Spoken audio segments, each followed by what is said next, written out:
One of the most ridiculous fakes I ever saw. Its owner insisted it was a polar bear. He thought the white paint on the brown fur wasn't noticeable.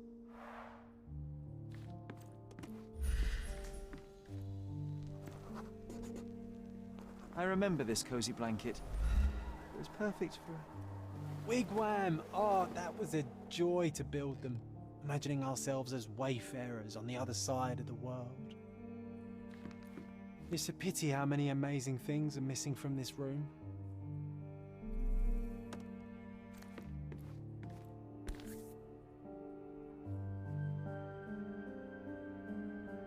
Watkinson and Holman, Chapter 1, by Wallace D. Oram. Oh, Mycroft. He always acts so serious, but then reads tripe like this. John, if I remember correctly, you couldn't put this book down. Another fake Holy Grail. Its owner claimed to be the heir of King Arthur.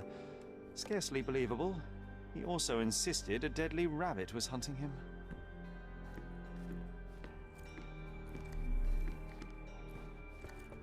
Oh, I remember these. We used them to spar together until Mycroft found out and forbade us from using real weapons.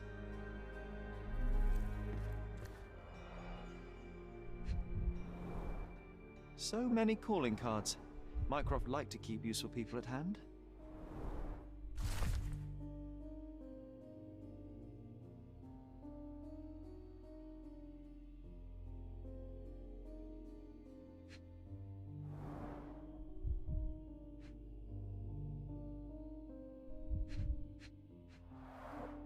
This drawer was always closed. Only Mycroft knew how to open it. I remember we tried to break it open and spy on him, but alas, had no success.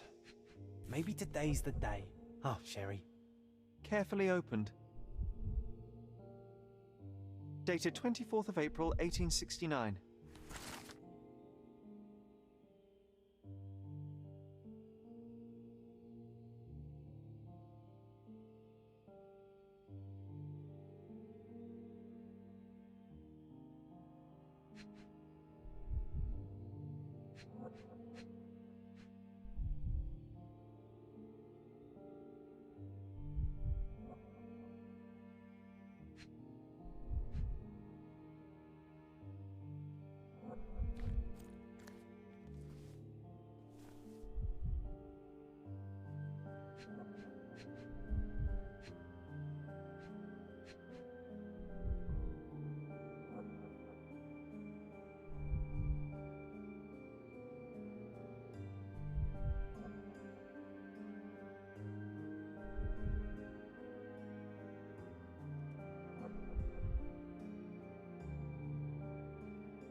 Reliable and driven. I recognize my cross handwriting. Officer Luciano J. Placido.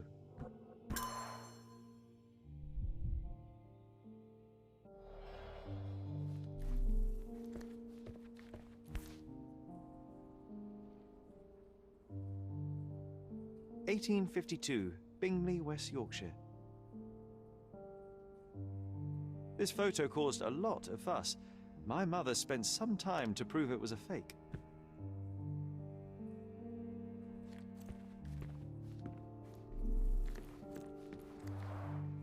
Look, it's Roger.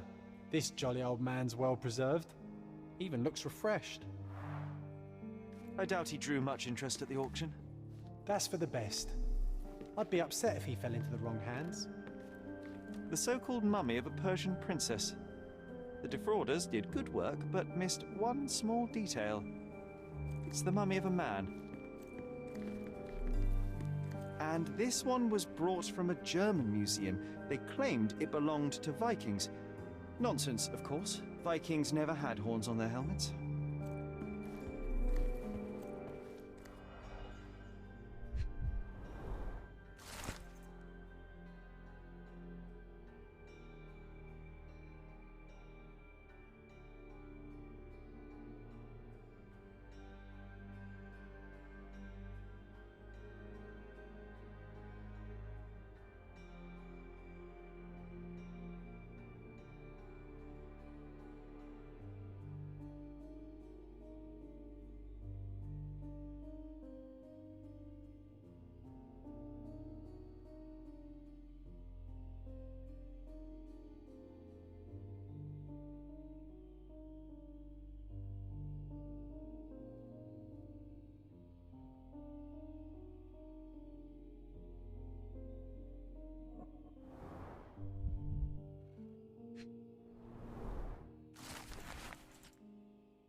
Clearly, it was deliberately torn. I wonder why someone would do that. The Tulpa, Studies in Tibetan Mentalism. An impressive number of bookmarks. Someone was rather obsessed with this subject.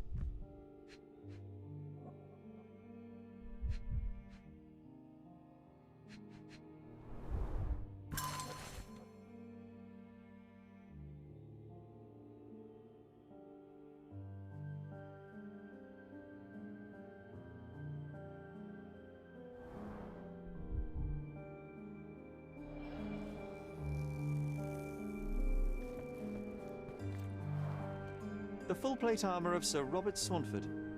I was told my father won it in a wager. Armour is armour, but look at his sword. Oh, how badly I wanted to wield the blade. Maybe you take it instead of your pistol. I'm starting to remember something. When you're finished here, can we build a wigwam from the blankets? Like in the good old days?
Mother said this was among the hunting trophies of a Scottish Viscount. So he tried to persuade everyone that his forest was inhabited by these beasts. It would have been thrilling if it were actually true.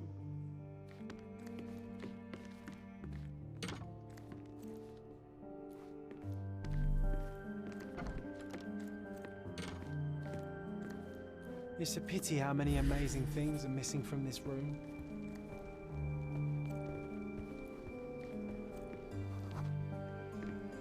I used this ladder to look at the top shelf, right? On the day of Mother's breakdown upstairs. Right you are, Sherry.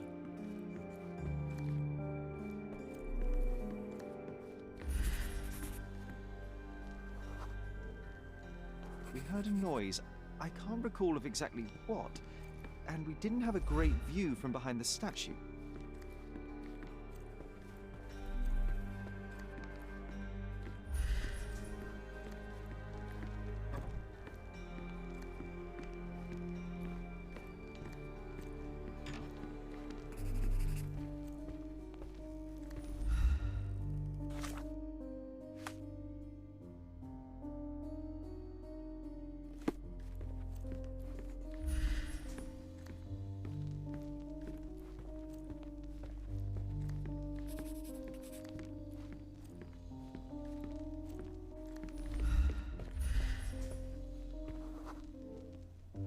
Books and papers from the table somehow ended up on the floor.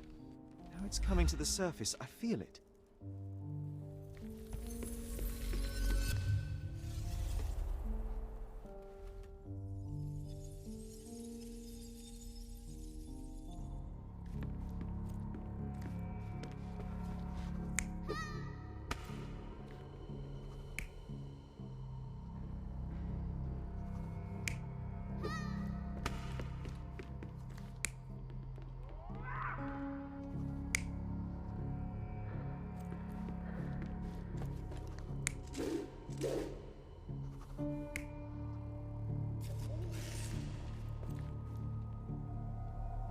You're not even trying, Sherry. Concentrate.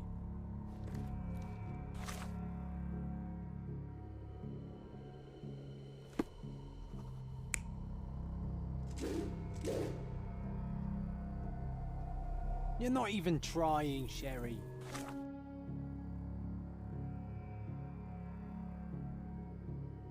Concentrate.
Come on, Sherry. Let's go outside. Wait. Did you hear that? Come here, Sherry. You call this progress? Charlatan, amateur. I'm not letting you anywhere near my mother again.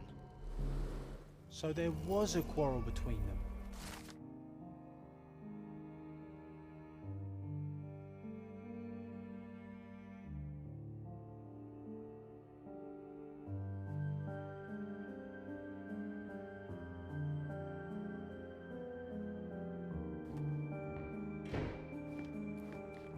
I heard a noise in the hall.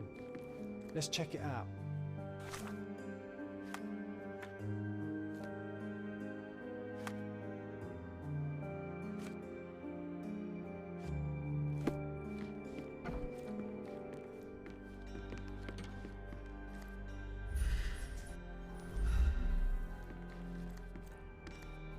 Sherry, look!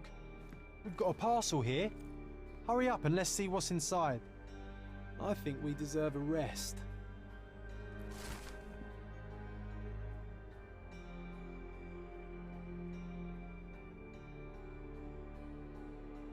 An invitation that comes with a mask. We can't miss this, Sherry.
Refresh your interior. My goods will brighten up your house.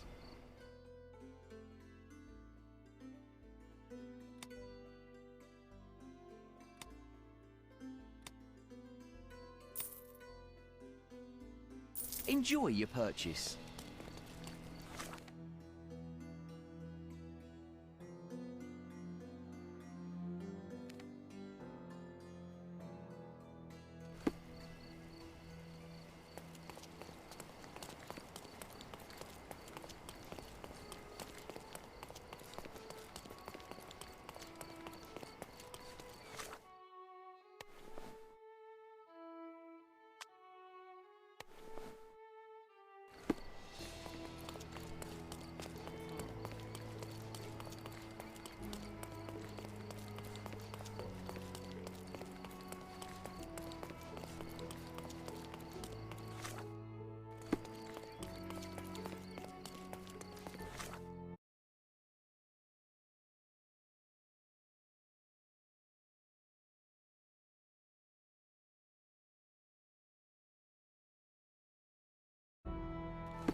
Welcome to the Manchios mansion.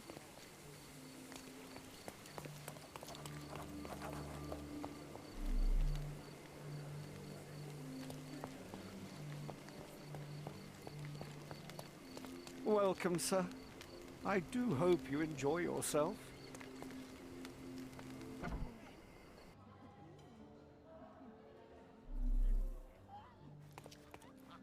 Enjoy the evening, sir. There is still plenty of time before the grand finale. All right.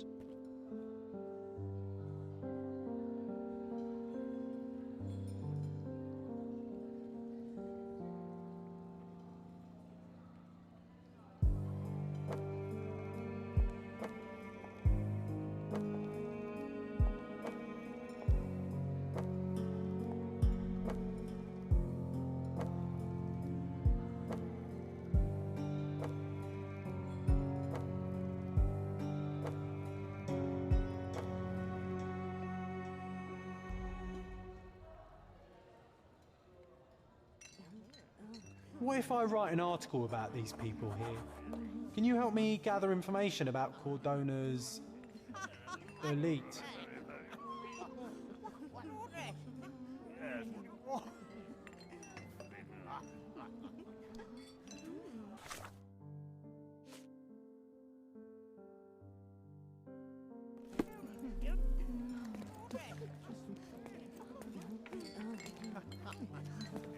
Hey, Anselm, I see that look in your eyes. I'm so excited about the event. You have such pretty hands. What can you do with them? My goodness, Sherlock. They made a blood fountain. No, John, it's definitely not blood, just wine. Cahors, is it a guess?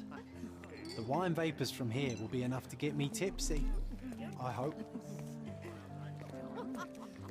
Do not distract me. It's not easy to play blindfolded.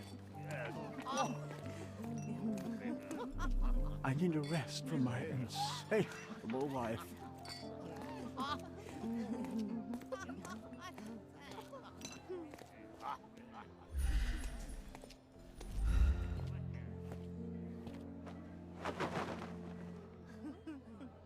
Sherlock!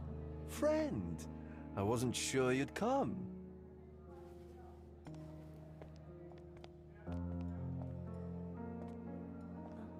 Werner, I see you are not yourself.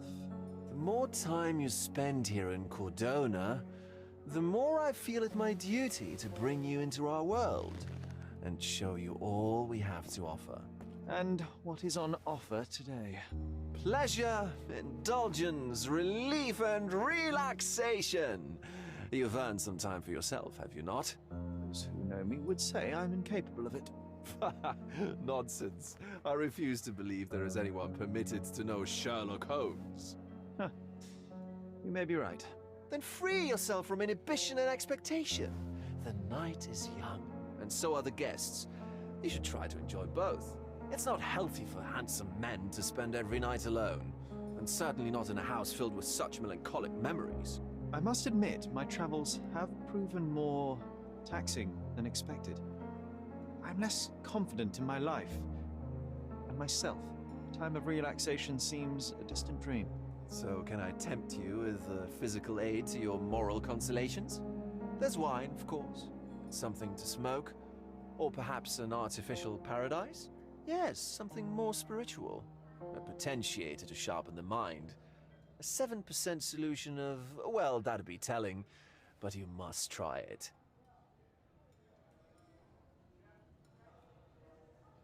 My mind is my most valuable asset and a finely tuned instrument I will not risk impeding its function. My ultimate duty is to provide the world with truth, and I do that perfectly well as is. Duty? You've never cared about that before. Of course I do. Exposing a lie, revealing a fact, that is a moral responsibility. That's not morality. Morals are what happens afterwards when truth collides with consequence. Do you ever follow up on cases you solved? Do you ever see what happened next, visit the victims, ensure justice is served in the courts? And how do you choose where to direct your attention? Are there not deserving causes to which your brilliance could be applied but isn't? You ascribe me more power than I possess. I have a narrow skill set and work within that mandate. What occurs afterward is irrelevant. With every action or inaction, you place a finger on the scales of morality. Many in the city would see you as abdicating your responsibility. I haven't. Not me, of course. Morality is subjective, just like truth. There is little to be gained from indulging in it, and far better things to indulge in. Now I must insist on easing any burdens I've placed upon your shoulders. Show yourself a kindness, and try this rather delectable concoction.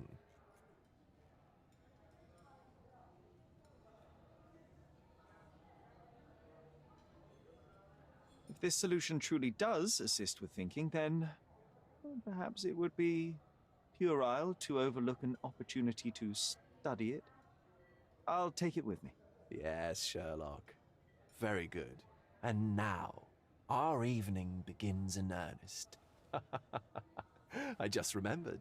I'm sorry, Sherlock. My mind's delightfully impaired. Please take this key. It opens the altar room, past the library. Pardon? Altar room? What now, Werner? Go quickly and find our Fabio. Only you can make him talk. I'll join you in a minute. Let Fabio speak for himself.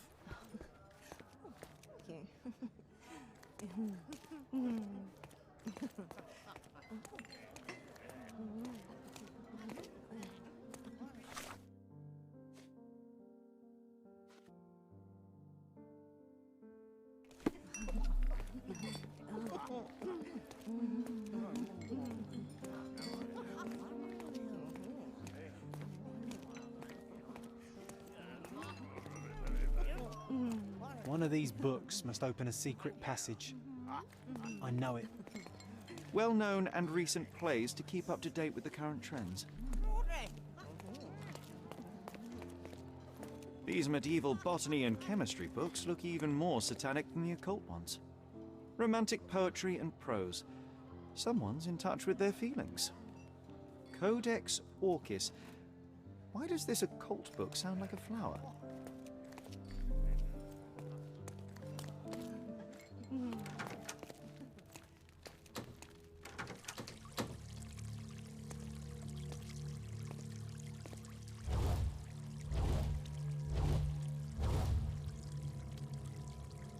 My God. Was he here this whole time?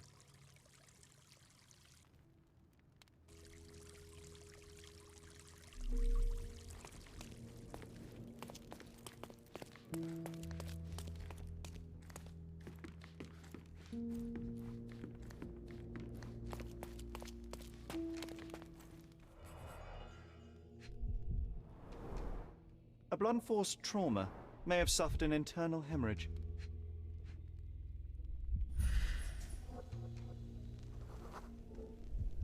This crude tattoo partially covers a slave branding. This golden handle has a bloodstain on it. The dagger is heavy and sharp, but lacks balance. The wound is deep. A precise strike reached the heart. This worm-like sigil has been drawn with his own blood.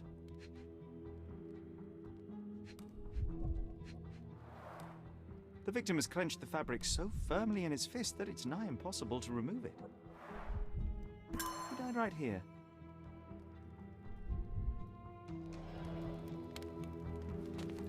Oh, these crime scenes always outdo my imagination. Werner, care to explain what is going on here? On nights like these, it's not unusual for some attendees to get a little exuberant. It's part of the appeal. Unfortunately, it appears things have gotten out of hand. Yes, some are more prone to bend the rules of morality. That's murder. I doubt there's anything left to bend. Why did you not tell me immediately? We were chatting about trivial matters for some time. If I'm completely honest, Sherlock, I've consumed a rather potent cocktail of substances. My attention slips and drifts, but I'm glad I thought to call for you. You sent me a disguise. Oh dear, did I? Well, since I found the body, Mr. Manchios has agreed that you can investigate the matter. I promise my mind will behave itself going forward. All right, and pull yourself together, Werner.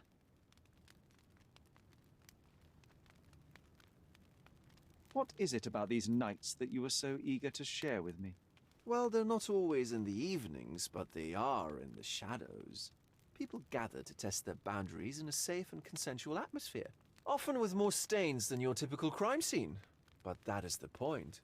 Who are we to judge? I suppose that's fair. What about today, then? Was anything different? Well, I was invited as a special guest. It was supposed to be a time of both divine and carnal pleasures. A scratch for every unconventional itch. I imagine you're reeling from your shattered expectations. On the contrary, there is still spectacle, stimulation, and release, merely in a different form. I like to let life entertain me. Or death. Mr. Manchios is the owner of the manor, yes? And the host of Cordona's most memorable parties. He promises even the ugliest guest a partner for the night. And for the ones with more unconventional tastes, Mr. Manchios provides other services. What a caring person. You cannot begin to imagine.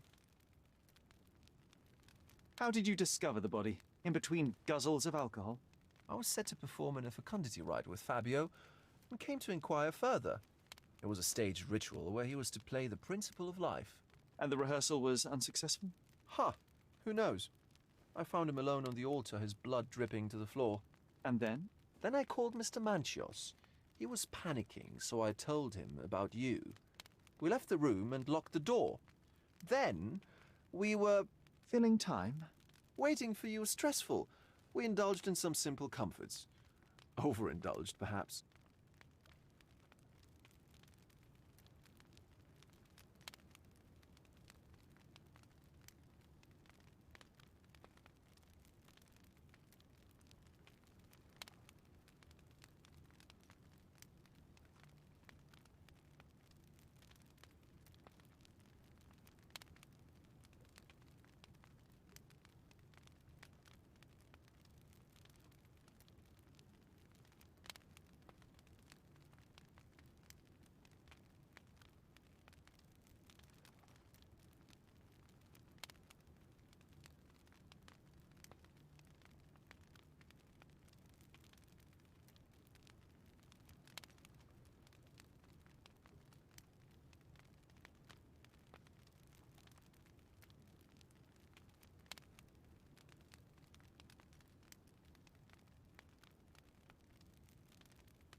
Were you well acquainted with Fabio, the victim?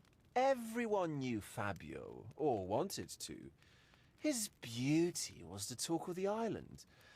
Too handsome to go unnoticed. He was magnetic. Fat wallets fought for the privilege of having him. He offered the pleasures of performance, and more. What about the fertility ritual? There was something about Fabio being a principle of life. Fabio was supposed to portray the beauty of life's origin. Flowers, oil... Not this travesty that seems straight out of the Inquisition. So this ritual is not the fertility rite. What was it meant to look like? It begins with a woman lying naked in a flower bed on the altar. She represents Gaia, the earth. As I cover her in oils, we chant for the principle. As our calls reach a climax, Fabio enters and copulates with her. After he finishes, I stab her with a dagger. That part's just pretend, of course. But the intercourse is not? I did not expect you to be such a prude. Are you a virgin? It is nothing to be ashamed of, but it would explain the color of your cheeks. The fertility rite marks the start of our festivities. The principle of life is beautiful, intimate, essential. It must not be stopped. Yet it appears that someone did stop it. What about the naked woman? Can you tell me anything about her? Oh yes, Matista. She's one of Fabio's compatriots and a performer too. I haven't seen her today, actually. When you discovered the body, was the door open? No, it was locked. Oh, that reminds me. It's a minor detail, but the first time I came to speak to Fabio, I left without entering, having been unable to open the door. You didn't have the key? No, I had it. Don't look at me like that. I was mostly sober. I suspect there was a key in the other side of the door, blocking the lock. That detail may very well be major, Werner. Well done. So you returned later only to find the lock was not blocked? Correct. After an hour had passed, I tried again and was able to unlock the door. That's when I discovered poor, handsome Fabio. The police remain unaware of this tragic event? Some of them may be hiding behind their masks. They conceal many things. But we didn't want the authorities to create more problems. Besides, after a few cocktails, their incompetence will have soared to new heights. How do you know I even want the case? I promised you relaxation. If there's one thing I know about you, Sherlock, it's that nothing soothes you more than a good mystery. You've got a lot to do, Sherlock. Oh, these crime scenes always outdo my imagination. The sign reminds me of the astrological symbol for Mars.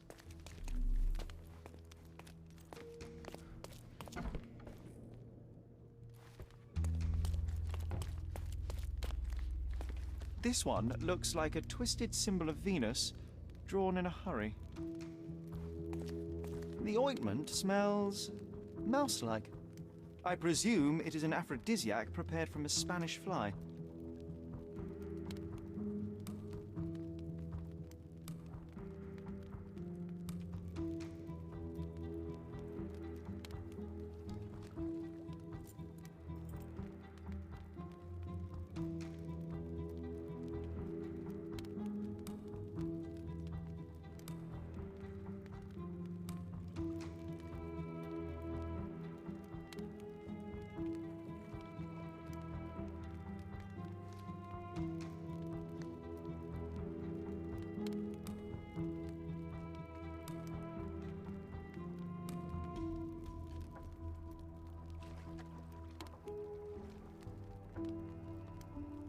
The ointment smells mouse-like.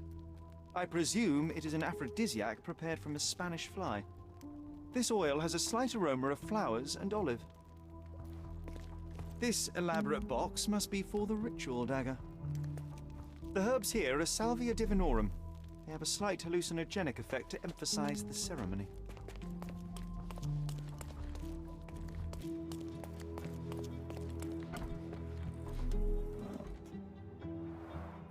Similar to the guests' robes, apart from the bloodstains.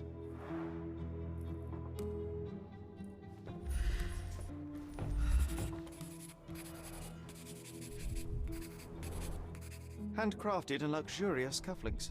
There's also a note. For my Fabio, Manchos.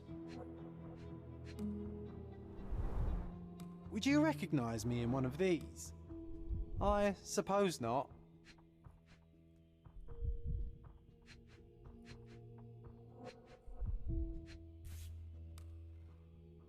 The capital F on the key fob might refer to Fabio. The key is similar to the one that Vogel gave me.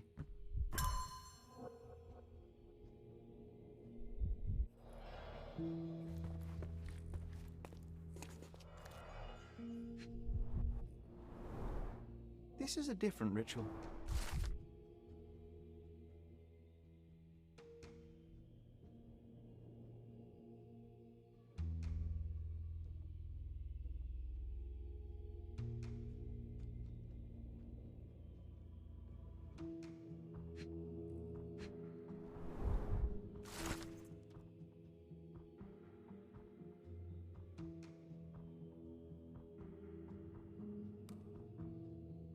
How can anyone accept such behavior? A useful tool for a disguise arsenal.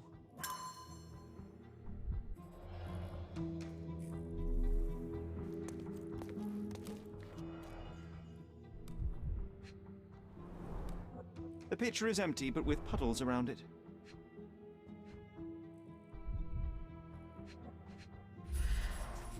Blood clots are adhered to the sides of the drain.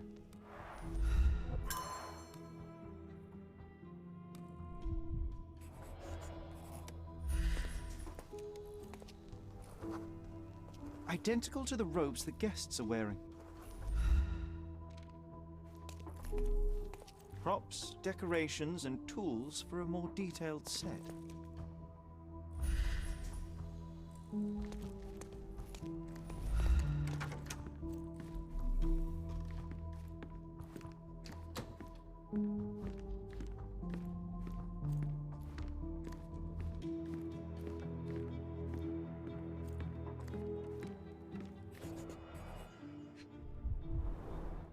Enough cigars to burn down the entire mansion.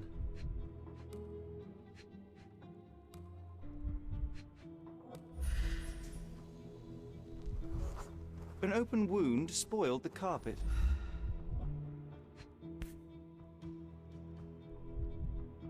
Blood. A sturdy bottle met a not-so-sturdy human. It didn't break only because it was unopened.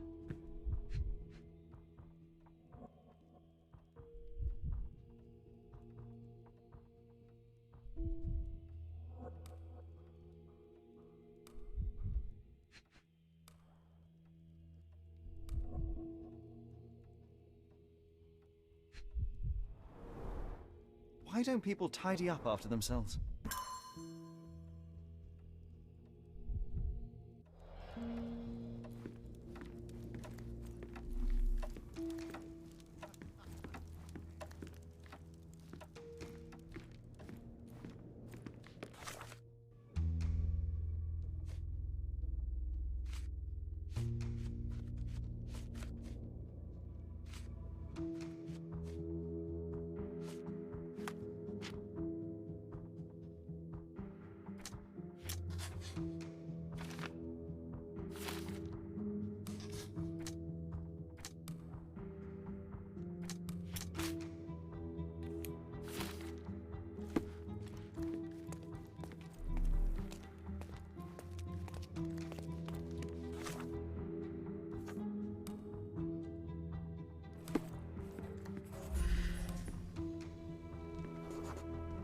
The wounded person was here for some time. A bloody handprint on an armchair.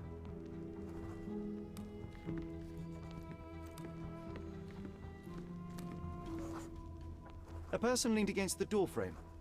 They left a smudged trail of blood. There appear to be no further traces leading to the altar. So, Sherry, do you have any ideas about the case?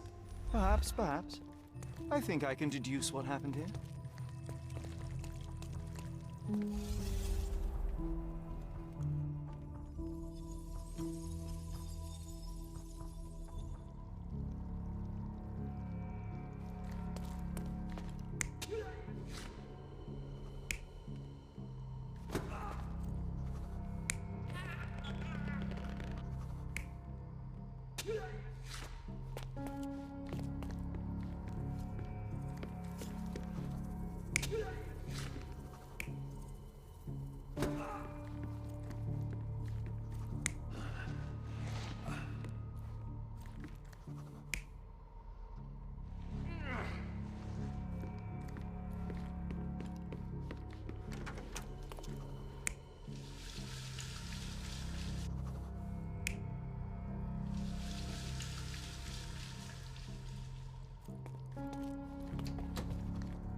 The bottle was used as a weapon during a scuffle in the smoking lounge.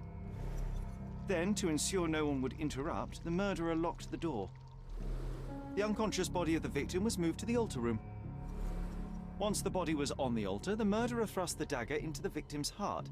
Symbols were drawn with the blood. The wardrobe was used to hide the bloodied robe from anyone's eyes. The killer washed himself and took a clean robe from the hanger before leaving. Are you all right? You're on the floor, not moving. I think I know what happened here.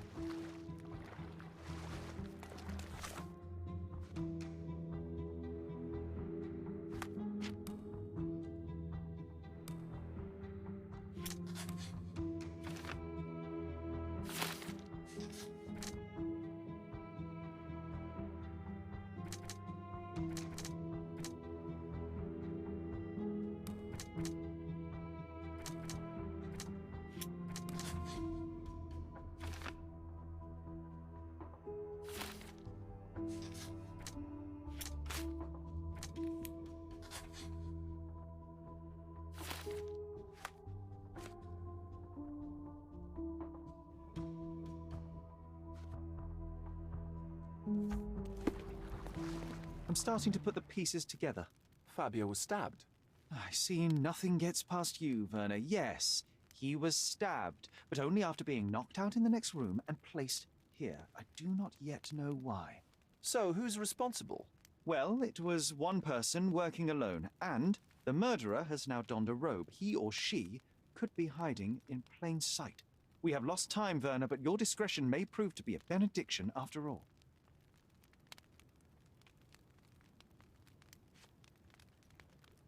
I'm not supposed to know anything about this. I don't think I can tell you anything about this. I can't follow you here. I'm not supposed to know anything about this. I'm not supposed to know anything about this. I can't follow you here. I don't think I can tell you anything about this. I'm not supposed to know anything about this. I can't follow you here. I don't think I can tell you anything about this. I don't think I can tell you anything about this. I can't follow you here. I'm not supposed to know anything about this. I can't follow you here. I don't think I can tell you anything about this. The murderer had to have access to this room. After the crime, he used his own key to lock the door. So, who had the key to the altar room? I'm not sure. As a special guest, I was provided one by Mr. Manchios. He should be able to tell you of any others. Where can I find him? Most likely in the main hall, entertaining his guests. He has a mask with golden stars. You can't miss him. But please be discreet. We don't want to risk disturbing the revelry. I know you can untangle this mess. Sherlock, don't forget to find the information I need before the guests leave. One of these books must open a secret passage. I know it.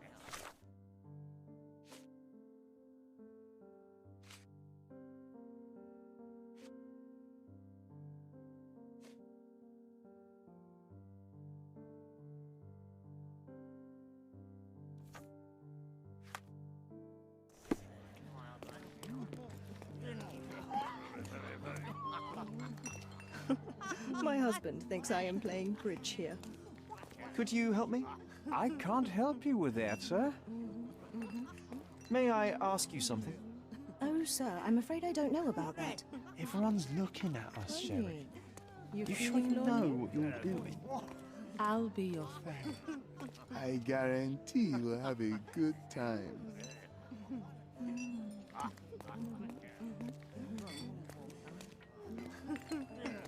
Are you able to help me? I can't help you with that, sir. Are you able to help me? I have nothing to hide, sir, but I've never heard of this. Time to check your who, what, and what, Sherry. Who are you asking? About Honey, you what feeling and dressed lonely? as what? I'll be your friend.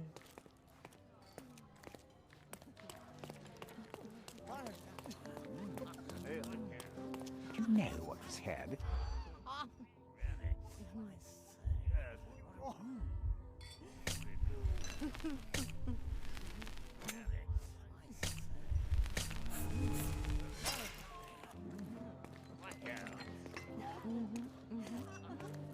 You know what's had for me.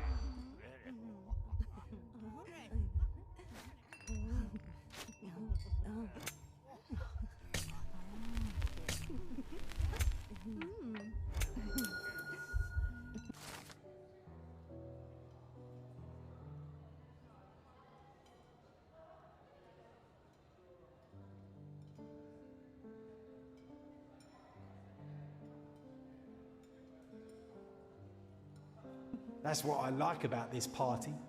Bring me more dirt, Sherry. One more piece, and I can expose these base hedonists.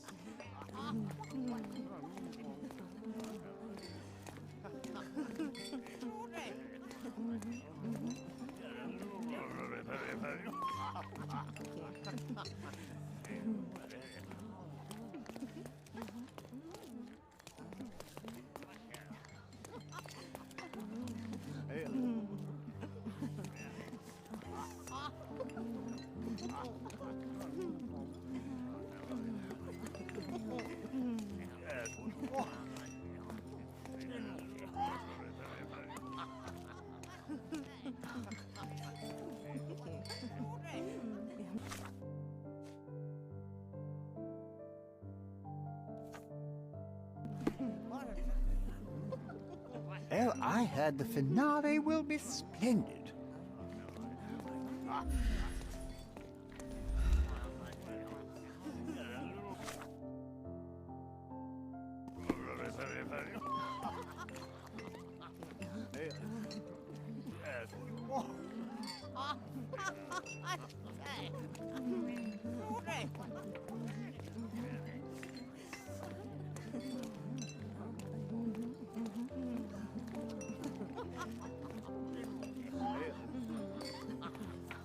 Kurt Manchios, I presume?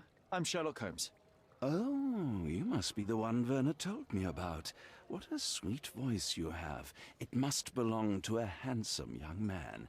Can I call you Sherlock? As you wish, Mr. Manchos. Mr. Vogel asked me to help you. The body in the altar room requires answers, and quickly. I suspect the murderer to still be here. What? Lower your voice. I don't want anyone to hear us. Did you know Fabio well? People are starting to look at us, Sherlock. Change the subject. I can't believe what happened to him. To me. Such an atrocity. Think what it means for me. A wonderful evening for so many good, influential, and rich people has been ruined. I have betrayed all my promises of exotic delights. I don't understand. Surely a murder would affect your reputation to a greater extent. Please, isn't this why you are here? I thought you were a silent magician. Do your tricks and make it go away. I need to find all those who had the key to the altar room. As far as I know, Mr. Vogel, Fabio, and you had access to it. Is that correct? That is correct, yes. Also, Matista and Santos. Santos? Who is that? Santos Pinchetti, my major domo. In his opinion, at least.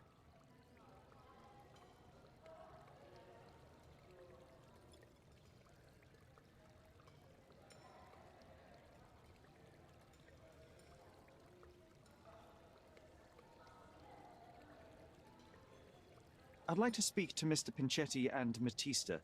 Do you have somewhere I might have a private conversation with them? Of course, of course. Let me think. Matista is entertaining the guests somewhere, and Santos... Oh, yes. He will be busy with the servants. Or the cook. What's that noise? What's going on? Freeze, filth. You're under arrest.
You committed a crime, and now I have to free you, kiss your hand, and apologize for the inconvenience.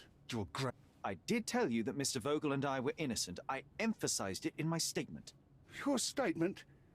Thanks to some bigwigs who work for the so-called good of the country by releasing fleas like you. Thank God we have Vogel in this letter. Once I get to that goldfish, I'll... Bigwig? My wretched brother Mycroft and his long nose. Wait, did you say Mycroft? Mycroft Holmes? Are you the youngest son of Violet Holmes, rest her soul? You knew my mother? Not personally, no. Not exactly.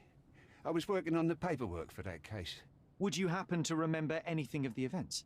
Well, I didn't make the inquiry, but I remember seeing some notes. Why? Perhaps we can negotiate. I could be quite useful. Huh. Got you hooked, right? You know what? Stark and the others think they're the smartest here, thanks to you. Let me get this straight. Are you listening to me, lad? I'm all ears. Take this case. Report to me only, to Constable Harvey Oswald. I'll leave everything I have on this table. Find the murderer. Be a real copper. Question the suspects, make them sing, give me something substantial.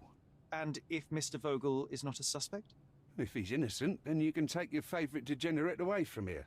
If you slip or mess with the evidence, then trust me, your brother won't save you from my bludgeon. Meanwhile, I'll be checking the archive for you. If anybody asks, then you're a consulting detective.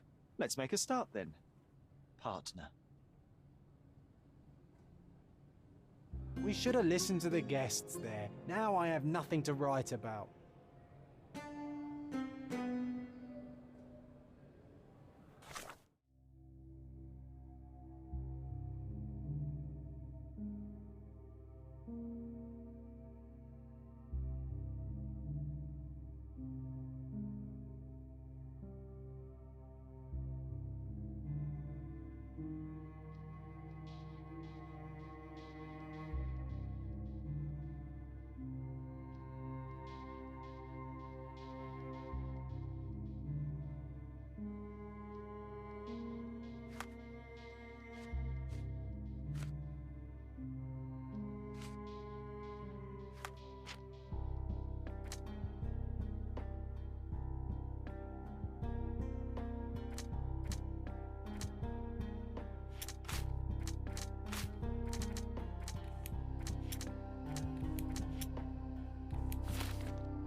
Back on track to solve the case.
I can't go back to prison. Look, I found Werner.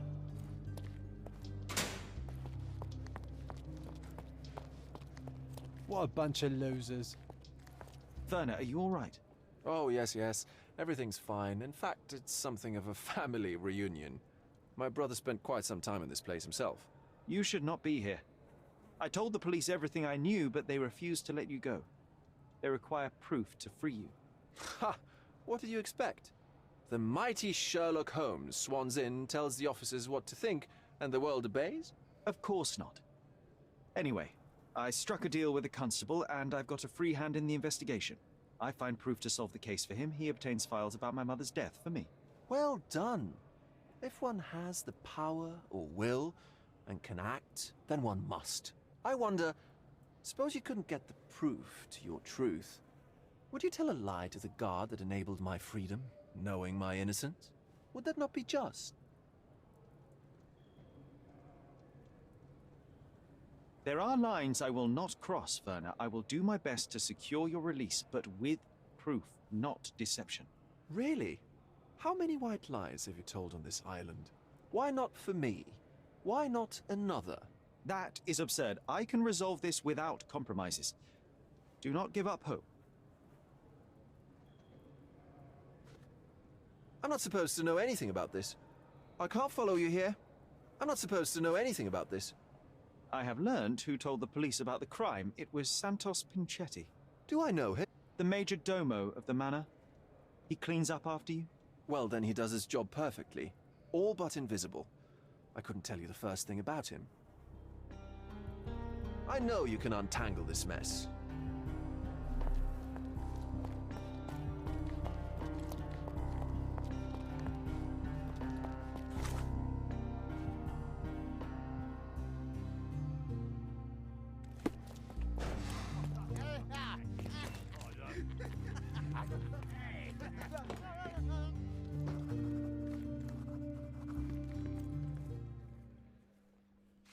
I've nothing to say about this.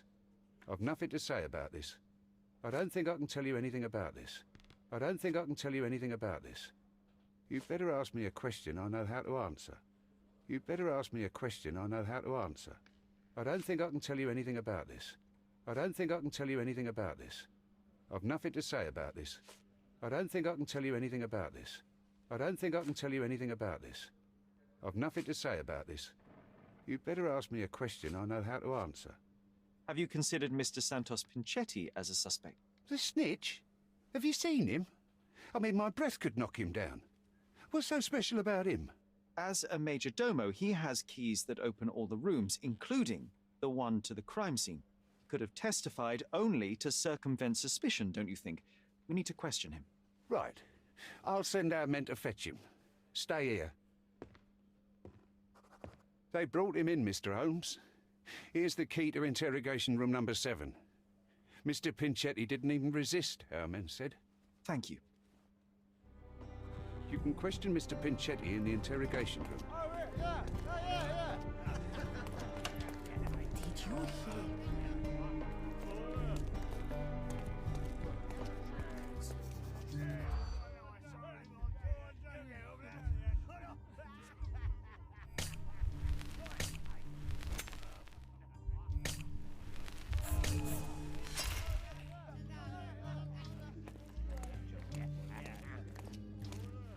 Did you hear about?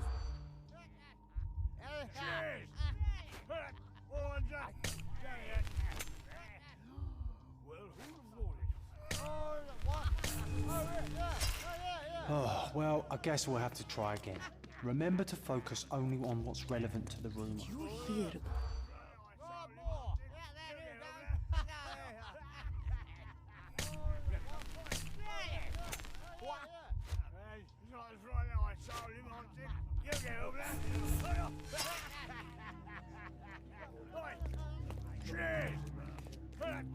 Did you hear?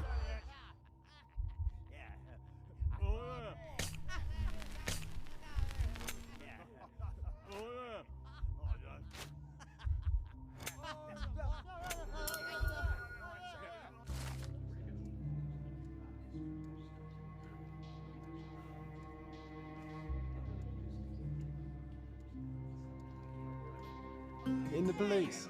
Let's pretend to be cops, eh? We can just stand around and look confused.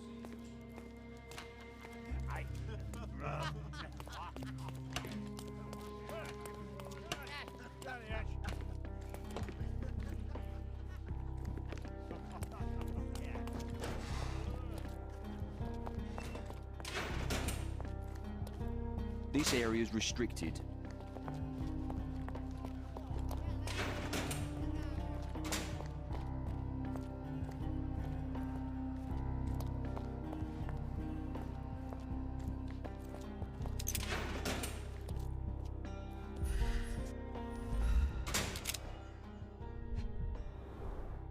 I recognize the key from the altar room among these.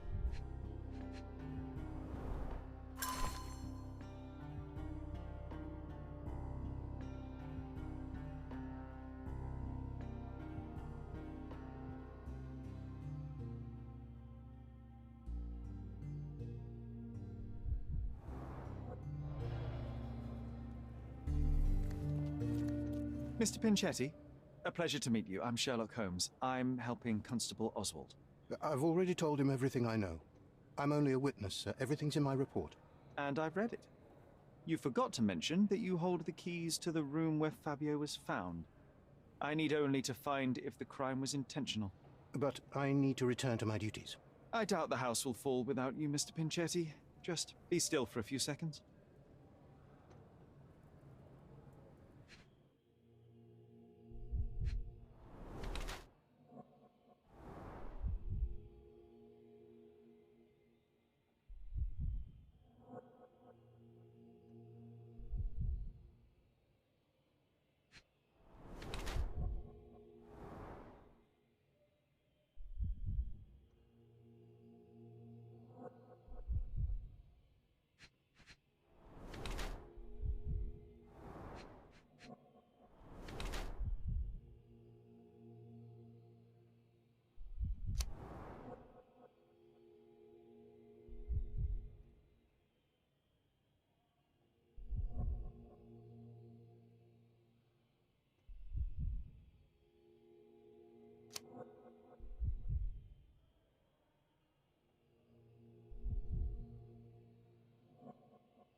You are the major domo of a rich mansion, and you seem barely able to afford decent clothing. You hide under heavy makeup a skin disease that might be treated with more onerous but less harmful means. Do you have money troubles? I do not have a lot of means. The pay is below what you might expect. But you could easily change your job if your employer does not meet your elementary needs. One can change his employer, that is true. And the blood on your shoe, where does that come from? I don't actually know. Perhaps from a guest?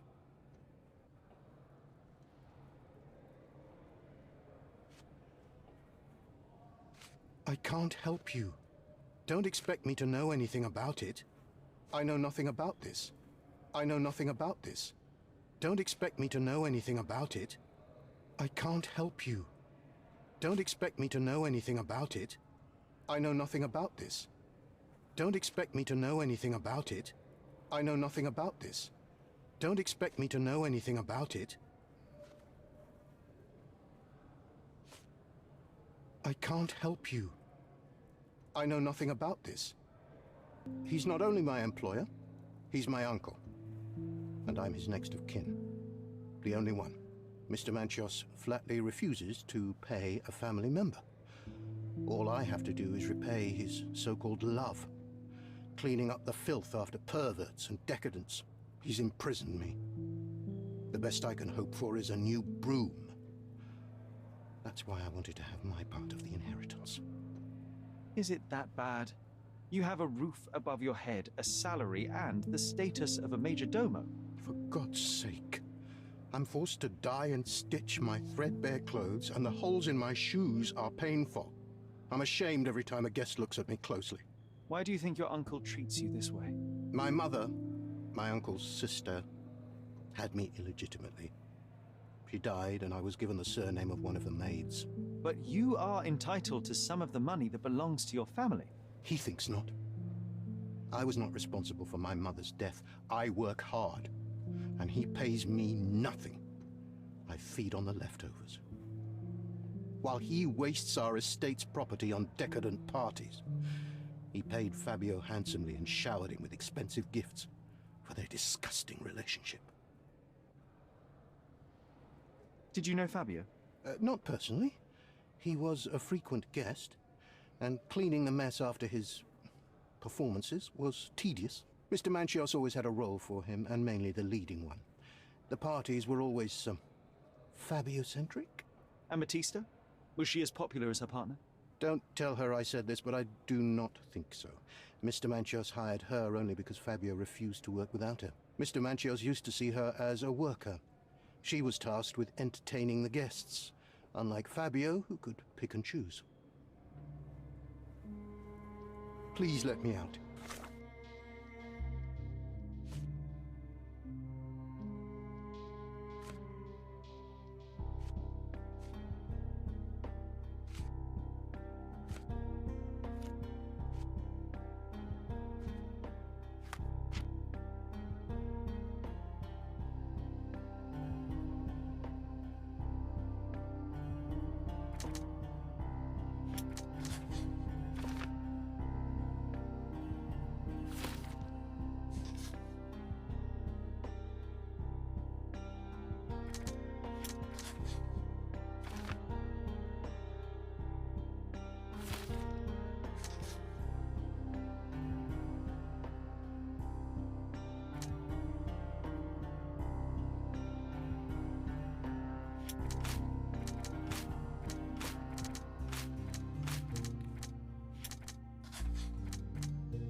Please let me out.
The air here is rather refreshing.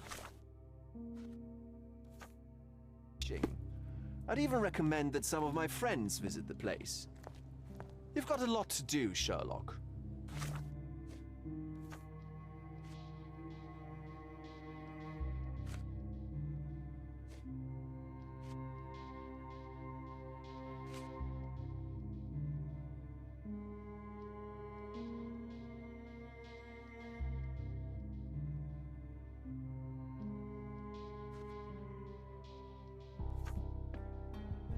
The air here is rather refreshing.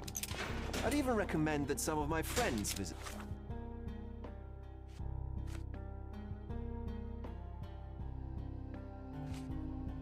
the place. Please let me out.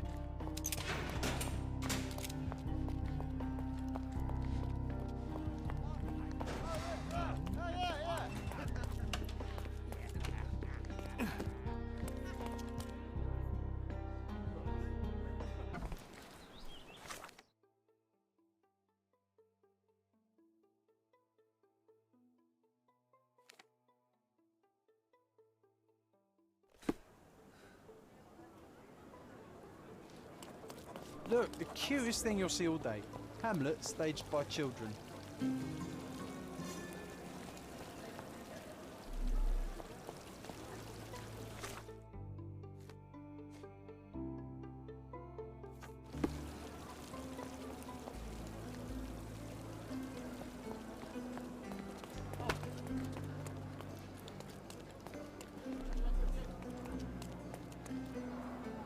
Oh, so it has taken root.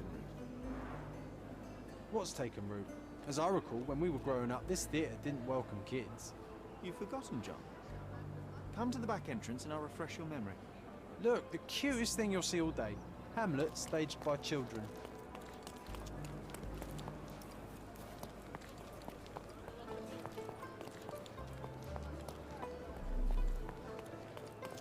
Yeah, I still see nothing. You need to focus, my dear friend. Watch me.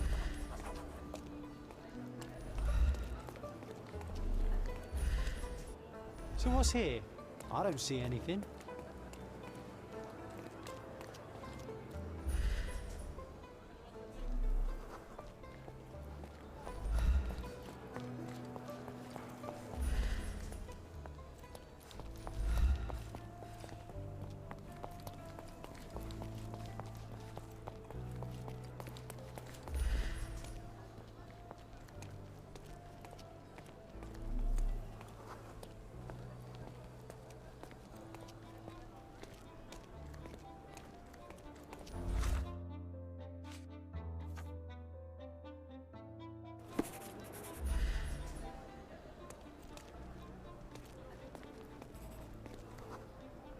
Here was our glorious stage. Ring any bells? Ah, we don't need to dwell on the past, Sherry.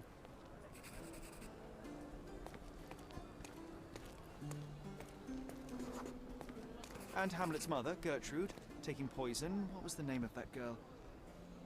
Oh, Georgina, of course. She was our neighbor. Oh, I remember her. She liked you. And there you were, the best supporting actor. My silent scene partner, my Yorick. Your presence inspired me and brought me to tears. Yeah, it hurt to know that's all I could be. Inspiration. I couldn't even play the king's ghost. How's that for irony? To be or not to be? Indeed. I know why you wanted to forget. The show forced you to confront your limits, except no one else would ever see you but me. Why do you think I cried?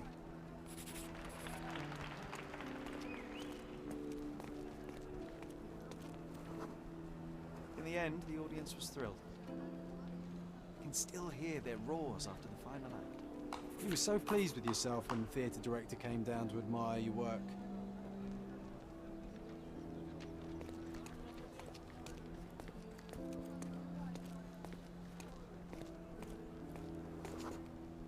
He applauded.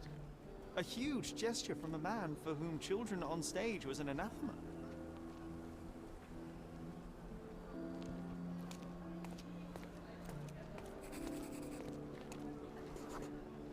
One small step for a man, one giant leap for students of the dramatic arts. Childhood is a time of naivety. I cannot now imagine seeking a career as an actor, drinking wine all day and gaily treading the boards at night. Yet you often pretend to be someone else in your search for the truth. You can't act like this side of you disappeared completely. Quite. This, above all, to thine own self be true.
It was in the very place marked on the treasure map.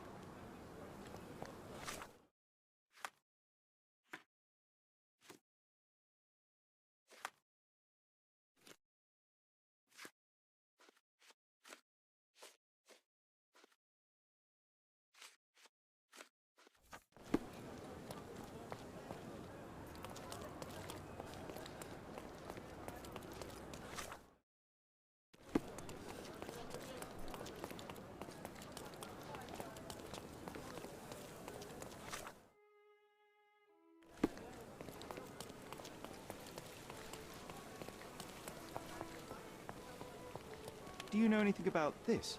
Nothing I can tell you, sir, but others might know more.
So much work, so little time.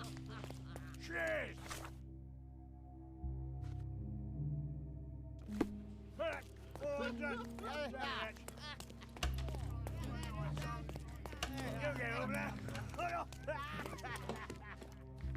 Continue our investigation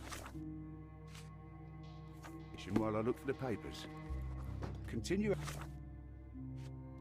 our investigation while I look for the papers. Continue our investigation while I look for the papers. Continue.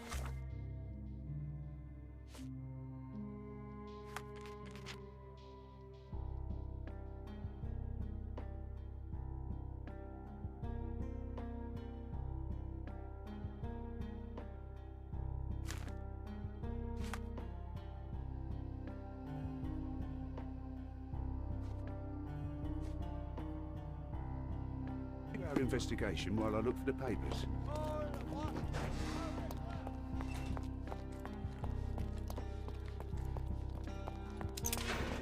Please let me out. Please let me out.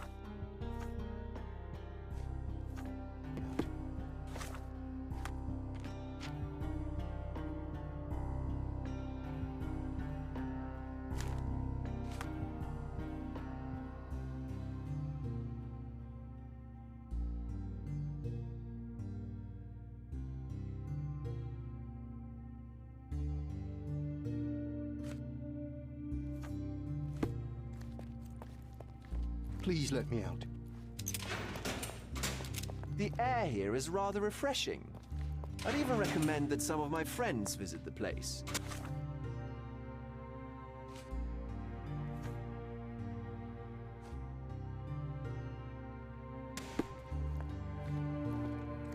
The air here is rather refreshing. I'd even recommend that some of my friends visit the place. Please let me out.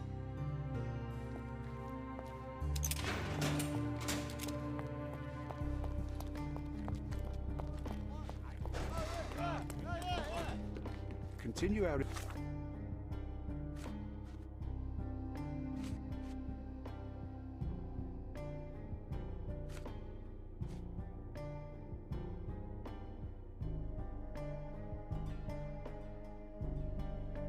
investigation while I look for the papers.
Would you like to report a crime? Help me, please. Unfortunately, my casebook is empty on this.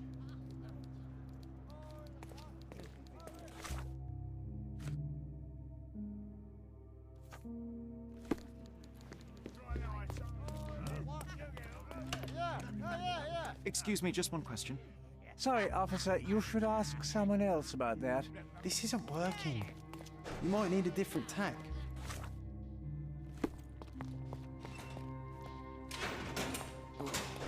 What a long day.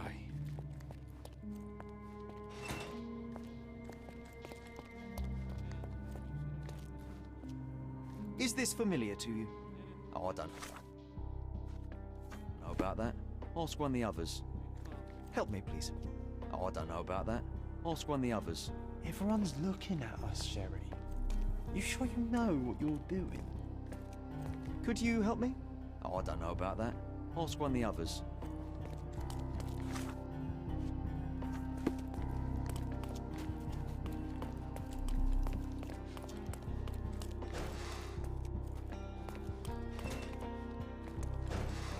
Excuse me, but are you Mr. Capello? My name is Sherlock Holmes. I'm hoping you could spare a moment to talk. Manners, what a pleasant surprise. Most of your colleagues have lacked even the simplest of common courtesies.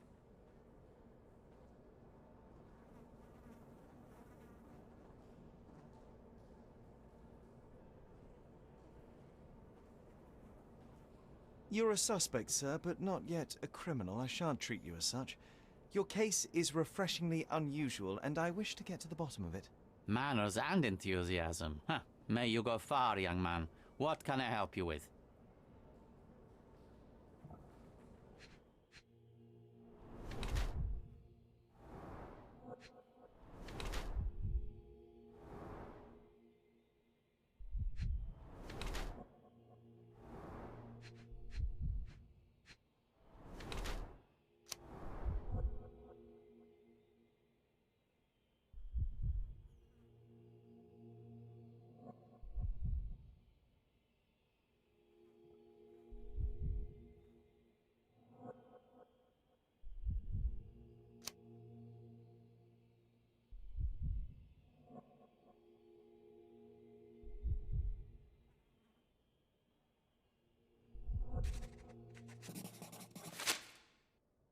You are surprisingly composed for a man accused of murder. Not so easily shaken, I take it. Life is full of surprises. You'd be astonished how many deals go sour due to a force majeure. One becomes skilled at adapting.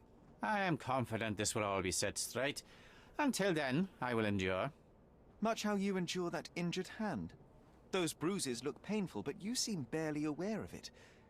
Were you attacked? Ah, no. A minor accident, nothing more. My heady days as a man out to prove his valor are far behind me. I now know that to succeed in life, one must stay calm and plan ahead. The world will turn your way eventually. And if it does not, then one must persuade it so.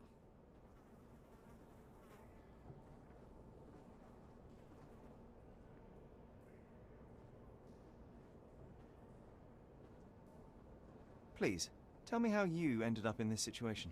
Well, this morning some clients arrived to finalize their purchase of a Capello modular safe. But when we opened the door, out tumbled a dead man. And I take it this wasn't normal? No, I normally keep my corpses in the wardrobe. Please, young man, spare me your wit. The rest of the day was a blur.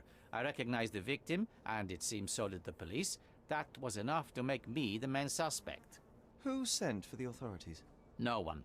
As it happens, we had a break-in last night. Nothing was stolen, but for insurance purposes, the report had to be made. So, police officers just happened to be on the premises when we discovered the body in the safe.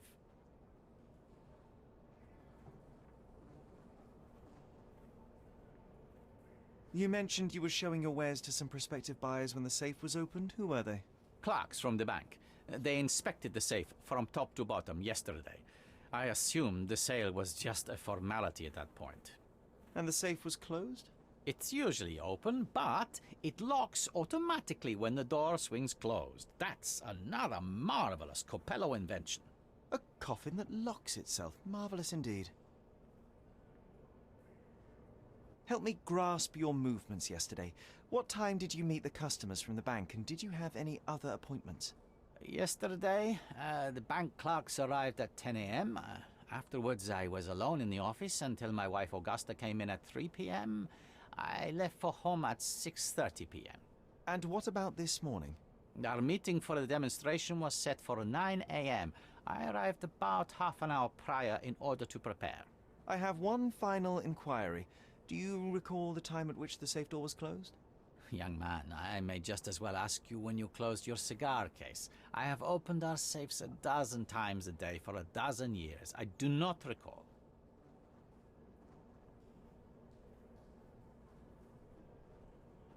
You say you became the suspect when the police identified the victim. Is there history between you? Surely you jest. That man and I have never met and never would, unless he became the first deity in history to use our products. Some sort of family feud? I'm afraid I'm not familiar. You must be new to Godona. It's an old tale. Back in Italy, generations ago, the deities tried to ruin our family business. They nearly succeeded. The Capellos rightfully struck back, but there has been bad blood ever since. And does that blood flow in you too? I told you, sir, it's an old story, or it was. I fear this horrible event portends worse to come. My wife may be in danger as we speak. I'd like to inquire about the burglary. I'm not sure I see the connection, but if you wish to know more, talk to Billy Lloyd, the night watchman. He scared off the thief. Was it also Billy that discovered the burglar? No, my wife did. She had stayed late yesterday. Poor Augusta. At least she's safer with the police than at home alone. Well, Mr. Capello, I think that's all I need from you at present. Where can I find your office? Here, take my card. Billy should be on site to assist with the investigation. And please, sir, would you check on my wife before you depart? Thank you. I will endeavor to speak with her before I leave the station. Please, treat her gently. Women lack our resilience when it comes to ordeals like this. I shall eagerly await your return. After all, there's little else I can do.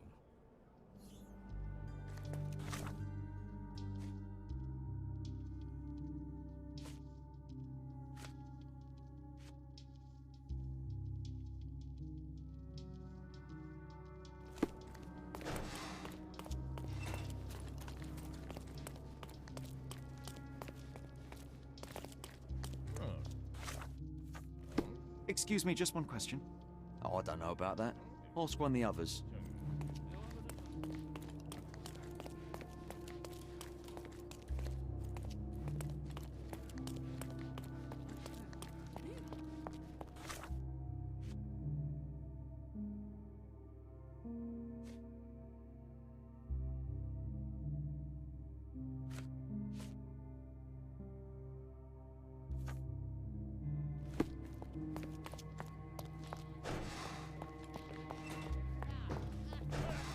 Mrs. Capello, please wait in the office. The inspector will be here soon. You must be the inspector. Would you be Augusta Capello? Must I really repeat myself to every baby-faced man in uniform that strides in?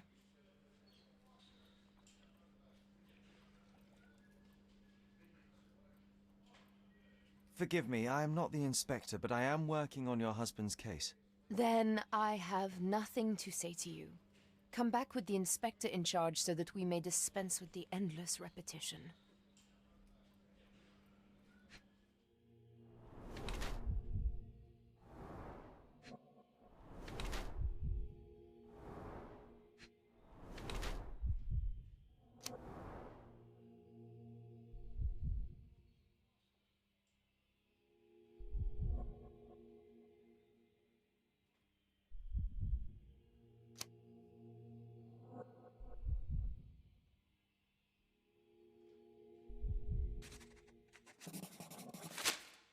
Whilst I prefer German composers, the harp solo from Lucia di Lammermoor stands out as one of Donizetti's finest contributions to the form. I'm sure Basilio thought the same. He did. How? Did he tell you how we met? Oh, there was no need. It is trivial to observe how much you value your memories of playing harp in the orchestra. And even an amateur Italian harpist would be familiar with Donizetti's finest work. Yes.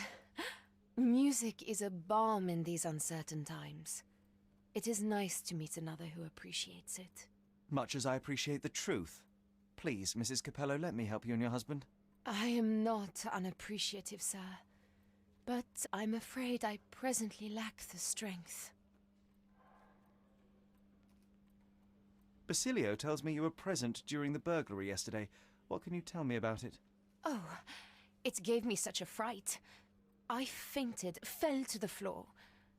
I wish I could help you, but, I'm just utterly useless. Please, I want to rest before the inspector arrives.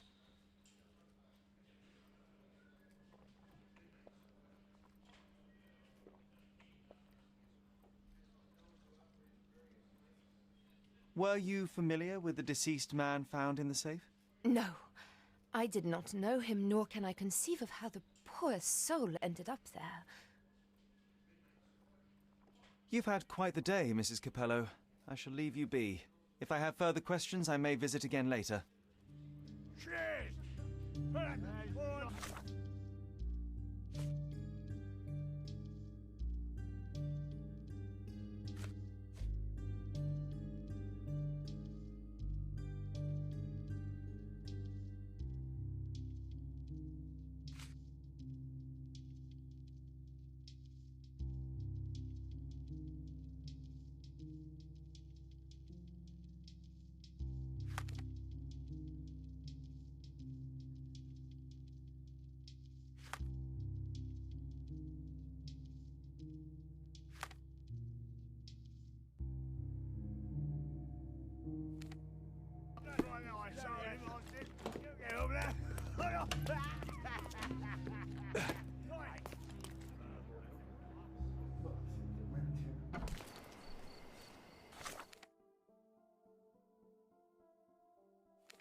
Take a look.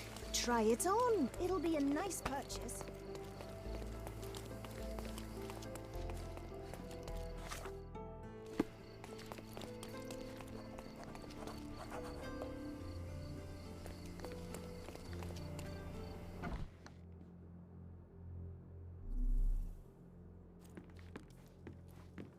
Hello there.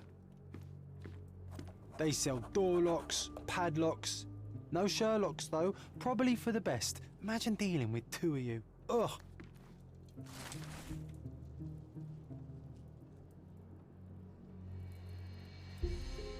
The best on the market. You can wallop them, you can burn them. Nothing will work. I bet he tested that himself. Strength, security, peace of mind. Tacky. Well, you know, that's your opinion, good sir.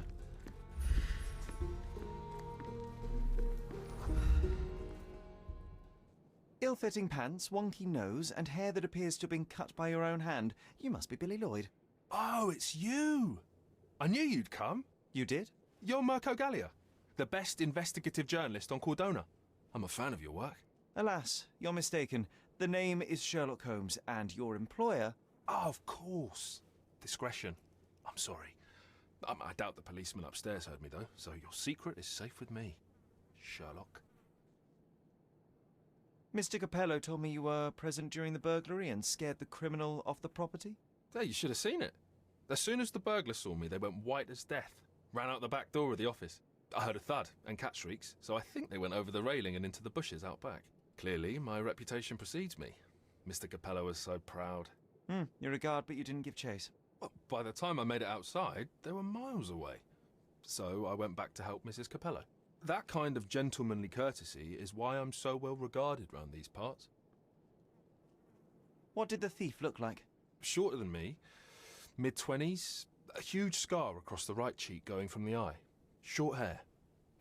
She didn't look like a ghost. Too corporeal. Hold on. She? You didn't think to mention the burglar was a woman? Why did you assume it was a man? It's the 19th century, sir. Ambitious young women are out there pursuing a career, and I, for one, encourage it. Yes, yes, spare me the sermon.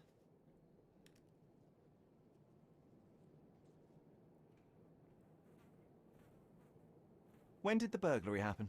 Oh, after 10 in the evening. I was just talking to Mrs. Capello. Does she normally work this late?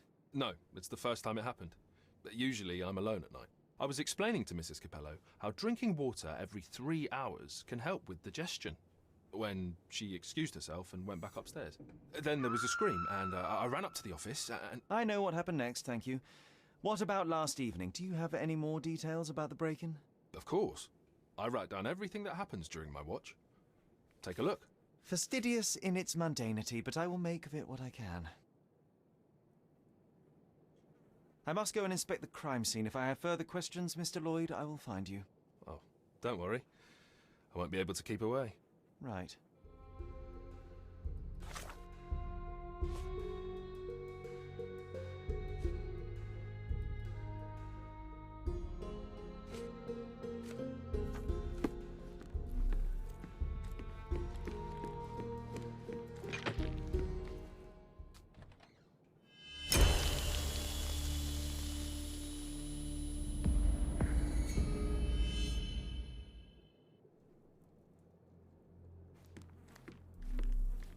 Why do I get the worst jobs?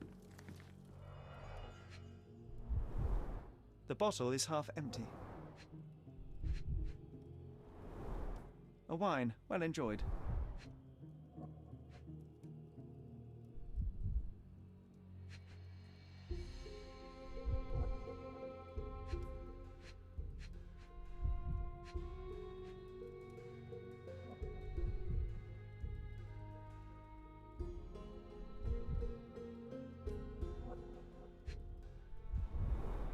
Recently used, but why would it be here?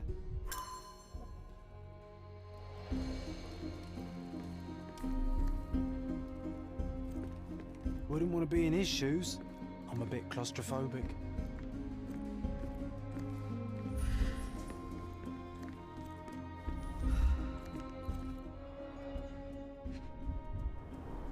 Bulging veins, cyanosis, bloodshot eyes, odd foaming in the mouth.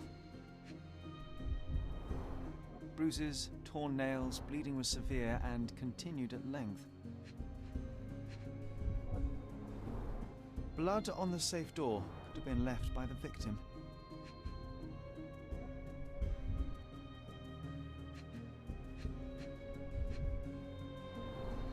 Clear indications of blunt trauma, possibly inflicted before the victim was in the safe.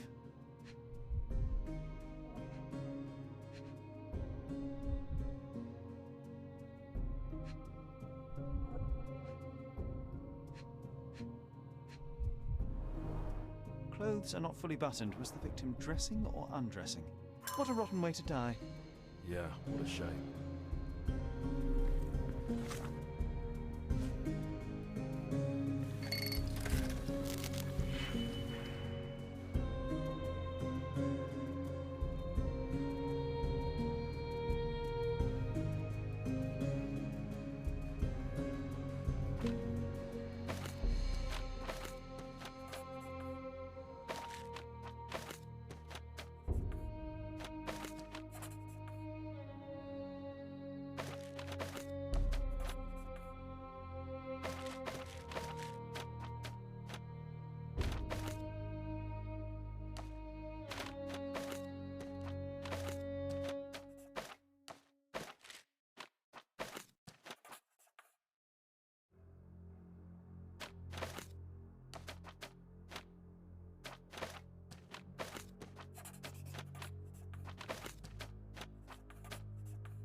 I don't know. What can you tell me about Mr. Capello? He's a good employer, but very focused on work, and very serious about security, of course, since he employed a night watch of my caliber. Not everyone appreciates his strict business approach, though. Store clerks don't seem to last long in the office. Good to know. I don't know. Have you noticed anything different about Mrs. Capello recently? Not really. She talks to me more when I start my shift. Probably because of the 100 Best Curry Recipes book I'm reading. Oh, and we've been running out of paper a lot lately, so she often sends me out to buy more for her. She's very particular about the paper we use. Only one store on the island stocks it, and it's on the other side of the town. But I'm really fast. Interesting, thank you.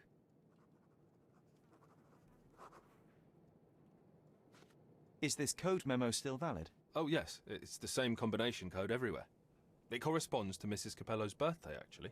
In fact, during this year's celebration, I was allowed a sip of champagne. That's when I had to dry my trousers, and then I had to... Okay, thank you, Billy. I don't know. I know of it, but... forgot. I don't know. Do you know anything else about the dead body in the safe? Well, there is the rule of threes. You can survive 3 weeks without food, 3 days without water, 3 hours in harsh weather, and 3 minutes... Of you talking? ...without air. I'm sorry, did you say something? No, very enlightening, Mr. Lloyd, thank you.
Help me, please.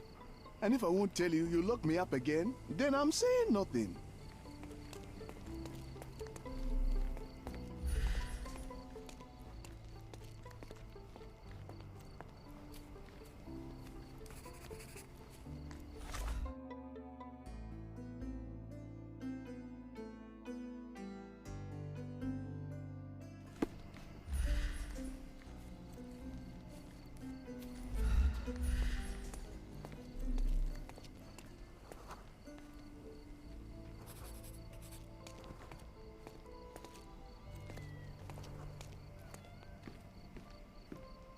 Don't forget about the cats in the bushes, Sherry.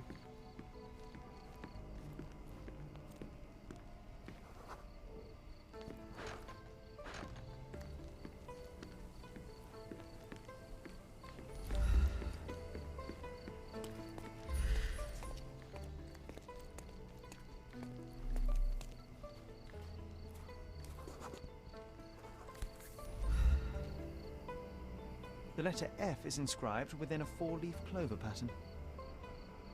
Passe-muraille. Walk through walls in French. Our thief seems rather arrogant. A comprehensive set of lockpicks, recently cleaned with no fresh scratches.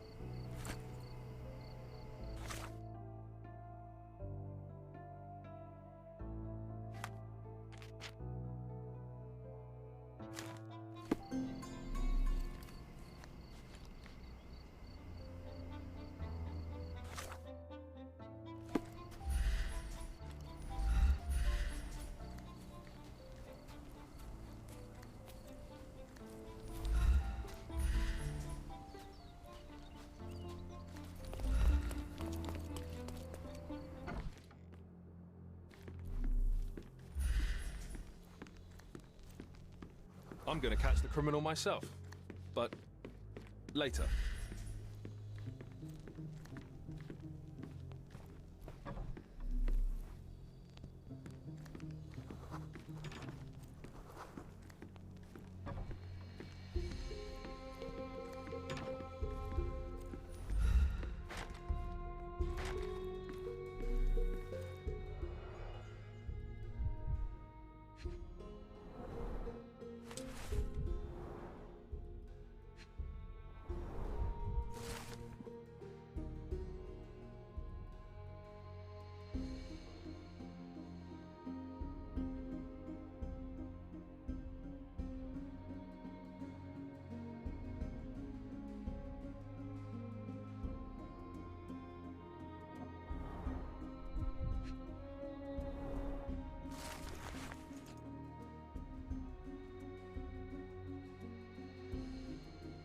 clearly needs a better work-life balance.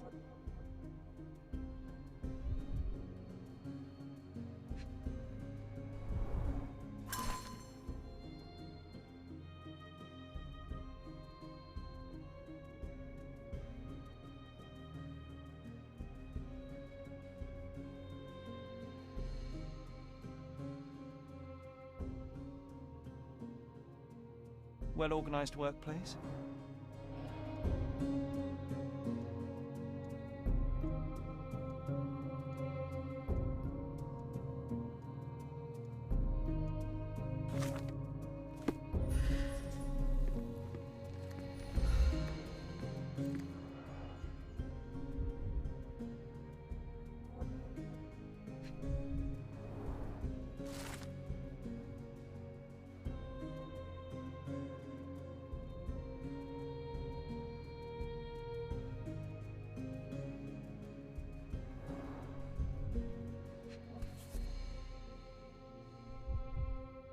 A concert program from 7 years ago. An Augusta La Duca is listed as a harpist in the orchestra.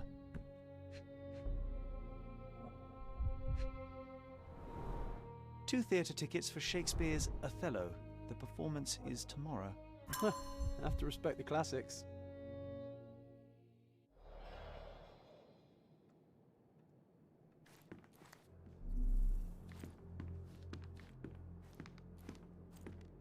I swear I just saw a lion out there, on the railing.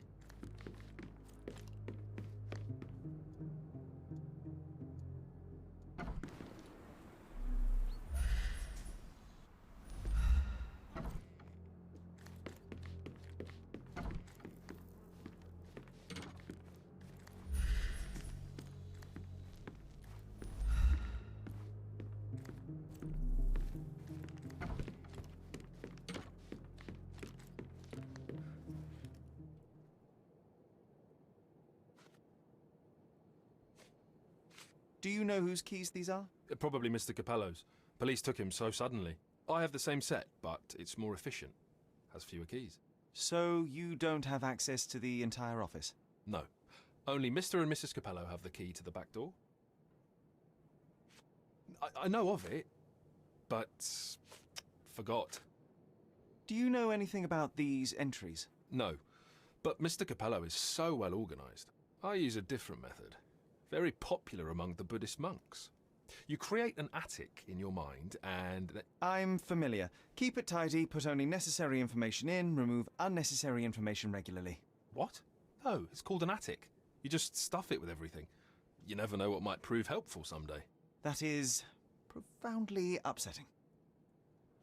Do you know what this note might be about? I cannot presume to know another's mind, of course, but...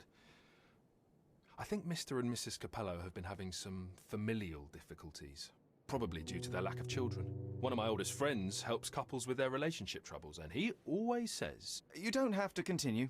Oh, well, he says that to me as well, but I'm perfectly happy to. No, I insist.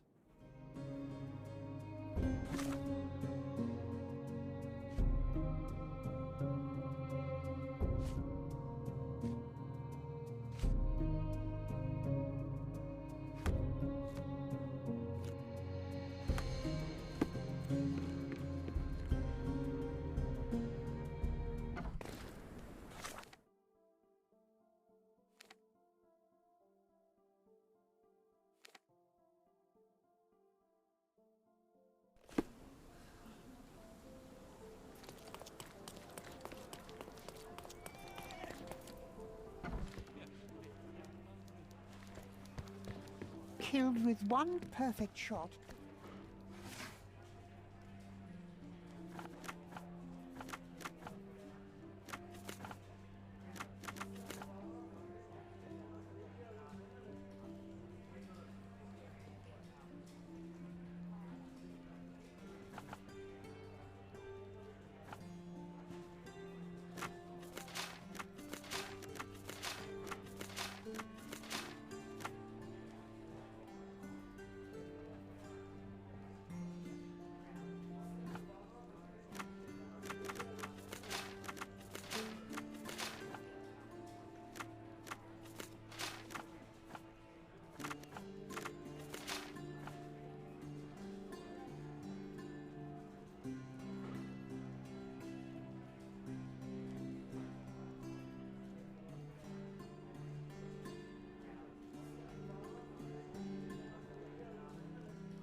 maybe it would be wise to take a look around outside before we enter.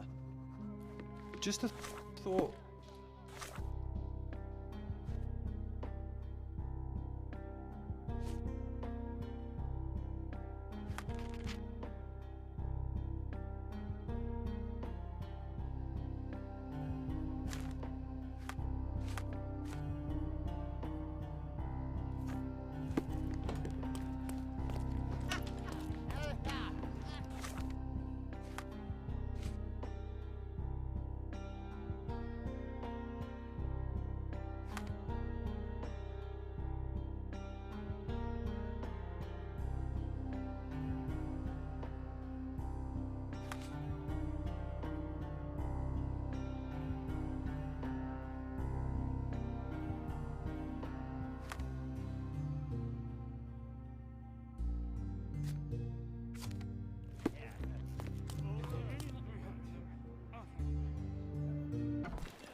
Other gangs are planning an attack on the backyard, boys.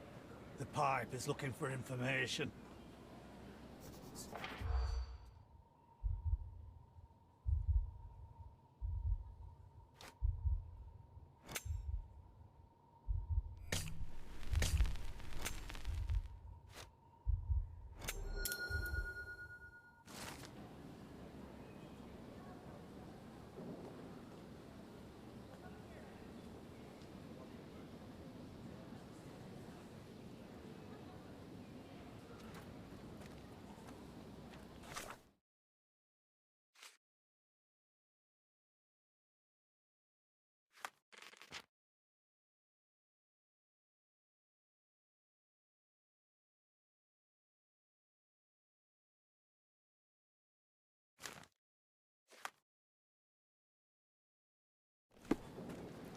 Hey.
Buy some clothes and help me feed my family.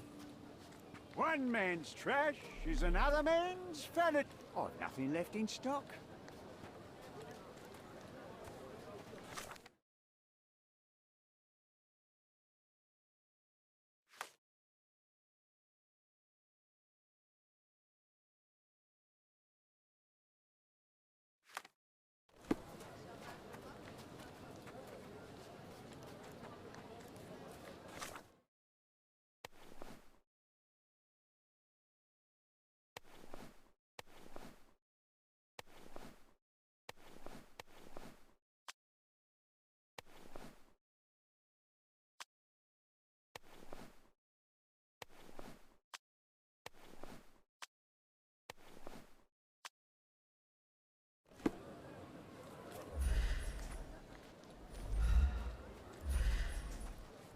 Could you help me? You have a job, so why don't you go back to it instead of bothering me?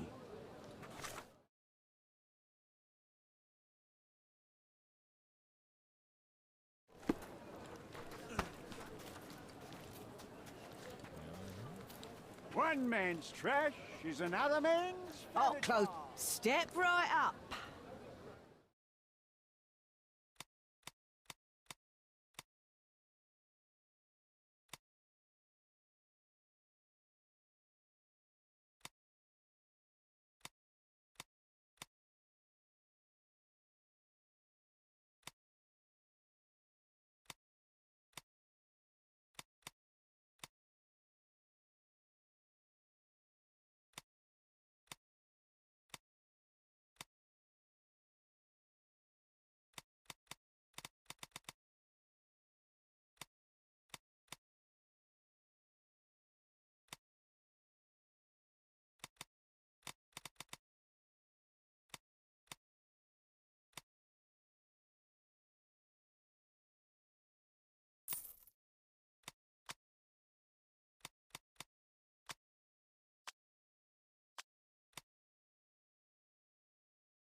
I hope you'll be comfortable in it.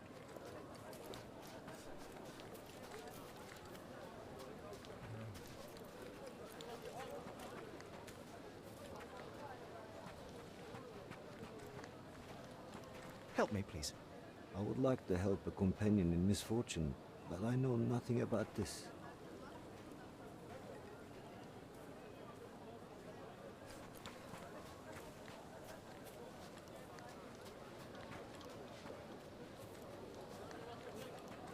Buy some clothes and help me feed my One family. man's trash is another man's furniture.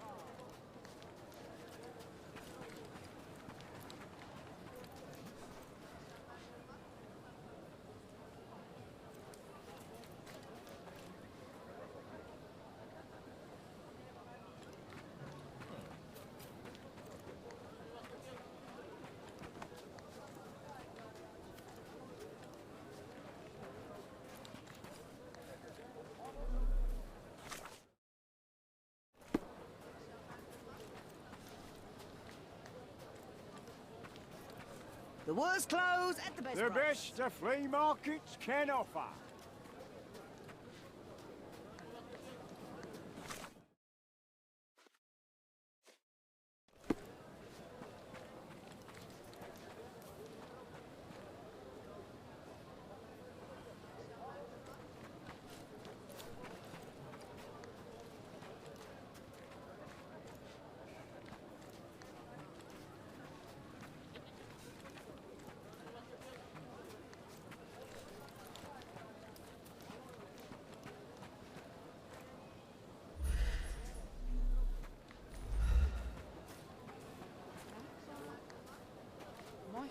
Can I ask you a question?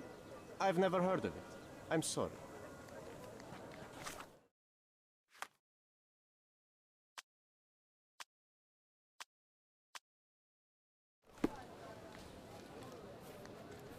Help me, please. Nah, never come across anything like this. The worst clothes at the best price. Despite being used, these goods are still fine. Help me, please. I can't tell you because I don't know.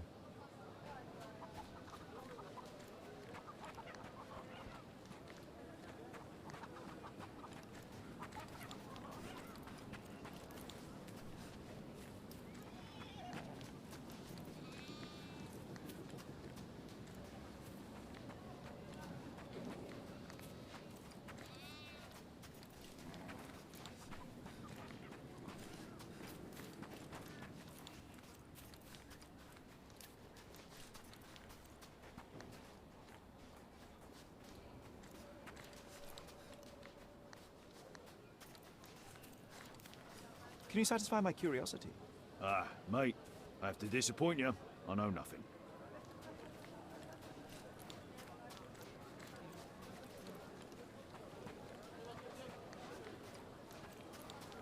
Buy some clothes and help me feed my Despite family. being used, these goods are still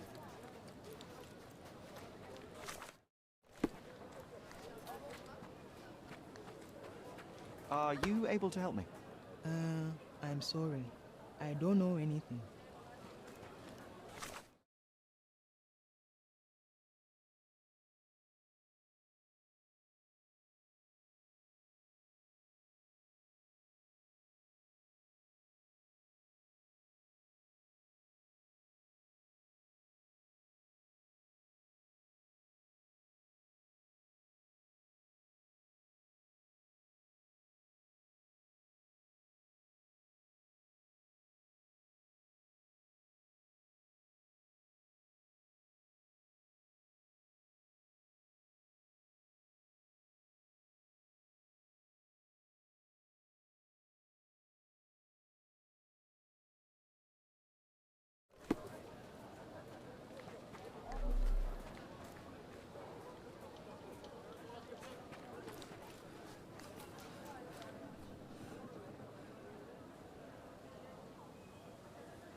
Can I ask you a question?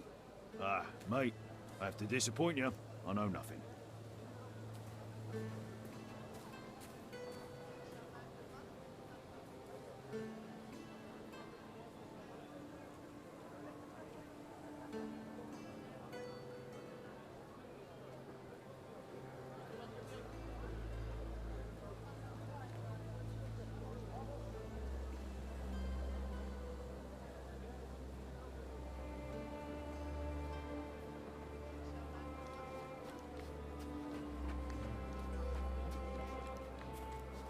Buy some clothes and help me feed my family. Could you help me? I would like to help a companion in misfortune, but I know nothing about this. The worst clothes at the best price. The best the flea markets can offer. Hello, mister. I've got some information for you. Heard you were asking. Have you now? Well, let's hear it.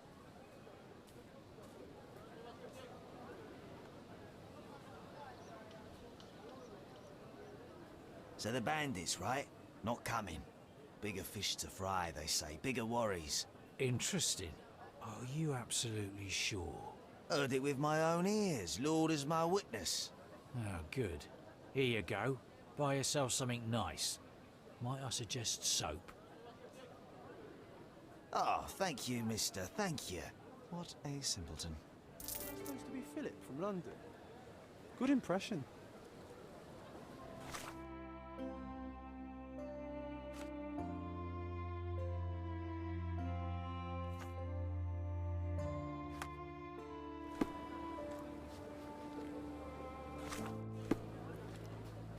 The best the flea markets Our can clothes will be worn well, take my word. What's up?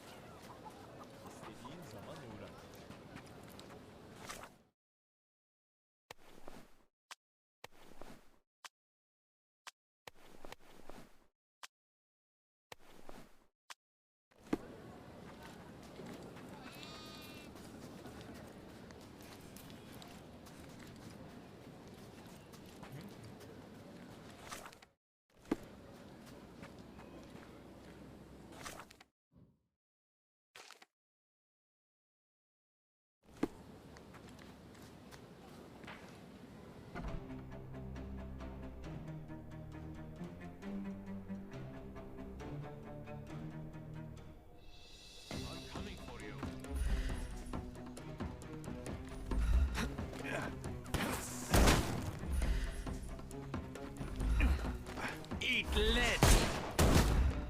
I couldn't miss the party. Too simple.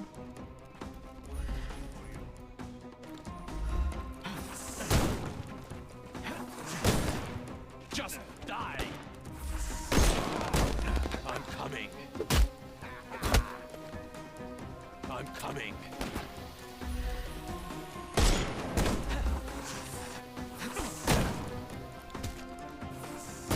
I'm coming for you. Don't bother moving. You've lost. The snuff's ready.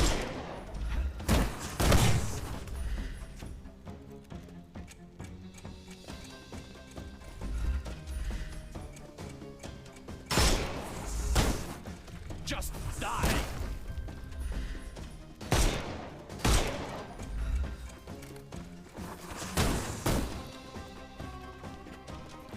I will end you!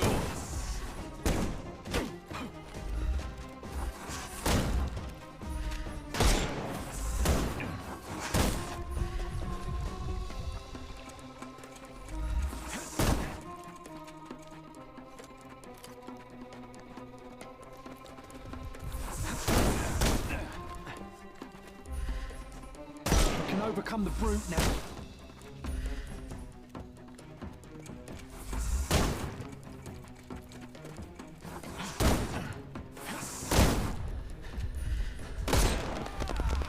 I'm coming for you. Oh! No more crime for you. Give him the pepper snuff.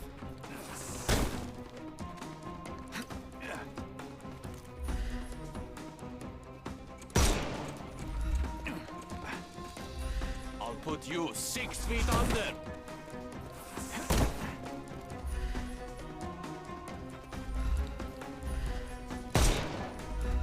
Take this!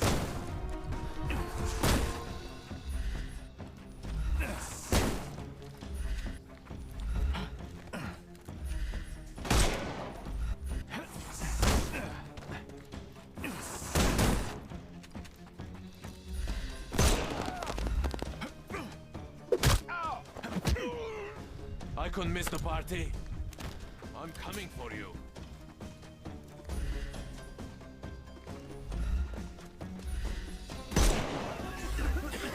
I'm coming for you.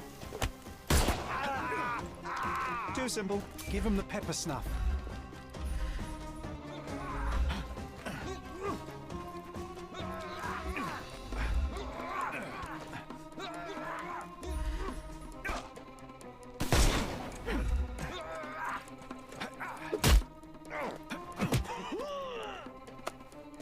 Take a rest. The snuff's ready.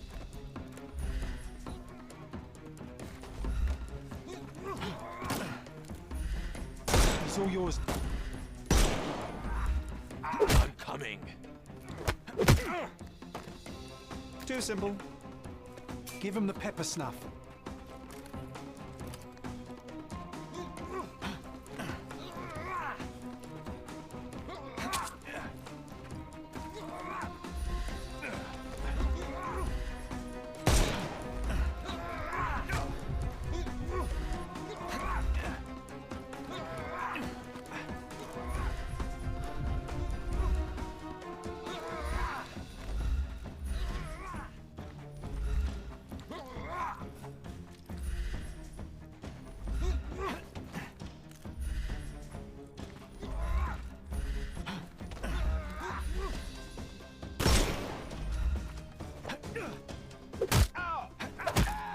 No more crime for you until next. The snuff's ready.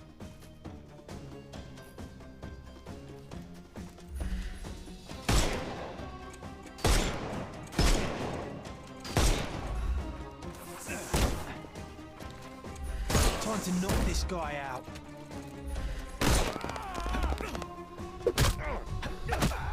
Don't bother moving. You give him the pepper snuff.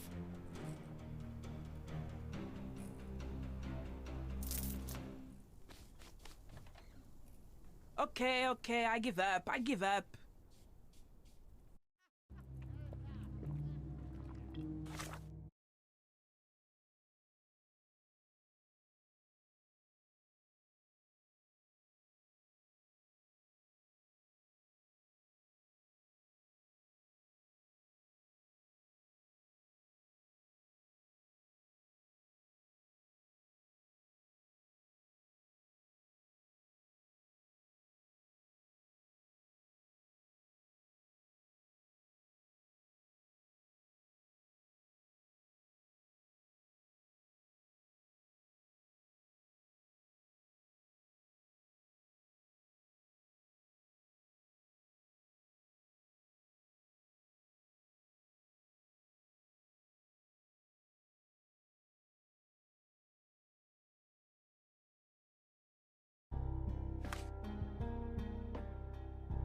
And here we are, Miss Sevigny. A place where we can talk about all your recent activities. We have a nice profile on you, you know. What are you talking about? I didn't do anything.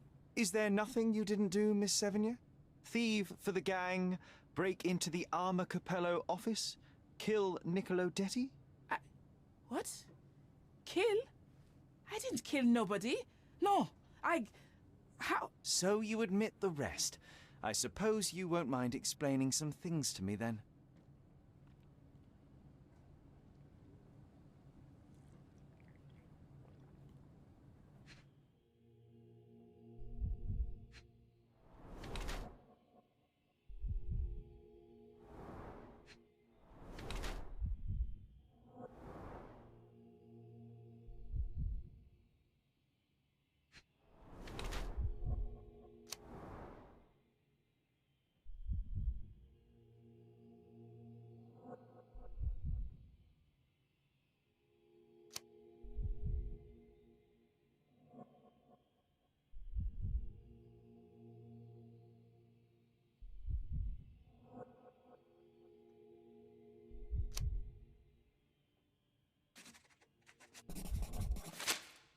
You were in the Armor Capello office yesterday evening, Miss Sevigny. The same place that Niccolo Detti was found dead today. What happened? How would you know? You can't prove anything? It's written all over you, Miss Sevigny. I presume you did not intend your evening to end with a fall over the railing and a fracas with felines? Need I continue? Zut alors! It was just a job, nothing else. I was asked to come. Here, see for yourself. I don't know who hired me, but I think they wanted to pin the crime on me. Poor Niccolo. When were you offered this job? Ah, mon Dieu. I don't remember precisely. I think the letter arrived around 9:30 in the evening. It sounded tricky, but the money was good. And you arrived at the office? Perhaps 45 minutes later? I am very good, sir. I was in and out in 5 minutes. I don't like lies. No, wait. Okay. It took 15 minutes. All right? Still impressive, no? You knew Mr. Detti, how? Niccolo and I grew up together. I hadn't seen him in years, then ran into him on the street, smiling with some lovely lady on his arm. And that was the last time you saw him alive? Wait, until I found him dead yesterday. That same woman was there, too. It can't be coincidence. You saw a woman in the office? Mm-hmm. She started screaming, so I slammed the safe door and ran when I saw a guard coming. Your thieving days may well be over, Miss Sevigny. Until this matter is resolved, you will remain here. Good day.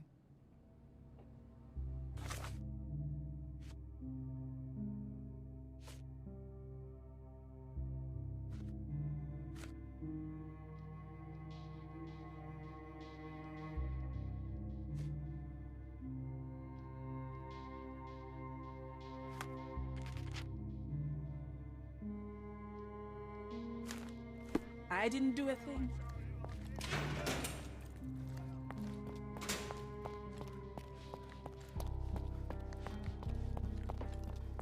The air here is rather refreshing. I'd even recommend that some of my friends visit the place. Please let me out.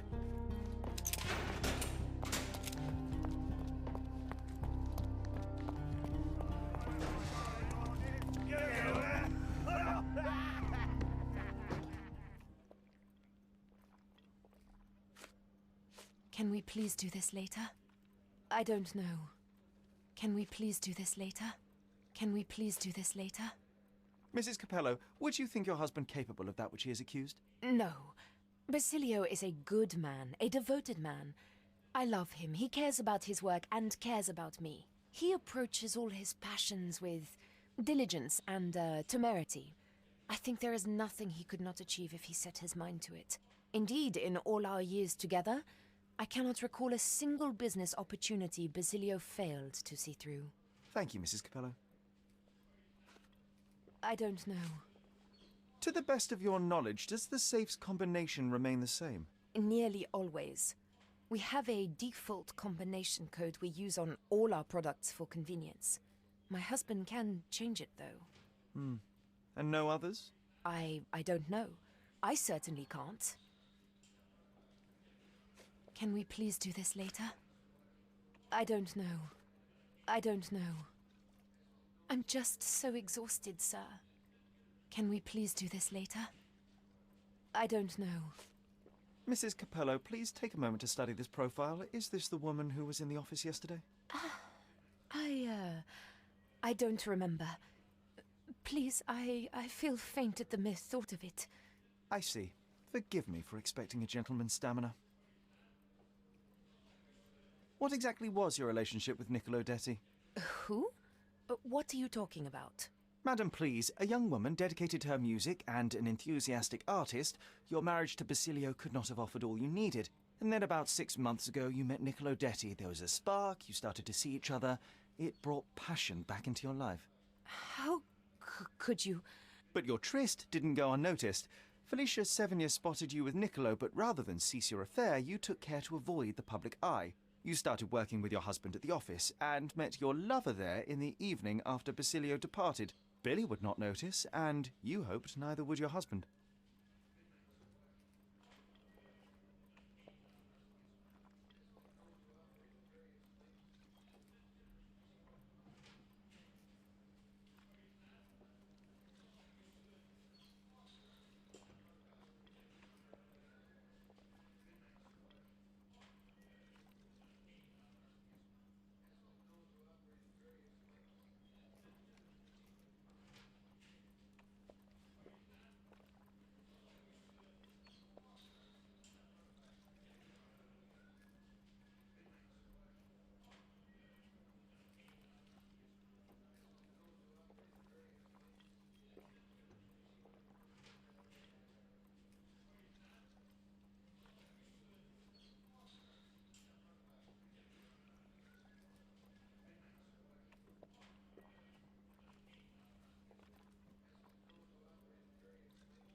Do I have this right so far?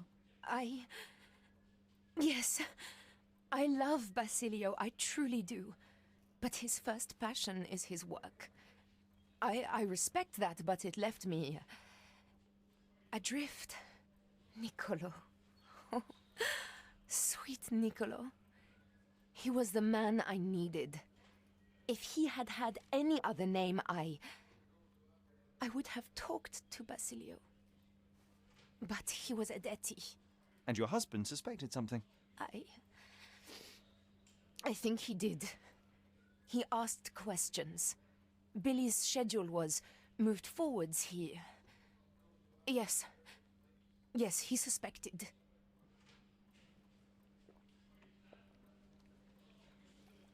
And thus we arrive at the heart of the matter. How did Mr. Detti end up deceased in the safe? I do not know. Madam? I don't know anything about his death. Are you sure this is how you wish to proceed? It is the truth. Please, just leave me be.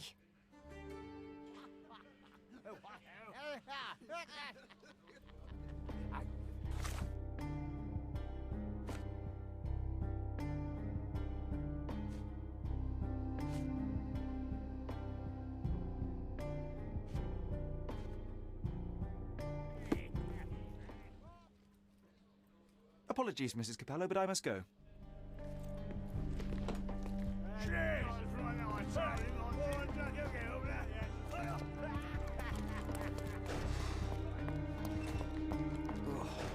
What a long day.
Another question?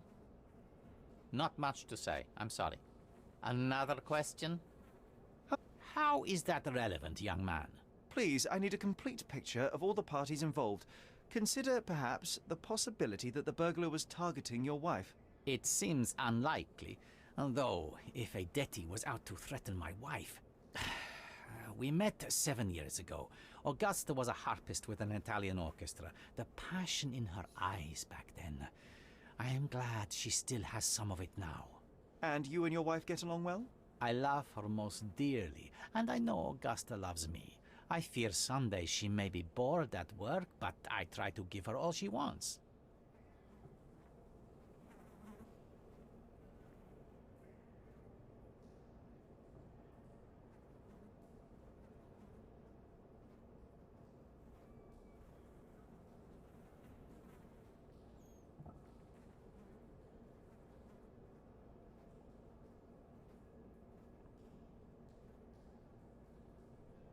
Not much to say, I'm sorry. Not much to say, I'm sorry.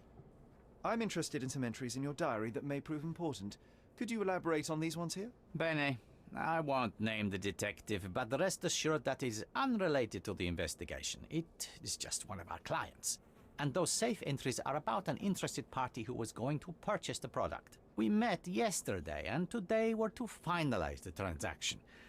Alas, that opportunity is no more. You've been a good help.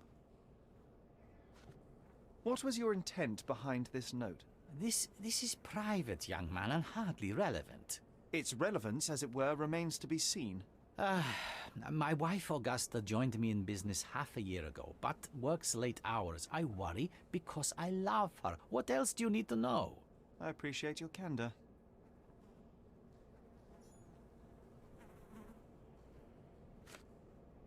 Not much to say, I'm sorry. I'm afraid I have nothing to add to this. Not much to say, I'm sorry.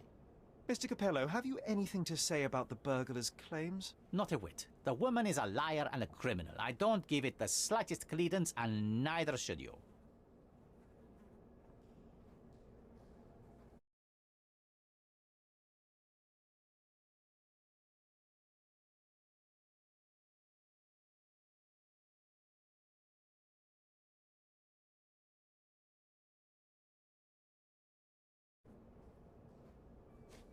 Another question?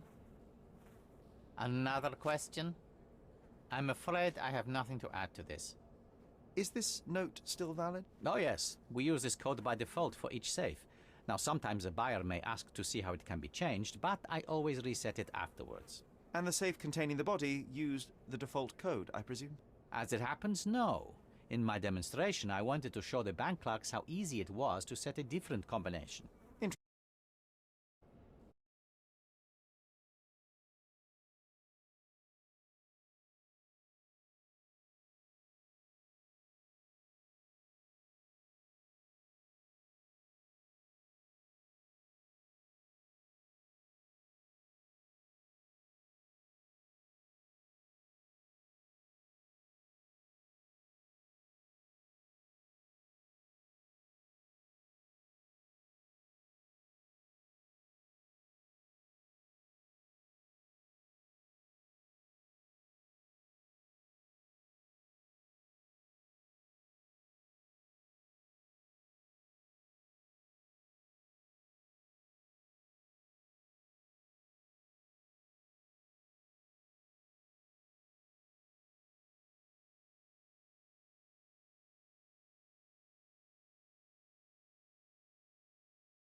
Not much to say. I'm sorry.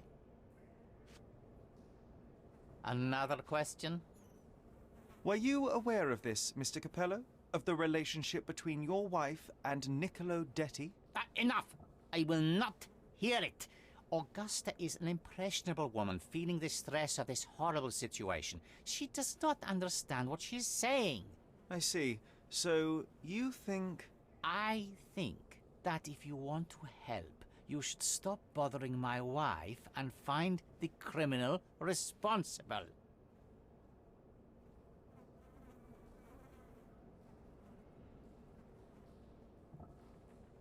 I will return.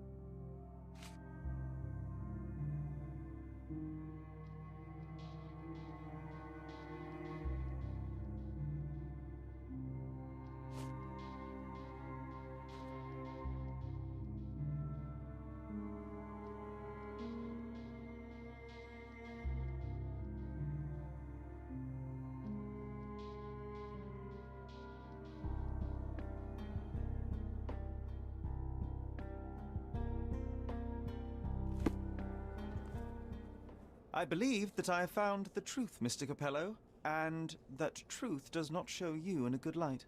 And here I thought I had found a bright mind. Why would I need to kill Niccolo Detti? It's simple.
You knew about Niccolo and Augusta. You loved her, and the Detti and Capello conflict is well known. You had to protect your family's reputation. Ha! Any simpleton can find reasons for me to dislike a Detti, though it takes a special kind to concoct an imaginary dalliance, too. How do you believe I killed him? Just threw him in the safe.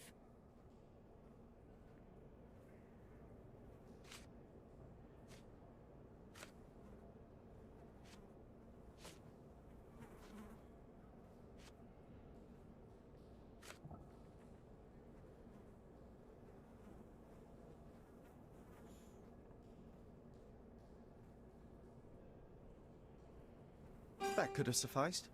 Niccolo may have been unconscious, and you admitted you had full access to your office for most of the day. Or you could have changed the code during the day, then arrived unannounced in the evening to leave him nowhere better to hide. And why on earth would I do that? To get rid of a Detti? To force a confrontation with your wife? Either seems entirely plausible. To you, perhaps, but how would I even know when to do the deed, huh?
You planned this. Billy's time of work was changed, you met with detectives, you planned when it would happen to the minute. Indeed. How very convenient. Except the detective was my client, and I moved Billy's shift because I was worried about Augusta. Young man, if your mind were applied to something useful, you could truly be something. The game is over, Mr. Capello, and today, you lost. You may think so, but just wait until my lawyer arrives. The police might see things differently. Perhaps, but the truth is the truth. My work here is done. Good day, sir. I don't get your decision. We did all that work, and in the end, nothing about this case changed. Come on, Sherry. Say, I am...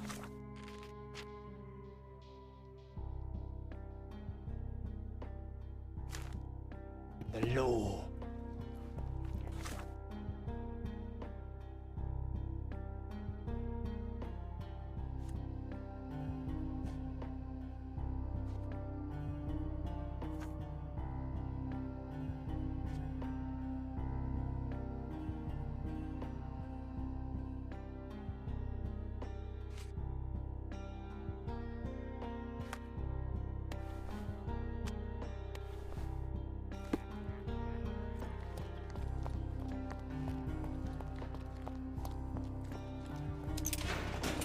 Good day, Mr. Manchios.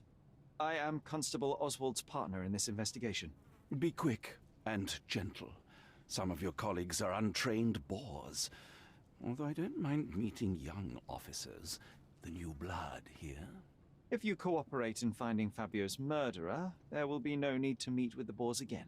That voice. Werner's friend? You're the policeman. What a disappointment.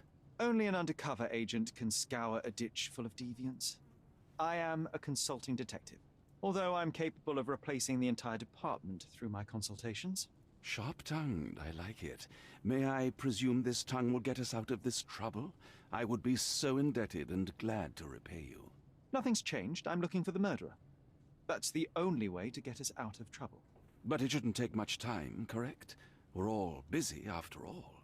I need to examine you first.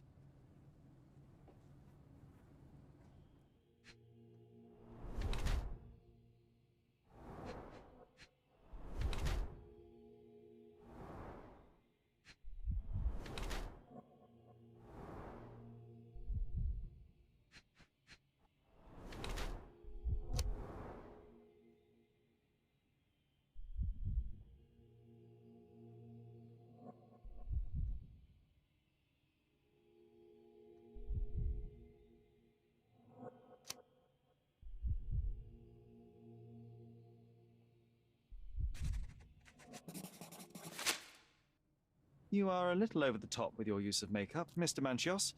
Is it so difficult for you to acknowledge your age? Well, Sherlock, that's easy for you to say to an old man when you look as though you are barely 15. But still, it shouldn't be an issue for someone of your status. For people of my age, it isn't an issue, no. But the younger ones can be so afraid of wrinkles and grey flecks. I have to adapt. Such a methodical man who cares for his body but misses the soap under his fingernails. Are you so impatient, or perhaps even impulsive? I wouldn't call myself that. Silly little details. If I missed it, it wasn't important. Or rather, it was less important than who or what I was focused on.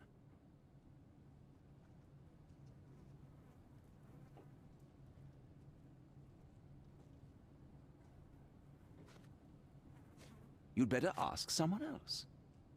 That's not something I know much about. You bought an expensive pair of cufflinks for Fabio. Were they his price? Or were they a tip for an exclusive show? It was pure business. Fabio escorted me a few times. I was merely showing my gratitude. This pair cost a small fortune. You must be extremely grateful, then. Tell me more. You've thrust a knife in an exposed nerve, Sherlock. Yes, he was my protégé, and my beacon also. With my experience and his beauty, we could have achieved anything. I had faith in him. I would have made him.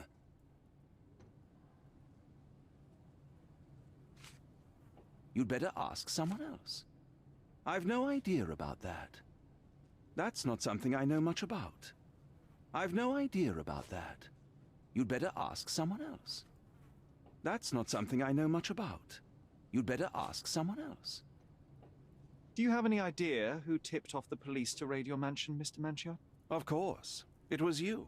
I could even say you Sherlocked me in here. A good guess, but the wrong one. The fellow who did that was Mr. Pinchetti, your major domo. What? Santos? But how could he even know? If he's not the murderer himself. The ungrateful swine. He has dared to besmirch my reputation.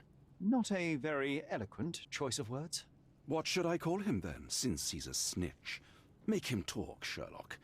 I'm quite certain he knows more about the murder than he has told the police. That's not something I know much about. I've no idea about that. You'd better ask someone else. I've no idea about that. I've read the letter about your will. A harsh method of ridiculing Santos. I doubt he will use mustache wax when he wears no mustache to begin with.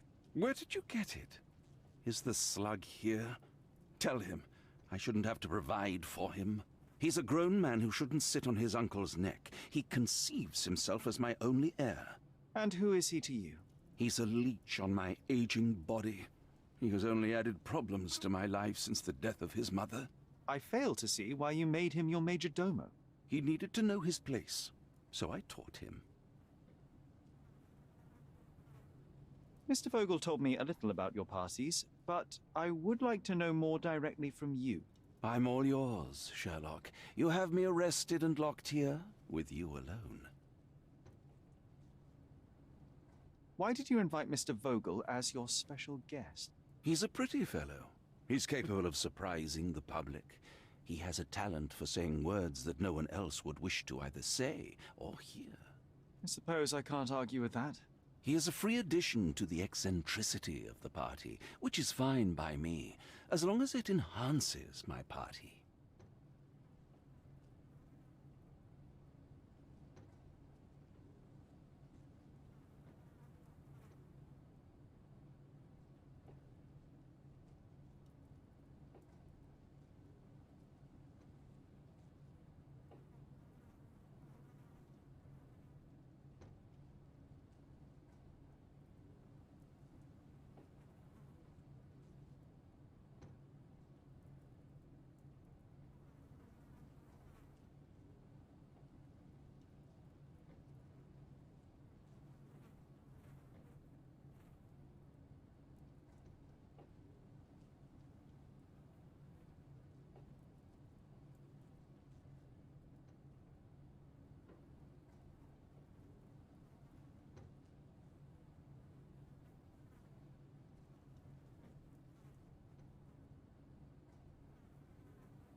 I'd like to know who you usually invite to your parties.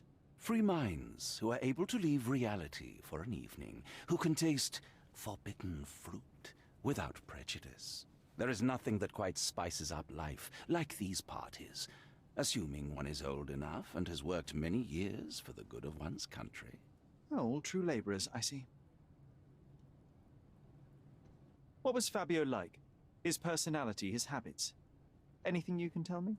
He was the brightest star of my parties. Young, magnetic, and full of energy.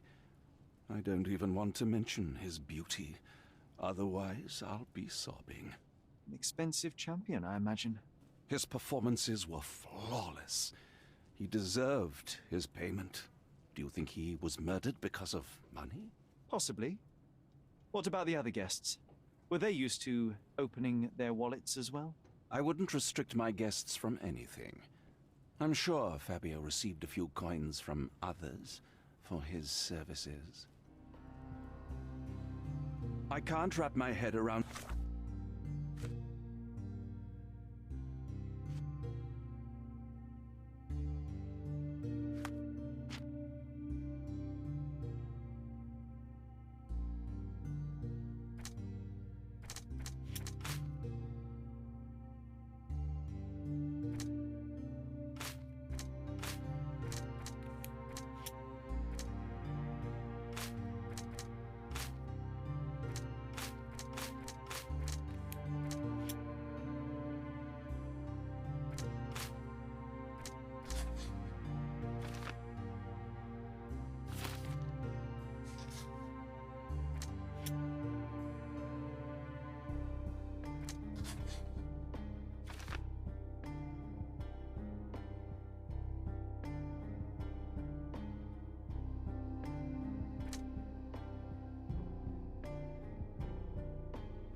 such a tragedy at my party.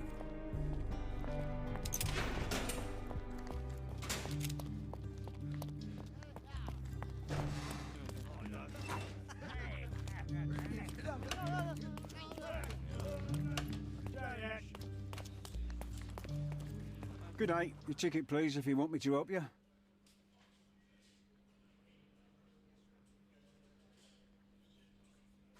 This is not a ticket.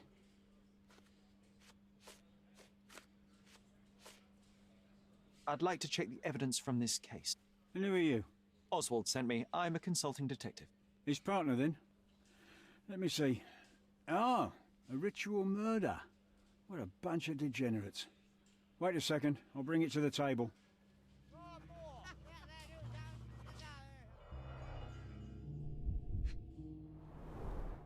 A heavily perfumed handkerchief with the initials KM in the corner. It's a miracle this ruby hasn't tempted anyone.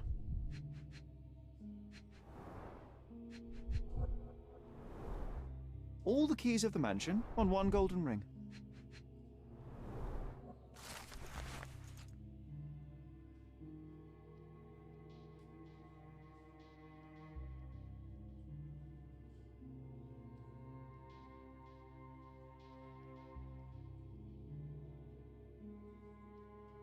Not the time for privacy.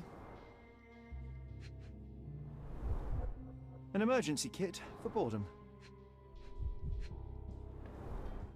A handcrafted charm that contains hair and nail clippings. Her key to the altar room.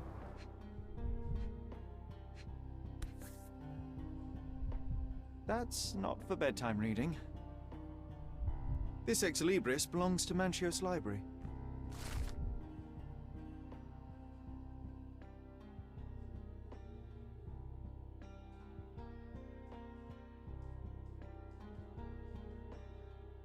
The book describes a ritual similar to the one performed in the altar room.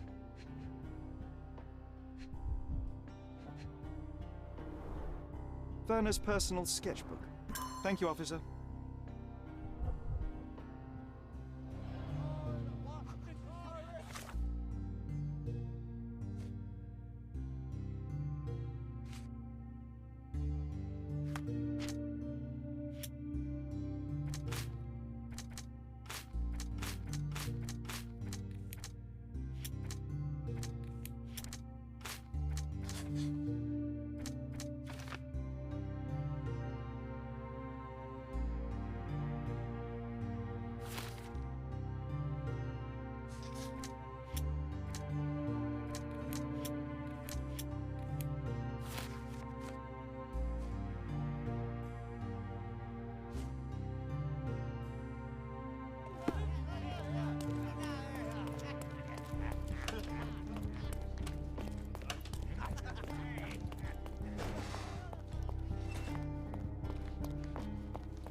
That's not something I know much about.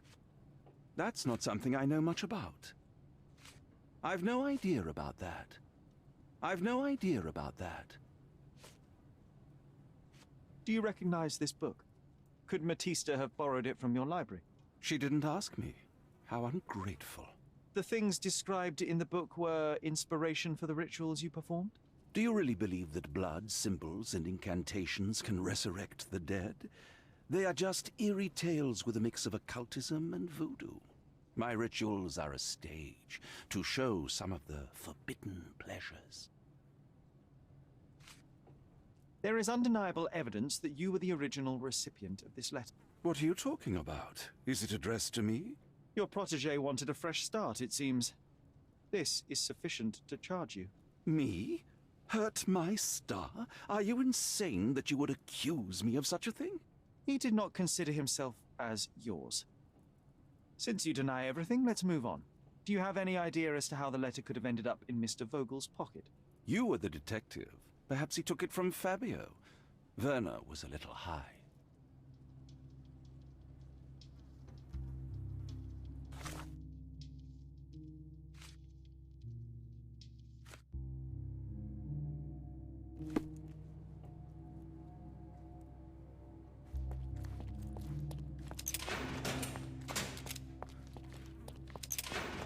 Please let me out.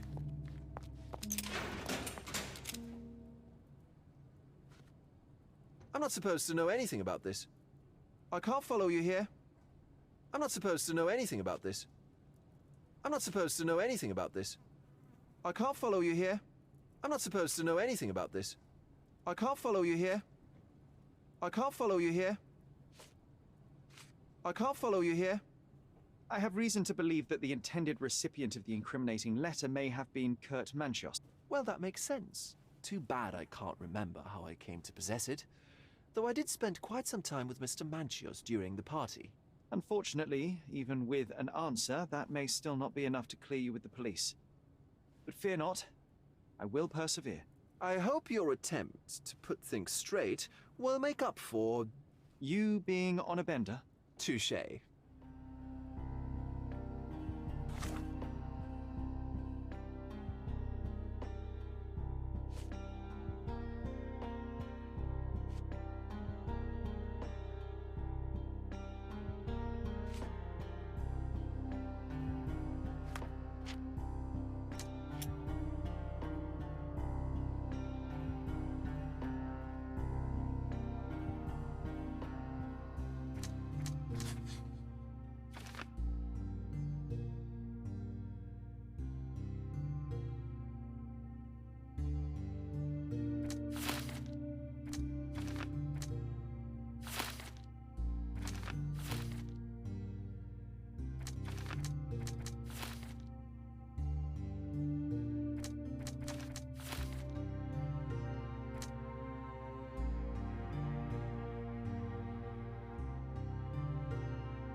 The air here is rather refreshing.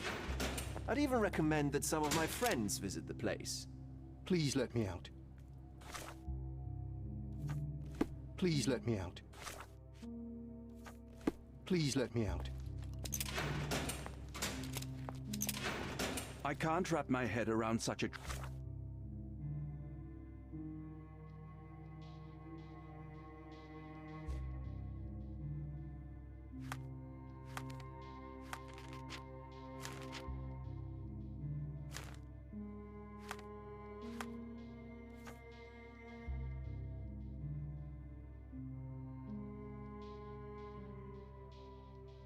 tragedy at my party.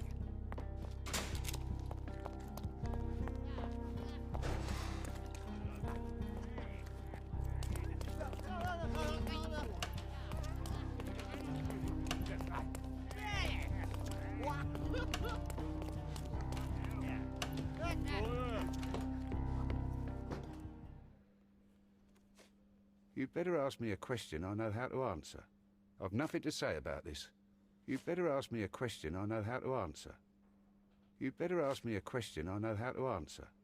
You'd better ask me a question I know how to answer. I don't think I can tell you anything about this. This letter proves nothing. Fabio wrote it to Mr. Manchios. It's time to free Mr. Vogel. Do you really think I'm that naive? I need proof, not words from his friend. Very well. Mr. Pinchetti told me that Mr. Manchios was lavishing Fabio with expensive and eccentric gifts. The letter mentions rich rewards and attempts to buy Fabio with them. It was written to Mr. Manchios. Who else was showering Fabio with luxuries to buy him? It doesn't fit Mr. Vogel's character. Look here. We had a deal. Give me the murderer and then take your friend with you. I won't budge otherwise.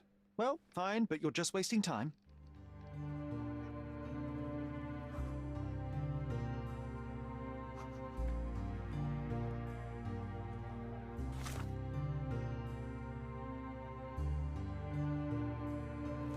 Continue our investigation while I look...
the papers.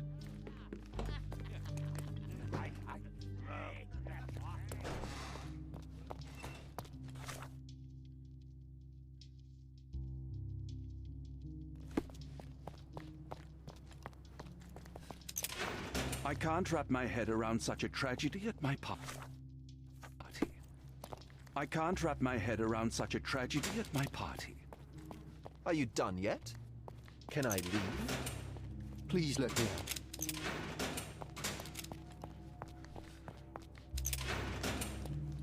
I'm Sherlock Holmes. I'm helping Constable Oswald.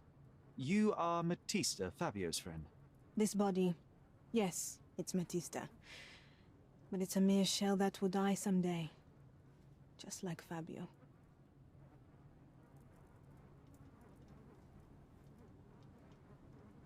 Fabio knew the risks. Selling his body to degenerates who hid behind robes and masks, it could not end well. That's only your distorted understanding of safety. Officers here, they wear robes and masks too. It's a dangerous lifestyle.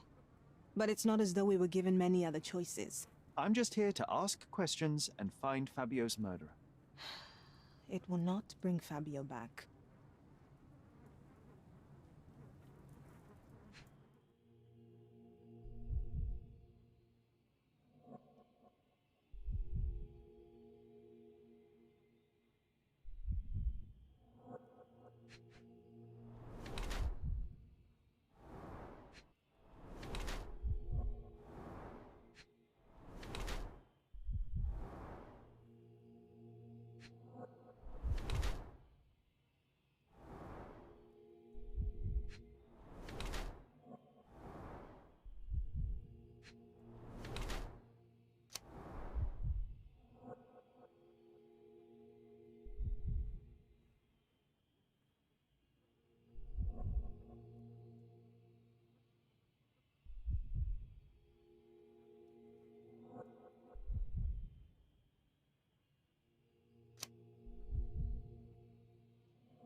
Fabio and yourself were slaves, am I correct?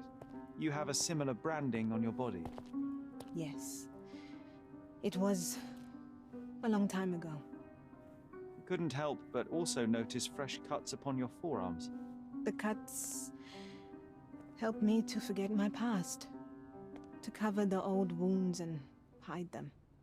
How did you escape? Something happened. One night the master fell down the stairs. I made him fall, and he died. We ran away that day. We managed to get on a ship and traveled here, to Gordona. Fabio and I started a new life here. It was very hard at first, but it became better with time. Until today.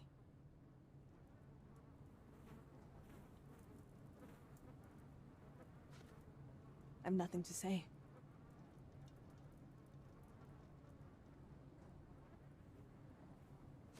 I've nothing to add.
I've nothing to say. I've nothing to add. I don't know what to say. I don't know what to say. I've nothing to add. I don't know what to say. I've nothing to say. I don't know what to say. I've nothing to say. I don't know what to say. I've nothing to say. I don't know what to say. I don't know what to say. I've nothing to add. I've nothing to say. I've nothing to add. I've nothing to add. This book, The Power of Love, Blood, and Mandrake, what do you hope to achieve? To learn more about the invisible strengths that govern us. Occultism is real. The master who fell that night when Fabio and I escaped, I made him fall. I cast a spell on him and it worked. Or was it a coincidence? The universe is rarely so lazy. If you say so.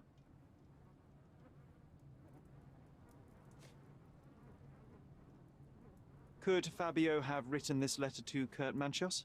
Oh. That could be. I never thought Mr. Manchos could make Fabio that angry, though. What do you mean? Well, Fabio wanted to disassociate from Mr. Manchos. Clients who are in love are both a blessing and a curse. But Fabio was here tonight. Money.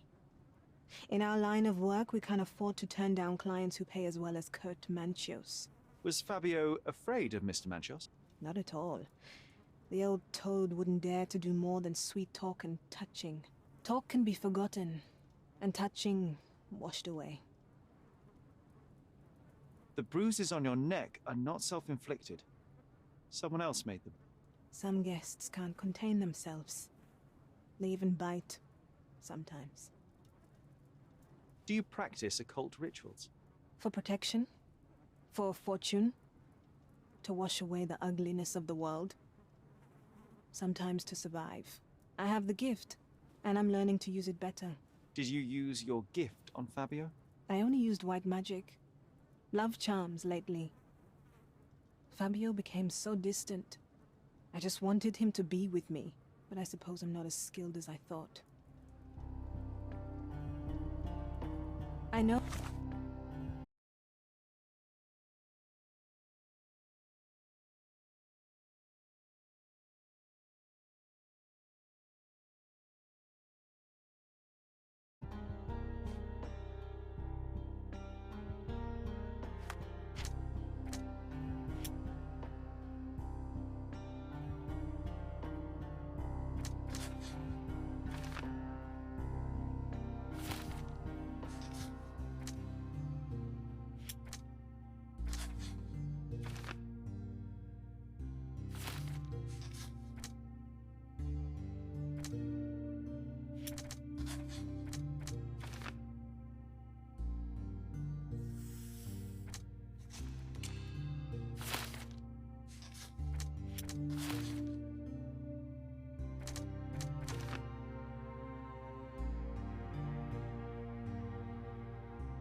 I can handle the news.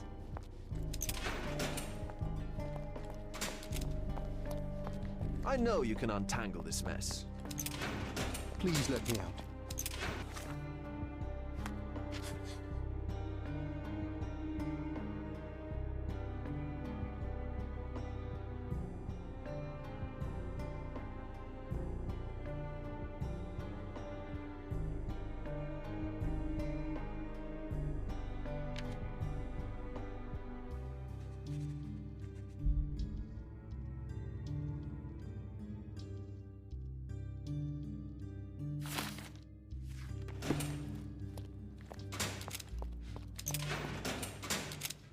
The murder of Fabio did not have a ritual purpose, Mr. Manchios. It was staged by a man who wished to distract the investigation. That might be true. That poor girl Matista wouldn't dare to kill the only man who cared for her. So, Santos. Mr. Pinchetti snatched at the chance to solve his problems. Ungrateful little scum. Will he be executed? But what for? He informed the police as to the crime, that was all. He couldn't stage the ritual, but he found the body, I believe. I can't believe it. Why did Werner do it? Mr. Vogel. He had no reason, and he won't be a scapegoat as you plan. You put Fabio's letter in his pocket when he was intoxicated, didn't you? You can't be serious.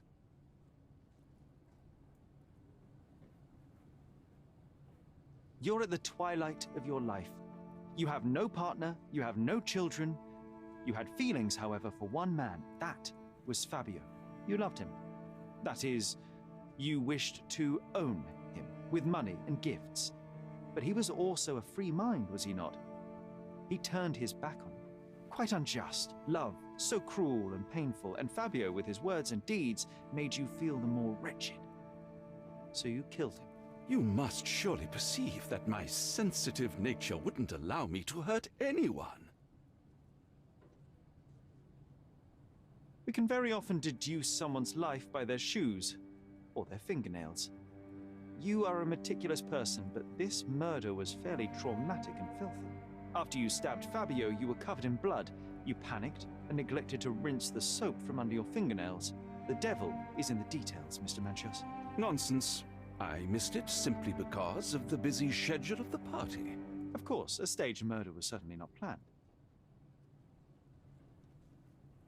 You staged the murder as a satanic ritual. It was easy for you, since you were the one who wrote the scenarios for the parties. It was your way of avoiding suspicion. a respectable man in his 60s, Early 60s. who hosts the cream of Cordona's society, cannot possibly be a murderer. But the guests who behave like animals in his mansion, of course, one of them could have killed Fabio. I did oversee a few of the rituals, but I did not stage Fabio's death.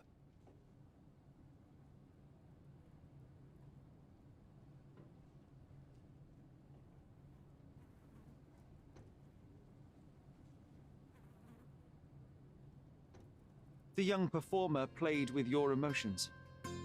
That was painful to realize. You spent so much time and effort to be with Fabio, but he didn't respond in the way you would have liked. You wanted to be loved, but Fabio shattered your dreams. In the smoking lounge, he teased and mocked you. He wanted you to suffer by offering himself to others.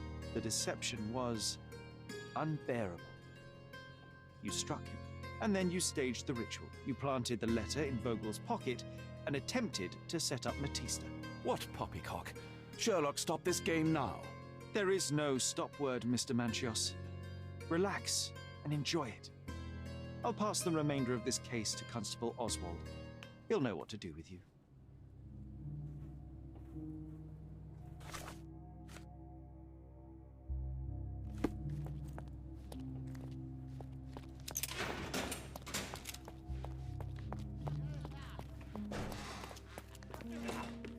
I have a name for you.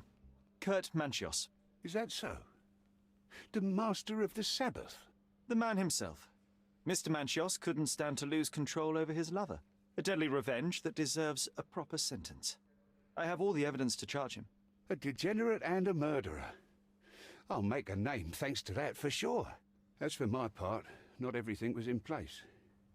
Perhaps some documents were transferred somewhere else, but I couldn't find a trace of them. Then I remembered. The discarded document drawers where we put the lost papers or the badly labelled ones. Including the crime scene report of Violet Holmes's case. Everything I've found is on the desk here. Take it. Your persistence has saved me. Yeah, well, we had a deal after all. Your friend is free then. You can leave. Good luck, Constable.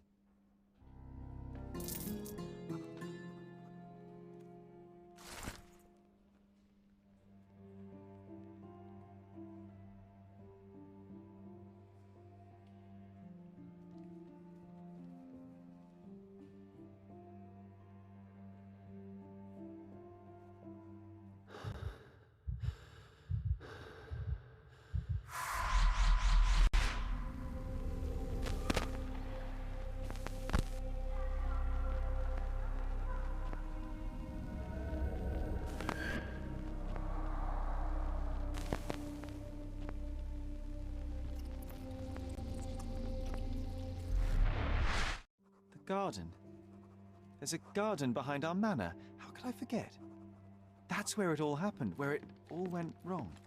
Sherry, it looks like you've almost found what you wanted.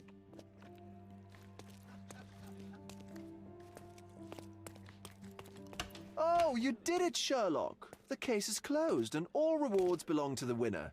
Bravo! It is merely the triumph of the truth. Is it? No compromises? No lies? You're happy with your decisions? Whatever the truth, it had to be revealed. The victim deserved it. Well, you seem confident in the value of your actions. I guess since I'm free, you were heard after all. By the way, did you get that precious information about your mother? Oh, not that you must. Yes, I did. Forgive my intrusion in such a personal matter.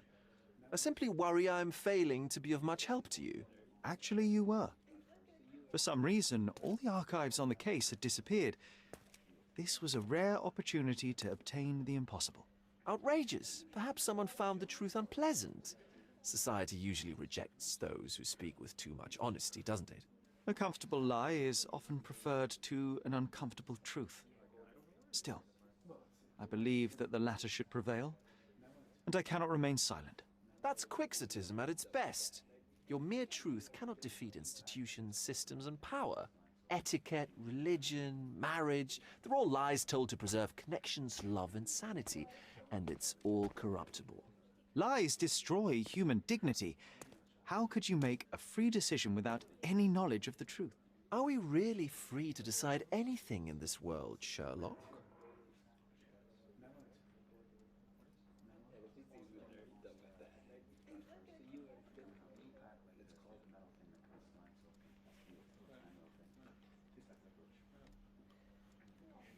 I get enough obnoxious pontification from my brother, so please, spare me your lecture. Forgive my love for moral philosophy. I know I tend to ramble. You're a walking contradiction, Sherlock. You refuse to lie to others, but constantly lie to yourself. How long until the train comes off the track? I cannot look away, but perhaps I should take a few steps back. You're an accident waiting to happen, dear. Until then, I shall bid you adieu.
Don't pass by. Welcome. Don't miss out on... Merhaba. It's a good day for a purchase. May your purchase be...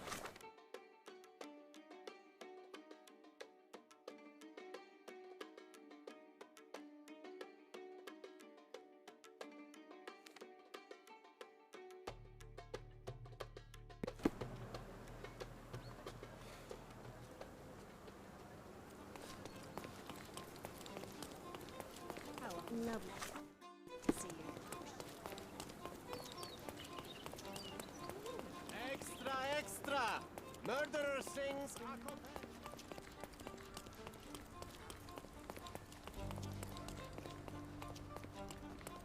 The best antiques in the district. My goods will brighten up your house.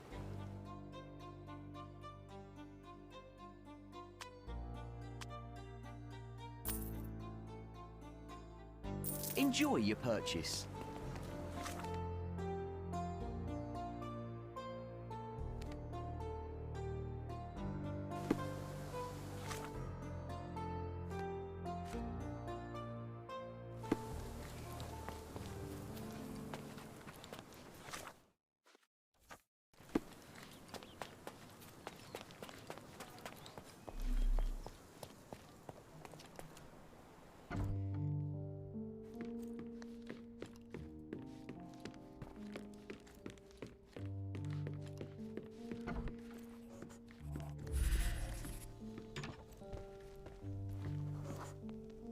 I was so frustrated to find only one bed in this room.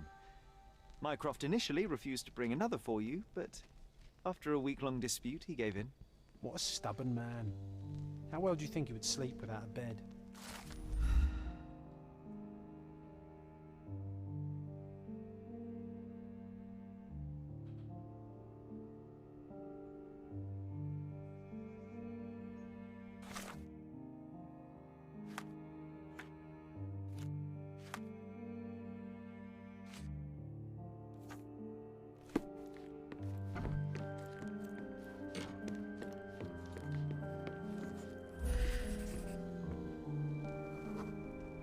We used to take a shortcut down the banisters, much to everyone's annoyance.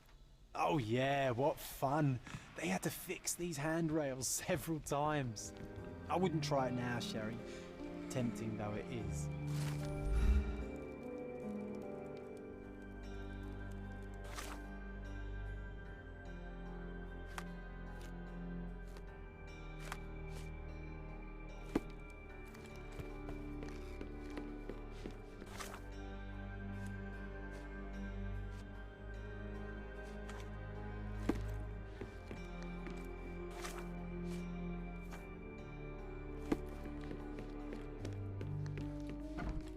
looks exactly like it was a decade ago. I can almost feel the memories hitting me. Ah, the memory comes back. We snuck about watching him. He closed the drawer and went to the hall. We were like two shadows crawling behind him.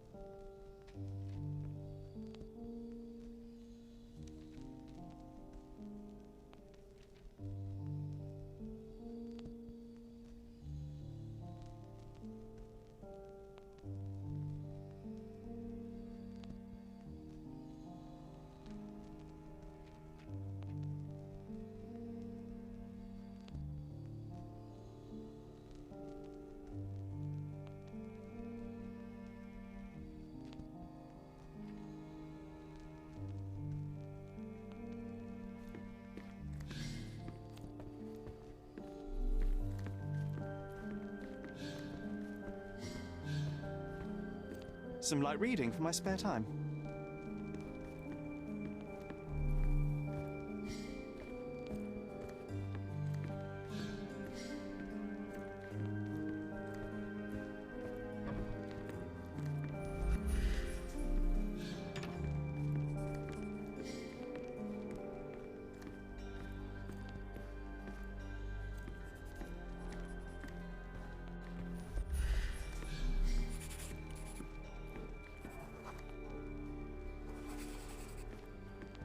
The painting on the wall was slightly atilt.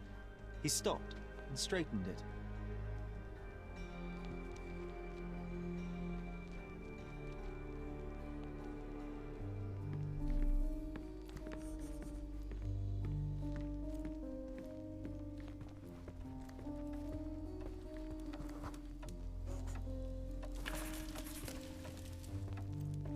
Then he threw some logs into the fire and sat in his armchair to read.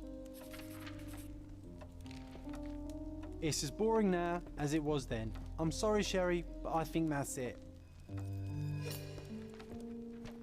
Wait, John, we never use the fireplace in the mornings. What if...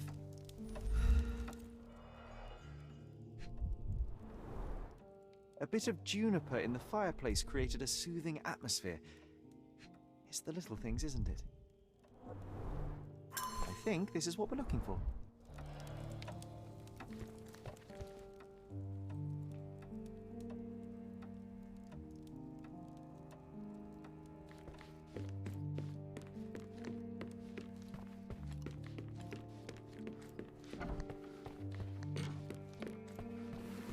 We made it. So what's there? Single malt whiskey, Mycroft's favourite. Gifted by Queen Victoria herself.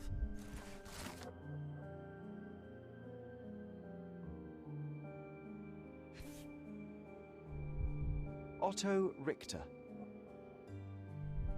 This one is rather thick. Mycroft can be truly dogged in his research.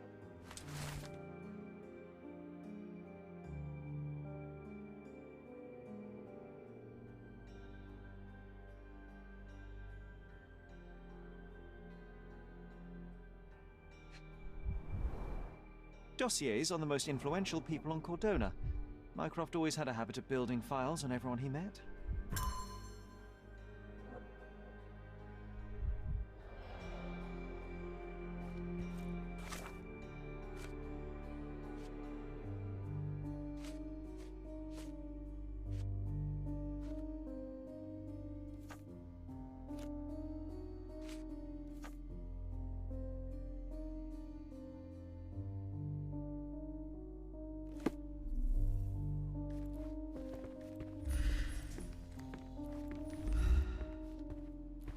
What a monstrosity! Where could such a creature even survive?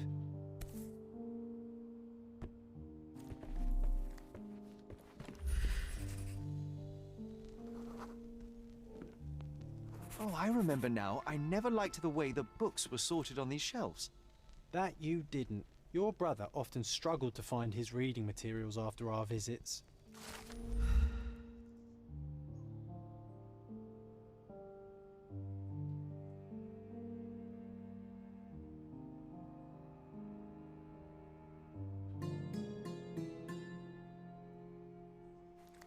When you're finished here, can we build a wigwam from the blankets? Like in the good old days?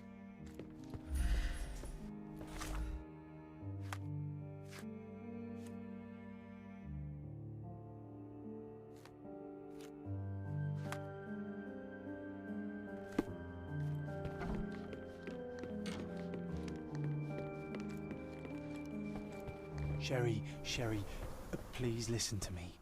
Sherry. John, I always listen to you. You don't have to do this. You don't have to go through. I don't know what is beyond this door, but I can feel it. Buzzing, angry, like a fly at the window. I know. I can sense it too. You locked away this memory for a reason. There is only pain here. Pain? And truth. You do not need to suffer either. There is so much more we can do on Cordona, so many others we can help. There is no coming back from this.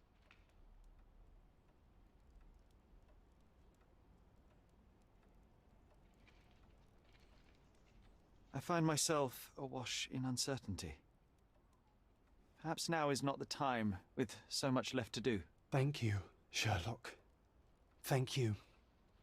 Some doors can remain closed. Cordona still calls for us, yes. And we will answer. But know this, John. One way or another, we will find ourselves back in front of this door, unable to avoid the truth any longer.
Does this poster truly claim that Cordona has a ghost?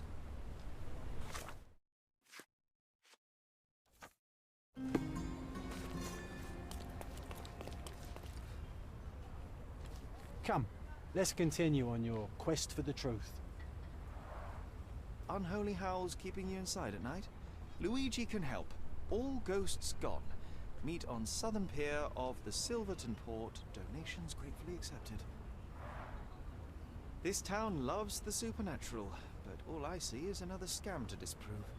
The world shrivels under a skeptic's eye. That's why you're so sullen, Sherry. You leave no room for delight in the magical. I delight in making the unknown known. Let us begin by asking someone about the poster and then pay this Luigi a visit at the port.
Can you satisfy my curiosity? Oh, mister, helping you will be a tremendous honor.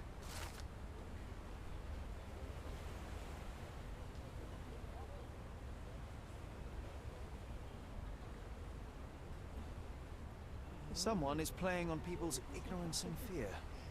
Or someone is bravely going toe-to-toe with an otherworldly evil to protect the innocent. You're the hero people deserve, but he's the one they need.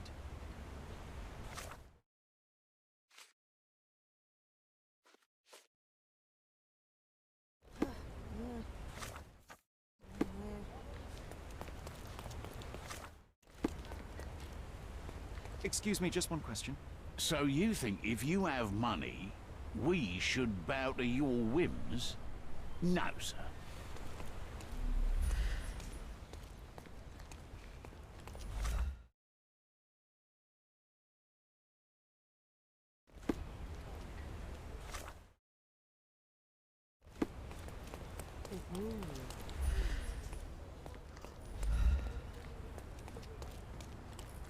Help me, please.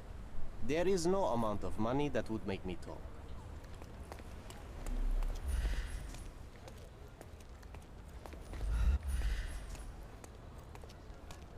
I am the ghost of Christmas yet to come, Sherry. I see that you'll spend it all alone.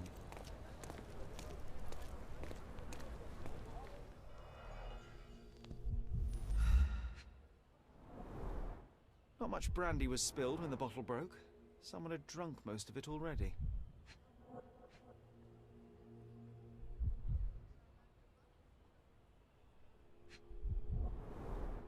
Not enough blood for a murder, but plenty to suggest fists were flying in a collie shangles.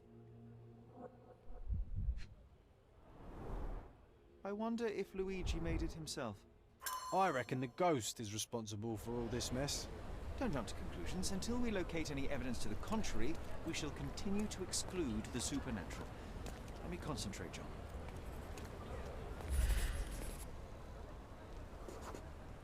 The ghost hunter's stand was here. Someone stormed up angrily. Let me take it from here. It was the ghost of Cordona, a horrific being, formless, with evil eyes and glassy skin that shimmered like a nebula.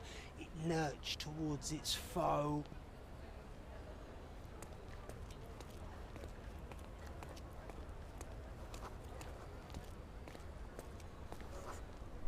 No, John, it was human. We're staring at the evidence of a scuffle between men. A little imagination never hurt anybody. If a mark realizes they've been had, that the fear was baseless, the money defrauded, they will likely return to voice their displeasure.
and thus Luigi took a beating. Fool should have at least moved locations between scams.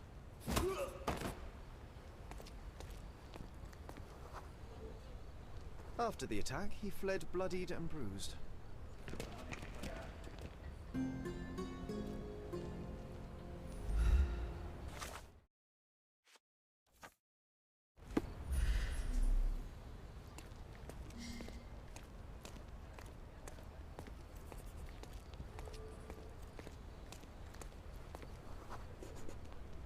Looks like he crawled that way.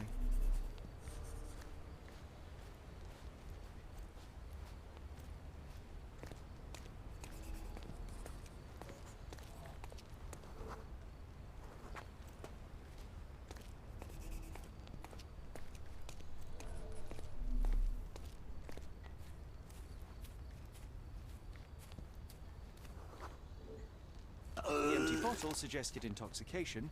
This vomit confirms it. Well, if you were tailing supernatural creatures for a living, wouldn't you start drinking? Thanks to you, I am often forced to tail the supernatural, and yet I'm still sober. Mostly. There's a bottle missing. After expelling all the alcohol from his stomach, it seemed he was compelled to replenish it. Perhaps because booze eases the pain of his lonely and dangerous life as a ghost hunter. You need to stop reading the Penny Dreadfuls.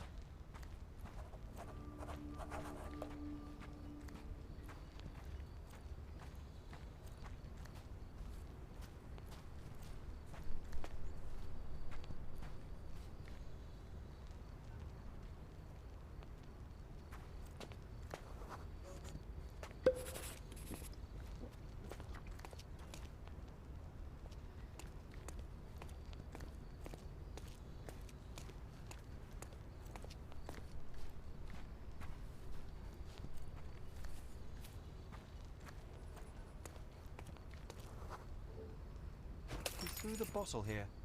We must be near his hideout. Maybe we just leave, Sherry. There is no need to disturb the ghost hunter from his beauty sleep. Looks like an appropriate home for a ghost hunter. I have a bad feeling about this.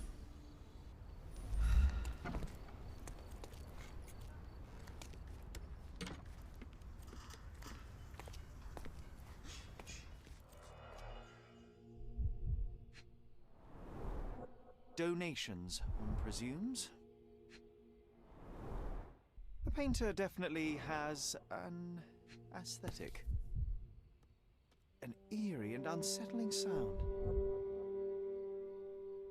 Handcrafted, actually rather beautiful work. So this is where all the money was going. So you see, John, nothing supernatural, just a drunken lowlife fooling superstitious sailors for a living. You can't argue with the truth. The truth will out no matter what one does. You can embellish it all you like, but you're just delaying the inevitable. Well, he can delay it no more. After what happened at the port, this scam won't work again.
Did you hear? Another sailor drowned on the beach once.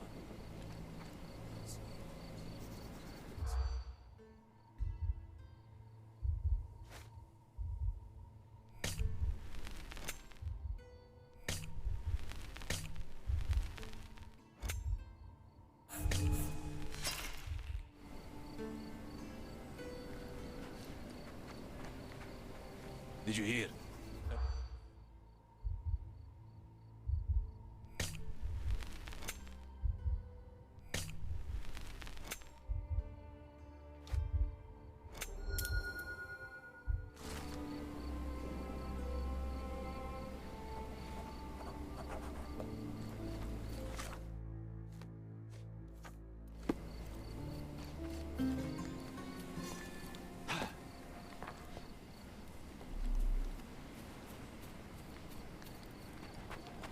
Kiss mark. It's the work of a siren, I'm telling you. Who's it? Here to gawk at the bloater? Not at all, officer. Perhaps I can help. Help with what exactly? Solving an accident? Fellow drank himself to death, literally. Case closed. It's not the first case, neither. A few days ago, another drunken sailor drowned himself in a fountain. What can you tell me about the other sailor? Nothing to tell. Some rich chap complained about a dead body in a fountain. Wasn't me who inspected the scene, though. Should have gone easy on the bottle, if you ask me. They get to shore, they start drinking like fish.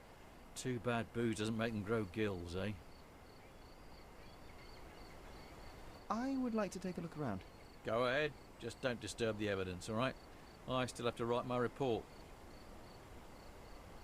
There's talk on the streets that a siren could be responsible for the drownings. A siren? You mean the bird woman kind? Why, of course, we've got sirens aplenty round here. Harpies, too. Oh, please.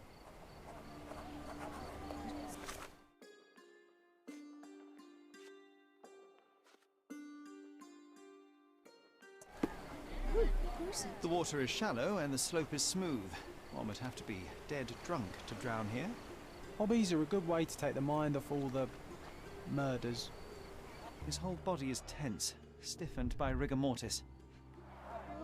A kiss on the forehead is quite intimate, but the vulgar lip rouge suggests a different type of intimacy. Interesting. The face is frozen in a contorted smile. His fingers are clenched as if he's clutching to life even now.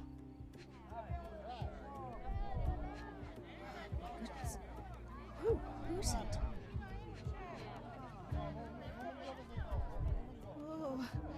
Oh. Oh. Worn, soaked boots, size 8. Something smells fishy here, and it's not brine. It's a good thing the tide hasn't washed away the tracks. I should inspect them more closely.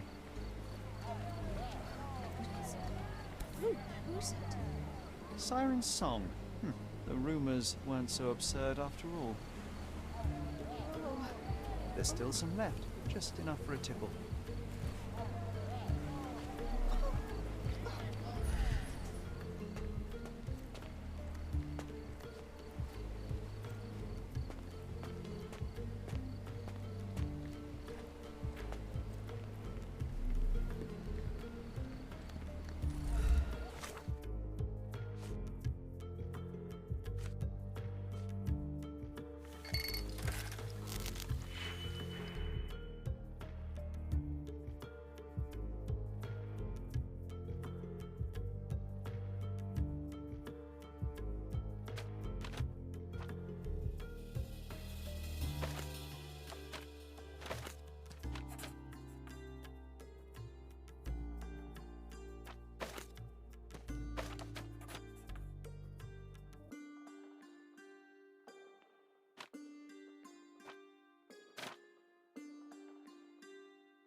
The sediment contained cyanide. It turns out he was poisoned. Didn't the copper say that fellow drank himself to death? He wasn't wrong.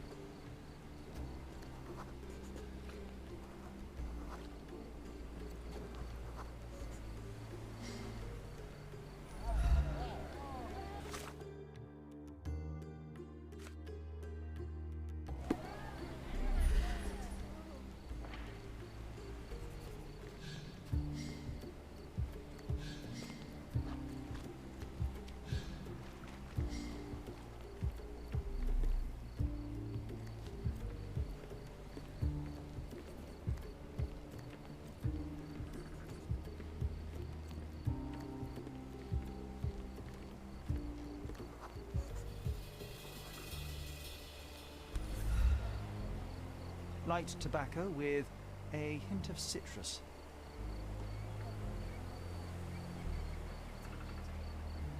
A bright red lip rouge mark.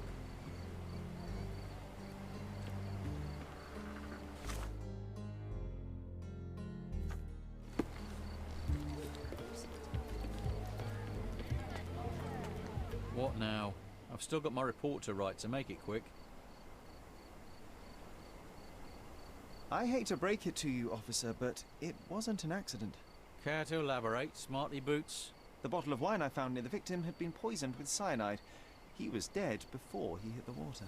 Whoa, that's a twist. Any leads on the poisoner? Nothing to put my finger on, but I might need to inspect the other drowned sailor. Well, of course I won't stop you. It's not my case anyway. We had a complaint about a body in a fountain. Can't have bodies laying about in fountains, can we? It was somewhere in Scaladio, as far as I know. You think they're connected? That is what I intend to find out. Thank you.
they drained the fountain and removed the body.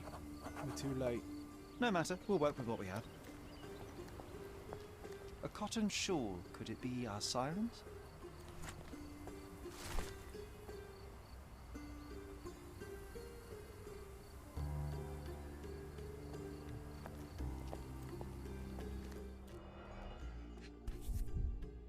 This wine, again. Don't sailors prefer spirits? Drained to the last drop. The victim won't be needing his cap anymore. I might as well take it. Ugh, the litter bin is right there.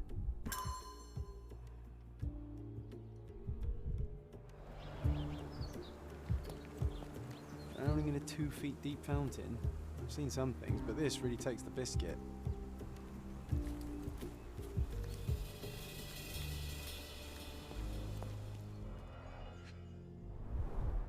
Last week's newspaper, the front page reads, "Sky is the limit, Governor funds Arsenal's second airship." A broken bottle with no label.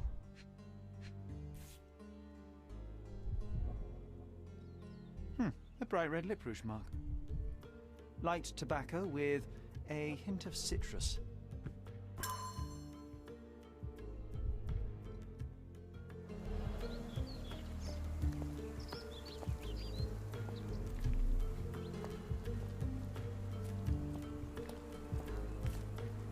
A worn leather tobacco pouch, salt stained from a long time at sea.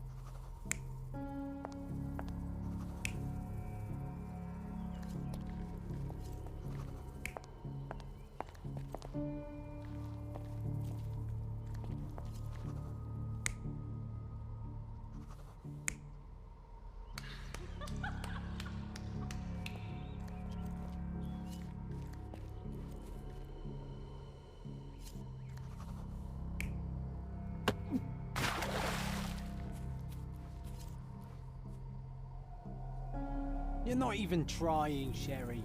Concentrate.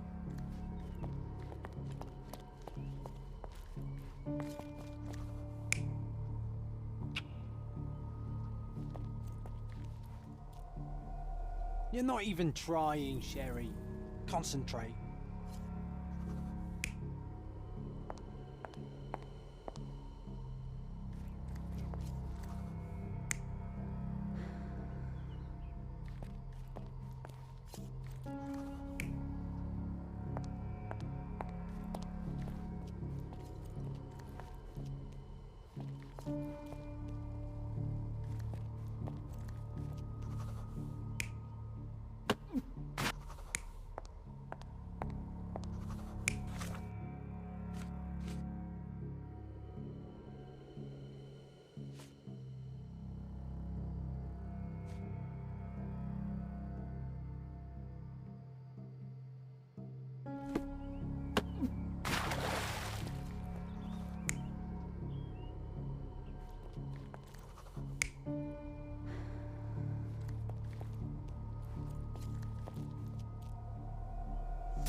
This sailor is another victim of the same woman. She poisoned him and pushed him into the fountain to make it look like an accident. Sherlock, the spot where he fell, I saw something. Maybe you should take a look.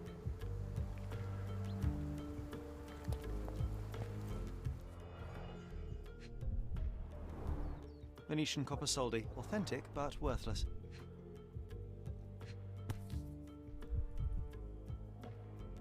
A water-soaked matchbox from the Drinking Dutchman. Must be a local pub.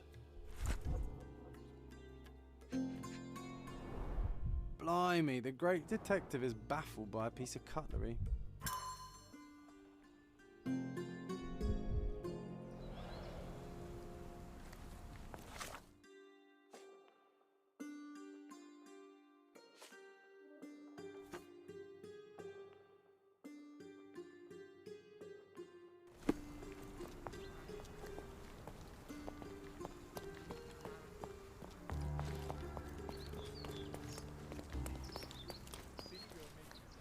Can you satisfy my curiosity? Nothing I can tell you, sir, but others might know more. Do you know anything about this? Hey, Toff. You have exactly 1 minute to get lost. Time to check your who, what and what, Sherry. Who are you asking, about what and dressed as what?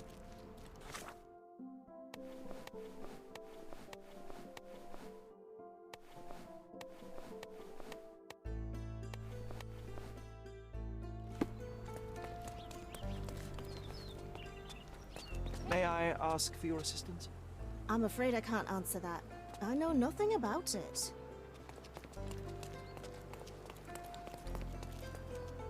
May I ask for your assistance? Sounds familiar, but no. Ask someone else. You obviously haven't thought this all through. Or are you just annoying these people on purpose?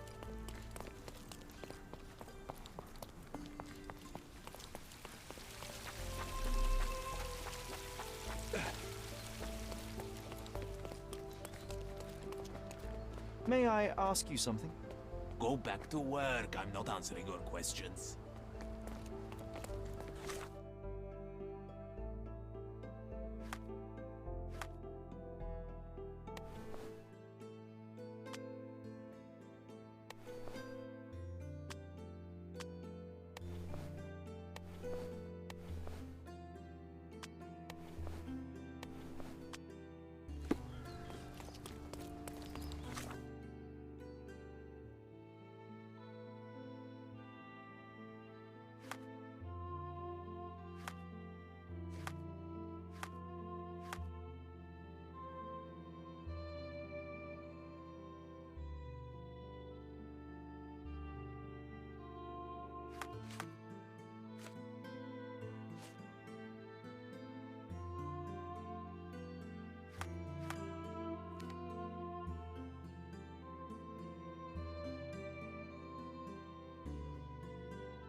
Do you know anything about this?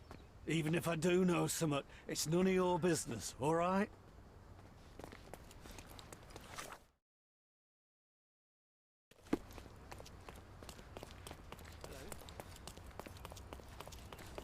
Are you able to help me? Even if I do know something, it's none of your business, all right? This isn't working. You might need a different tack. Exquisite furniture for your home.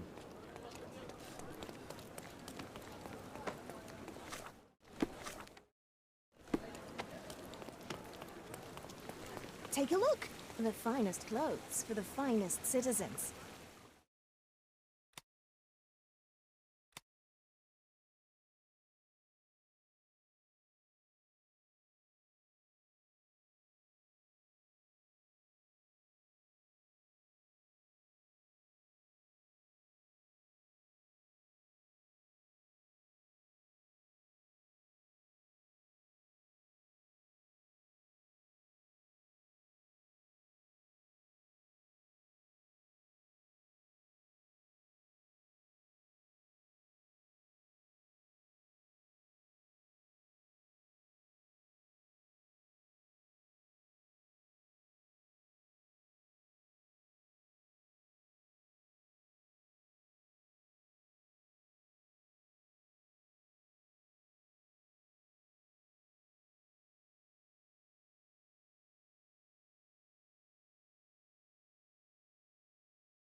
Think it over. Take your time. Come closer and try something on. You won't regret it.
Can I ask you a question?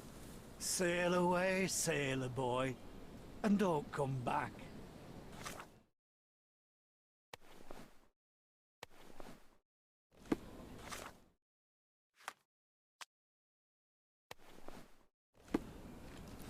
Hey. Is this familiar to you? Nah, fella. I got no idea about this. You obviously haven't thought this all through. Or are you just annoying these people on purpose?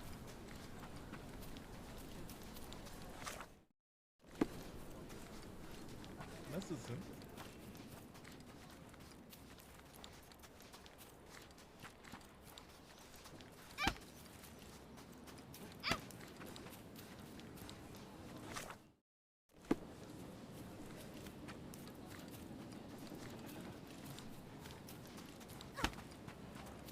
Nice to see you.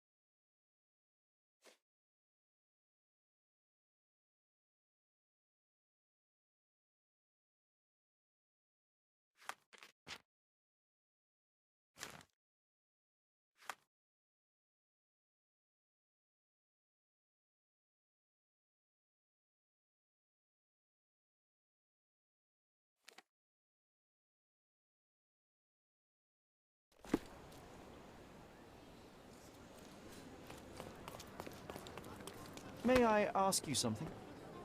I Can't say I've ever heard about that.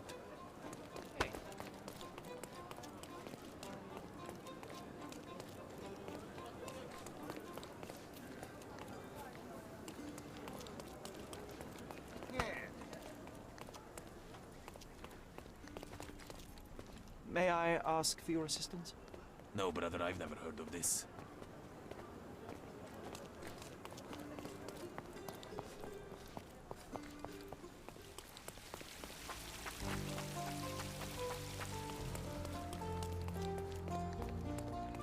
Excuse me, just one question.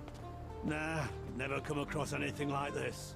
Time to check your who, what, and what, Sherry. Who are you asking, about what, and dressed as what?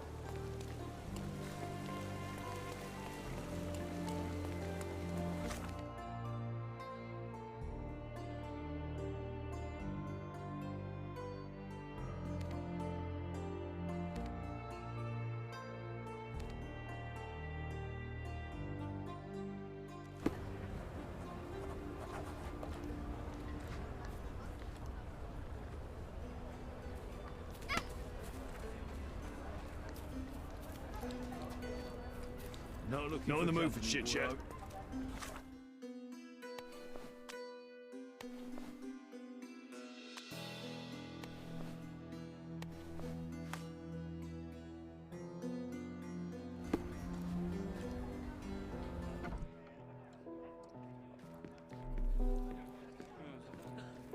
Help me, please. Ah, I know this, yeah. Let me help you.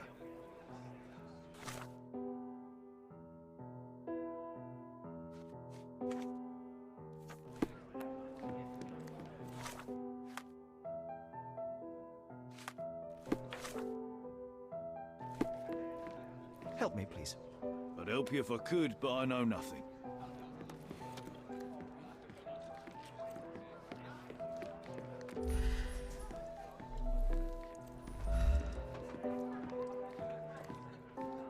Pour me another, bartender. Pour me another, bartender. What can I get you, mate? Nah, I'm good. Don't want to end up like that guy who drowned in the fountain after having one too many. Aye, I know the fella. Shame, damn shame. But let me tell ya, it wasn't the drink that got him. 'Twas a curse. Let me guess. It had something to do with the siren? No way, mate. That's just a daft superstition. I'm talking about a real curse here. He was from HMS Achilles. Some British schooner, nothing special. Except one of them Jack Tars shot an albatross. Everyone knows it's bad luck. Everyone. The dimwit brought the curse upon his whole crew.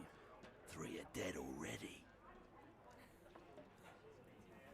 Wait, I've heard of only 2 such accidents. Are you saying that another man drowned? Drowned or not, they've all kicked the bucket. Just this morning, another member of the crew was found dead. It's a curse, I'm telling ya. Yeah, we're obliged to find out if it's really a... It must indeed be the curse, but how do you know all that? Why, he told me the whole story himself. The victim told you? His crewmate. The one who killed an albatross, Harry Thorne. He's renting a room upstairs.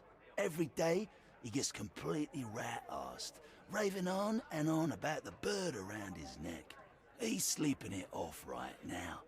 But when the blighter wakes up, it'll be the same thing all over again.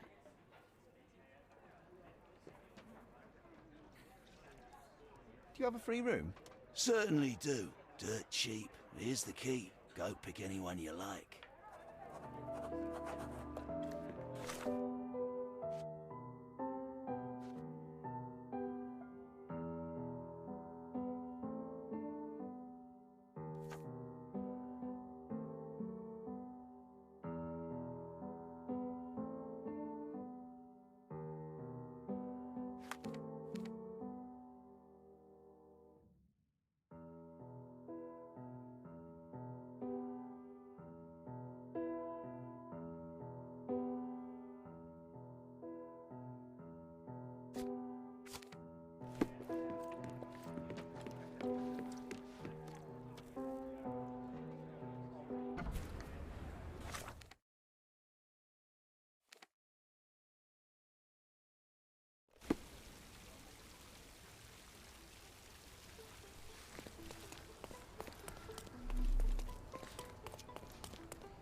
place stinks of urine and... Well, if it ain't Mr. Smarty Boots. Guess what? You were right about the poisoning, but this time I'm ahead of the game.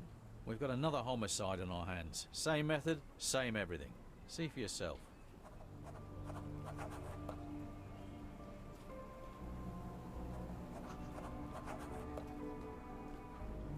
Be my guest. After all this, I assume we're going to meet a werewolf next.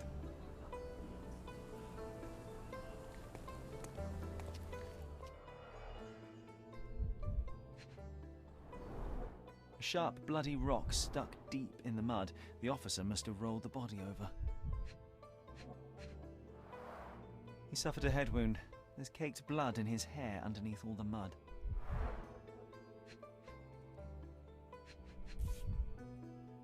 An empty bottle of rum.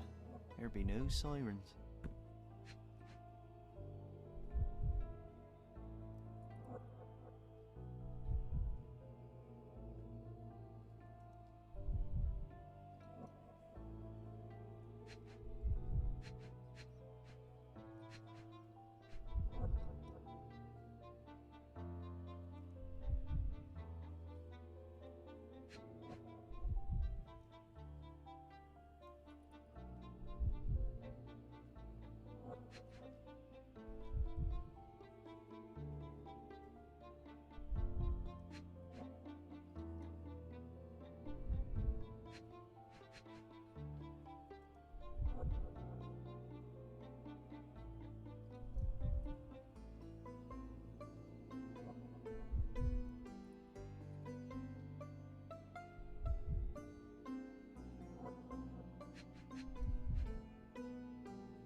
Looks like he slipped.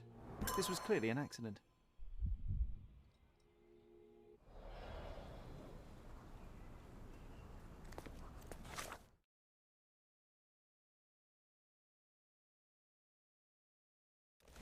After all this, I assume we're going to meet a werewolf next.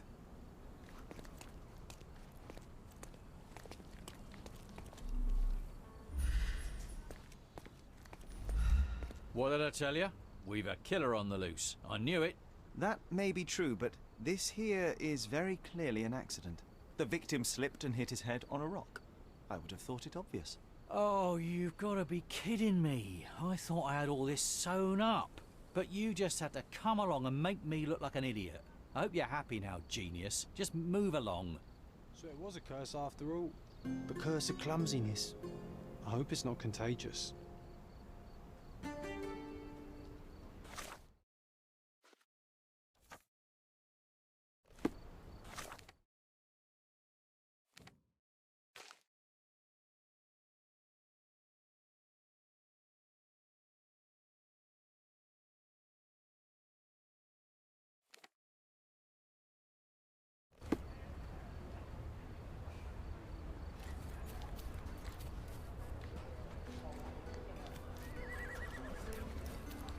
I'm shipping up to Boston in a few days.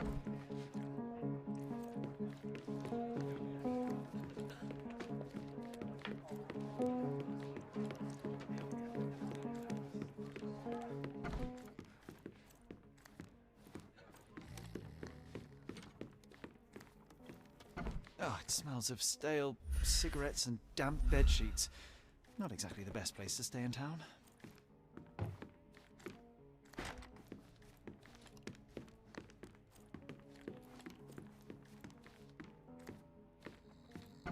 Oh, the smell alone makes me feel groggy. If he stopped drinking, the entire alcohol industry would collapse.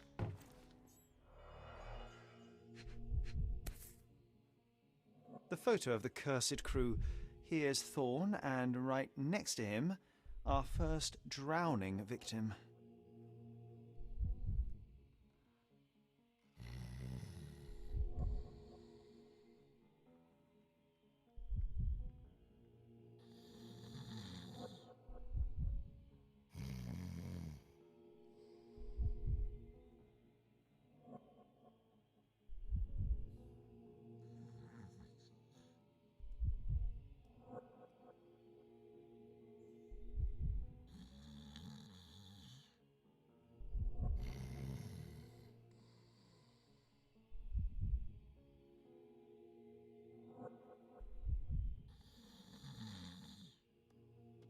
Crew of HMS Achilles, Cordona 1879.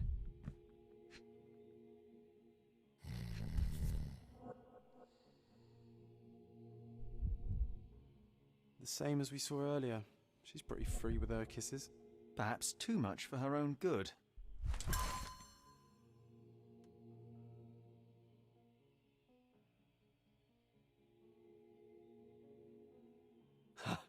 Now we walk into a trap, guns blazing. The game is afoot, Sherry boy. Well said. I think I'll borrow that line from you, old chum. Oof, he's really gone on a binge. He's out cold. No use trying to wake him.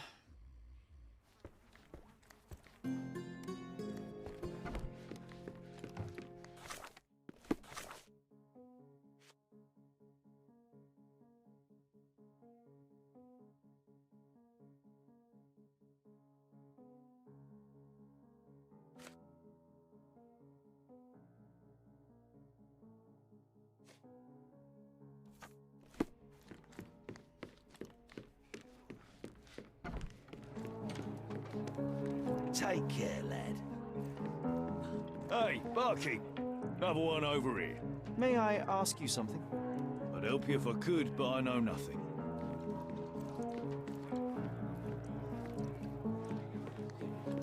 Are you able to help me? I don't know, but I'm sure there are others who'd be glad to help a fella in uniform. Time to check your who, what, and what, Sherry.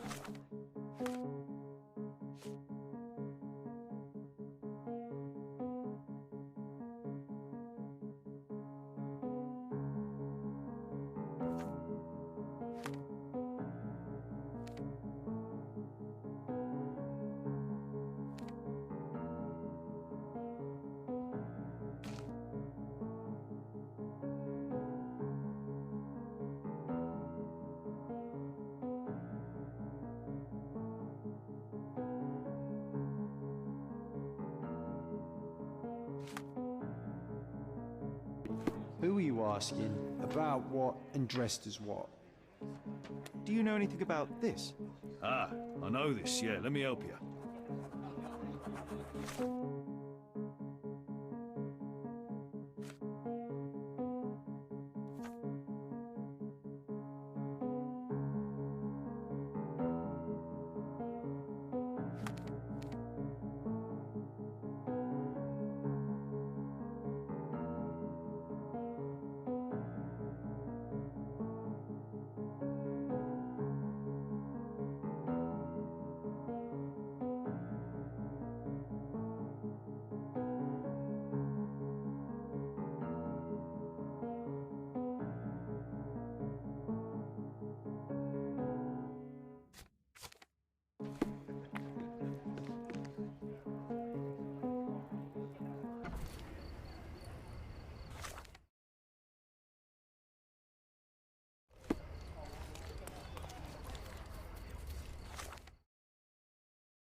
May I ask for your assistance?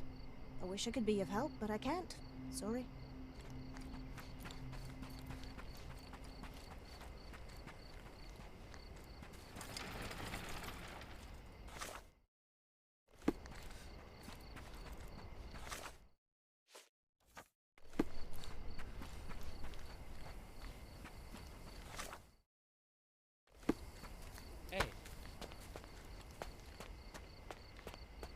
Sorry, you're not my type.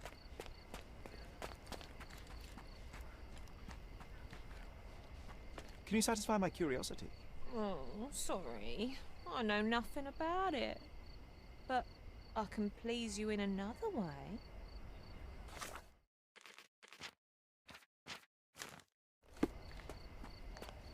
Do you know anything about this? Oh, sorry. I know nothing about it. But I can please you in another way. You obviously haven't thought this all through.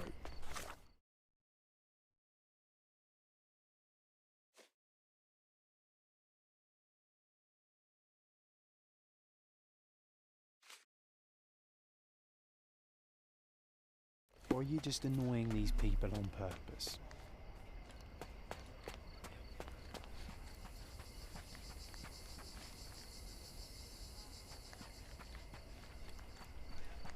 May I ask for your assistance?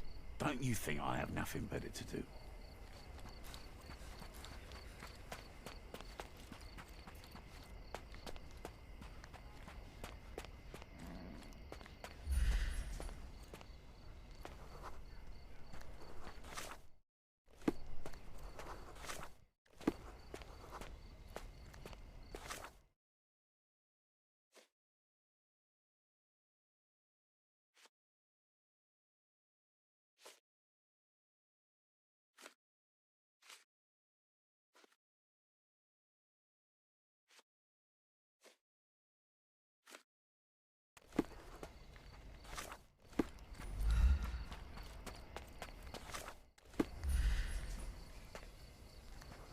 Come on over, lovey.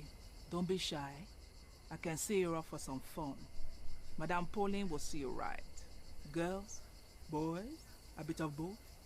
Whatever tickles your pickle, darling. I don't see what you're getting at. Cannot help you with this, lovey. What's that got to do with me? Cannot help you with this, lovey. I don't see what you're getting at. Ah, I know who you mean. It's the goody two shoes down the street. She's not one of mine, though. She's not even a working girl, if I say so myself. Trust me, lovey. We'll give you a much better time. I don't doubt it, Ma'am, but I have to see her first. Thanks for your help. What's that got to do with me? Cannot help you with this, lovey. Cannot help you with this, lovey. Cannot help you with this, lovey. Cannot help you with this, lovey. What's that got to do with me? I don't see what you're getting at. What's that got to do with me? I'm looking for the girl who wrote this letter. Perhaps you know who she might be? Let me see. No, I don't know, lovey. I have a Lizzie here, but I doubt she can even spell her own name. And what's all this nonsense about a special client? This is a business we're running here, not a charity.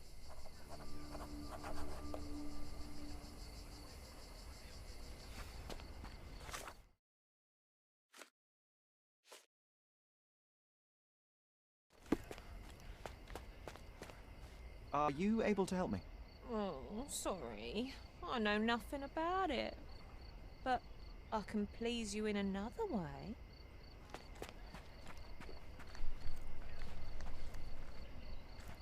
Can you satisfy my curiosity? No, honey. I've heard nothing. You obviously haven't thought this all through. Is this Or familiar you're just to you? annoying these people on purpose. Sorry. I know nothing about it.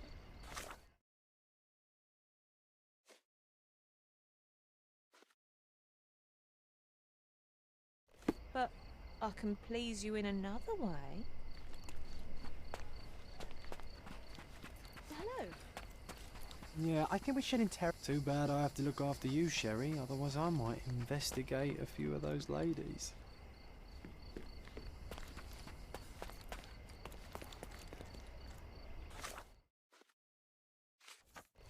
Are you able to help me?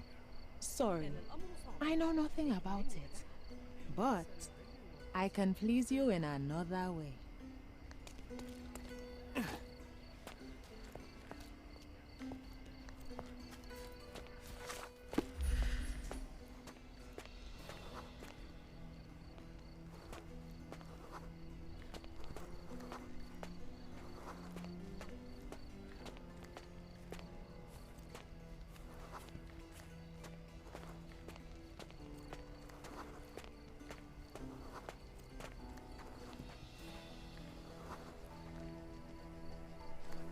Can I ask you a question? Oh, sorry. I know nothing about it. But I can please you in another way.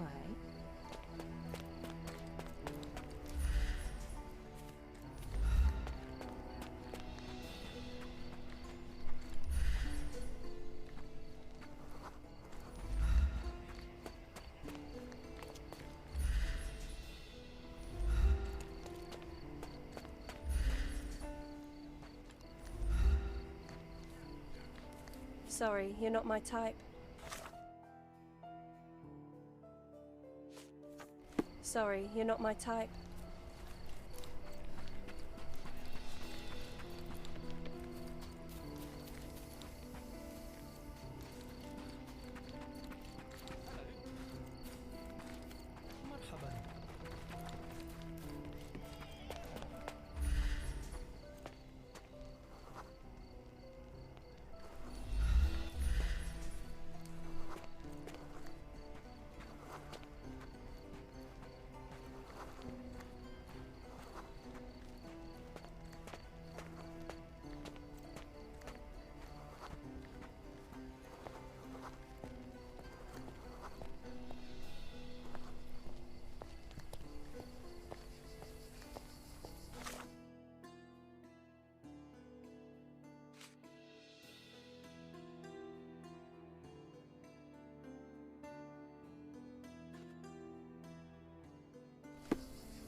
Is this familiar to you?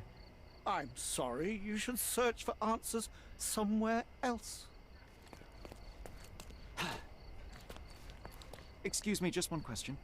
Oh, sorry. I know nothing about it. But I can please...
please you in another way.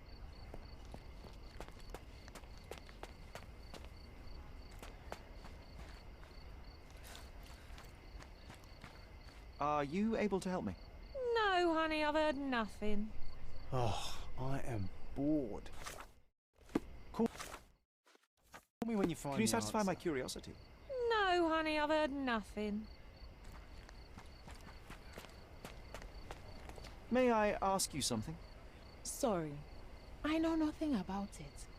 But I can please you in another way. You obviously haven't thought this all through. Or are you just annoying these people on purpose?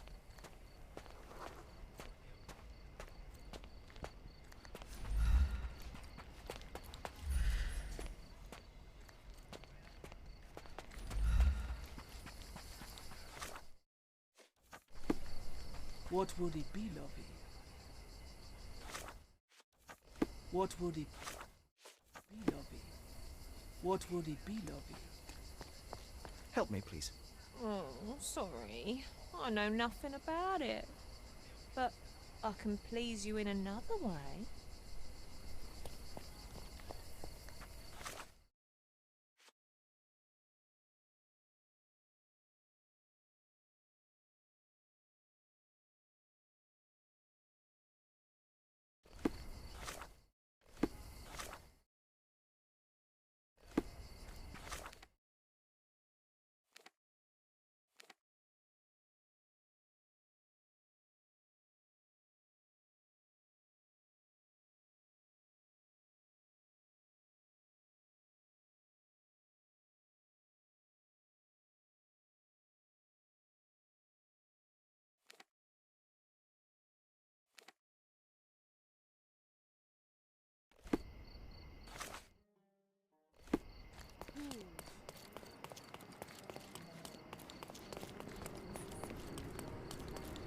Nice affordable Don't miss out clothes. on the Let's best pick carpets something on that the suits you. island.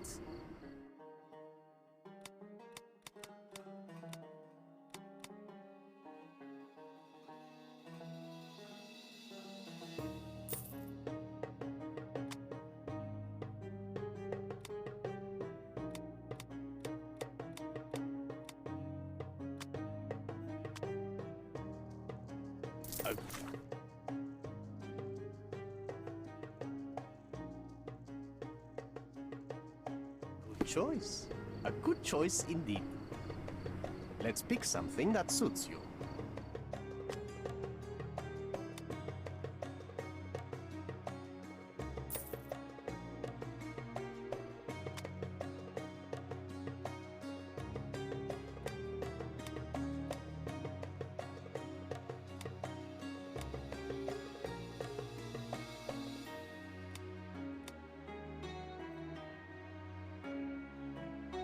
A good choice.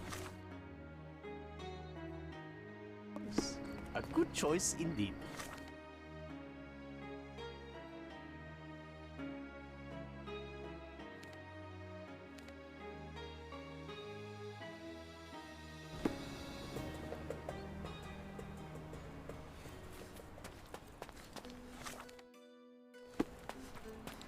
Harry, it's you!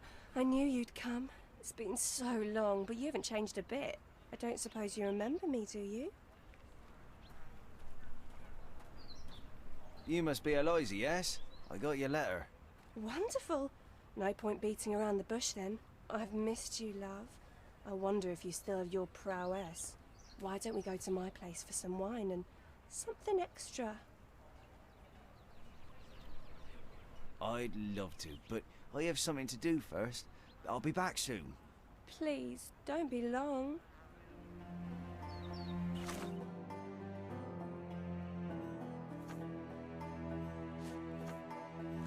Let's go, Harry. Don't say you don't want to.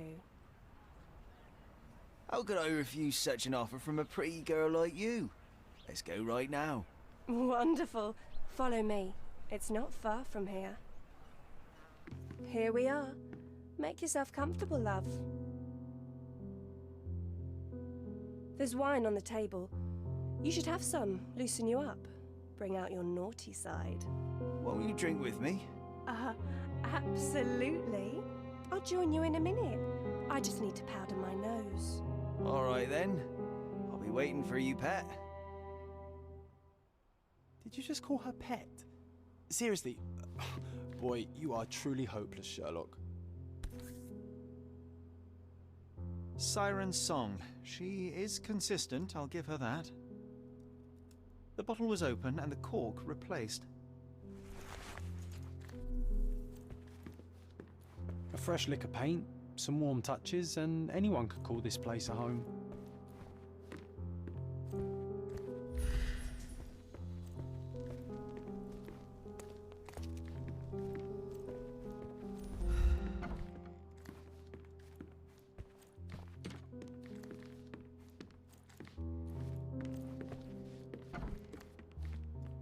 Hey, if you want to keep this stupid act up, you better pour out the wine and quick. Hurry up, she'll be out any second.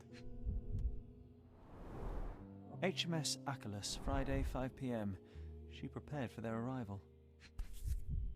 The beloved child of a rich family.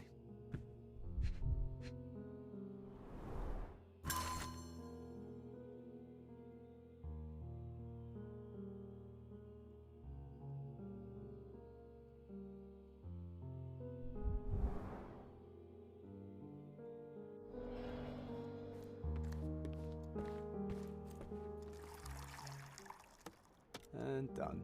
No hard feelings, Mr. Fickus, right? Come on, hurry up. Ah, she's smoking citrus-flavored cigarettes. The dots connect.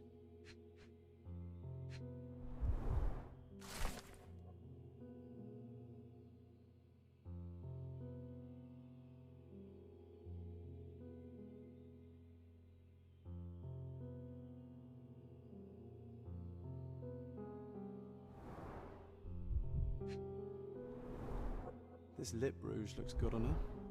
Just saying.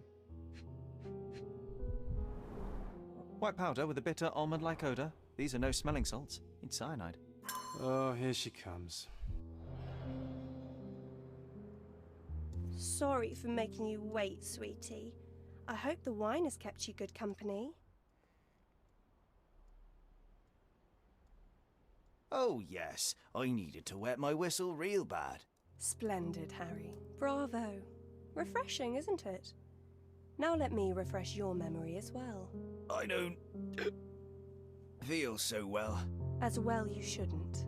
But don't worry. It'll be all over soon. It won't hurt. Much. At least not as much as when you and your friends forced yourselves on me. Not as much as when you ripped away my clothes, my dignity, my life. I've hated you with all my heart. But not anymore. Now I forgive you. Truly I do. Let me kiss you goodnight. Now, that would hardly be appropriate, miss. Wait, what's happening? It's time I drop my act. This beard is false. I'm not Harry Thorne. Oh, I see. You're from the police then, yes? Here to question me?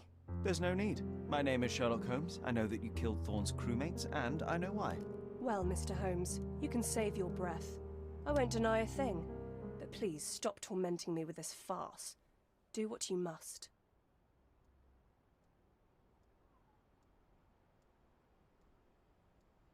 I will keep it a secret, but you do have to stop. How can I stop now after all I've done? I thought it would bring me solace. Stupid. It is too late. You cannot undo what you've done, that much is true, but it's not too late to move on. It's never too late. You're right. You must be right. I knew it all along, I just didn't have it in me to admit it. I'm glad that you do now. And here's your shawl. Try not to lose it again.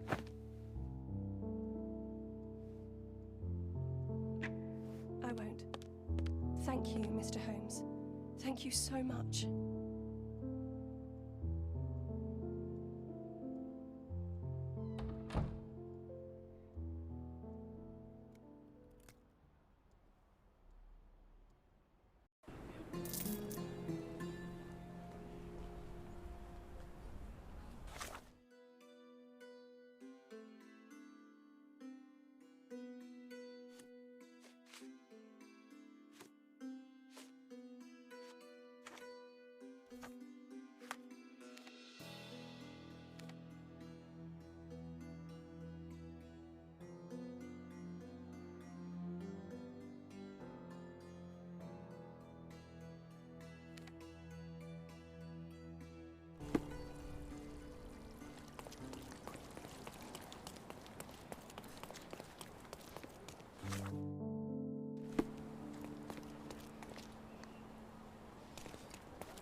Come back once you've dealt with Panzer.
Killed with one perfect shot.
Extra!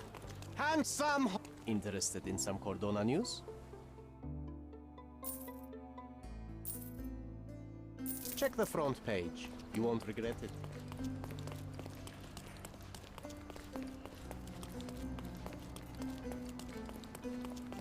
Refresh your interior. Pick what you like. We have a large assortment and the finest clothes for the finest citizens.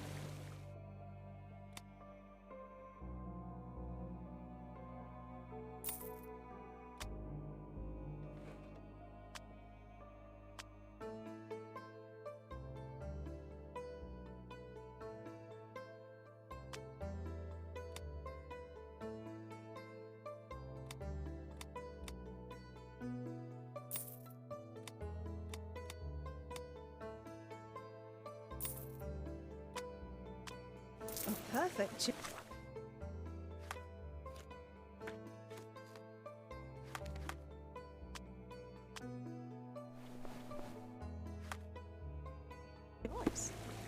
The finest clothes for the finest citizens.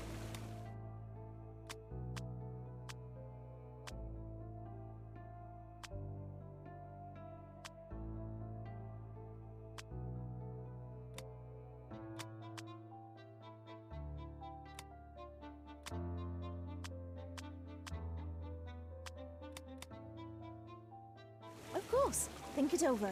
Take your time. Come closer and try some.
Can I ask you a question?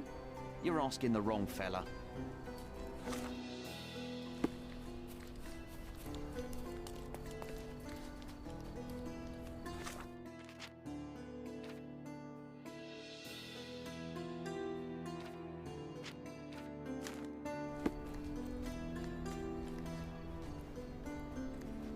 May I ask you something? Hey, you're a lucky man. I know about this.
These crates are heavy.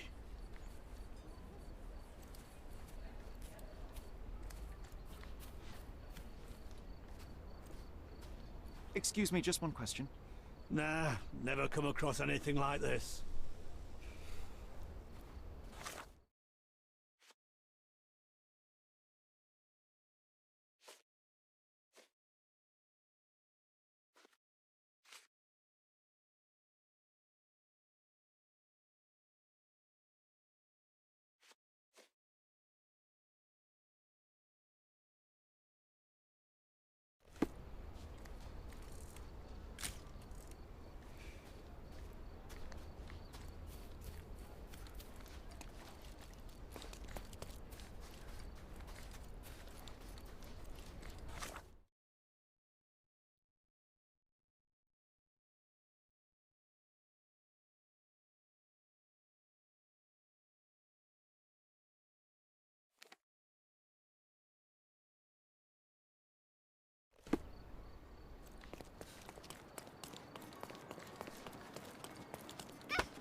Don't part. Let's pick something that suits you.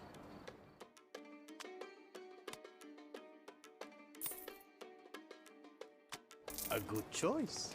A good choice indeed.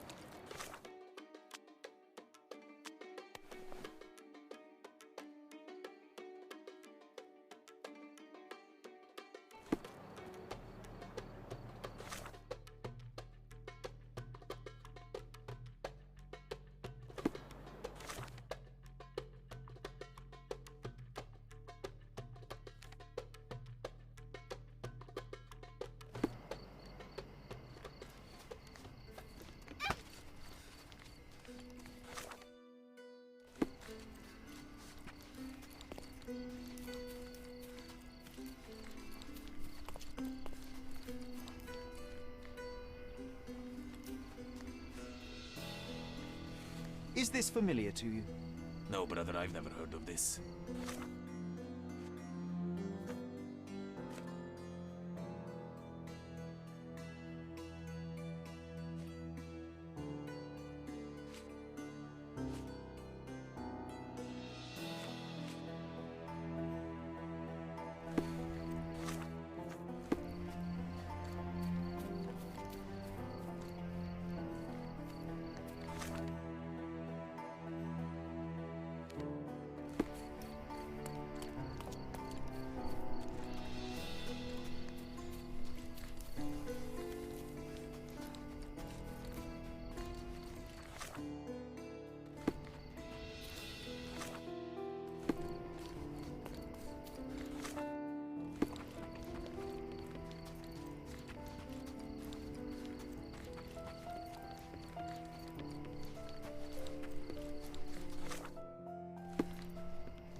My cross informer should be somewhere around here.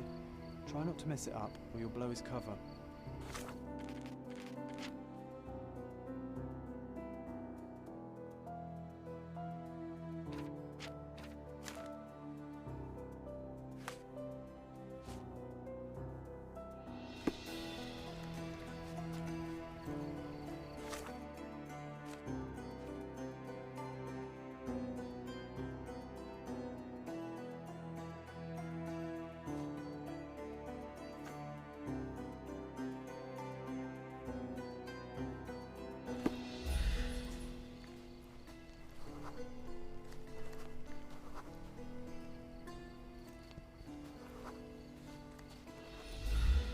Can you satisfy my curiosity?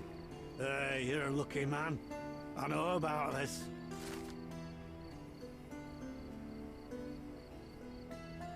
He could have been more helpful, but all right.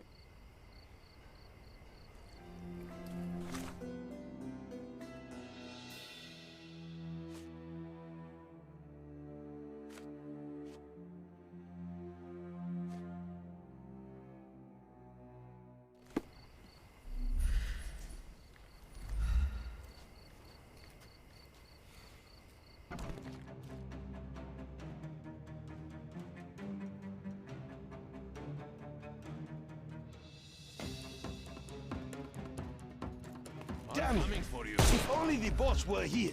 He'd show them. Oh! Ah! I couldn't miss the party.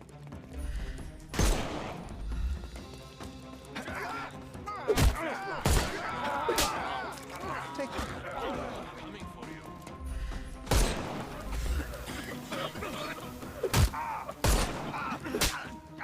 Don't bother. The snuff's ready.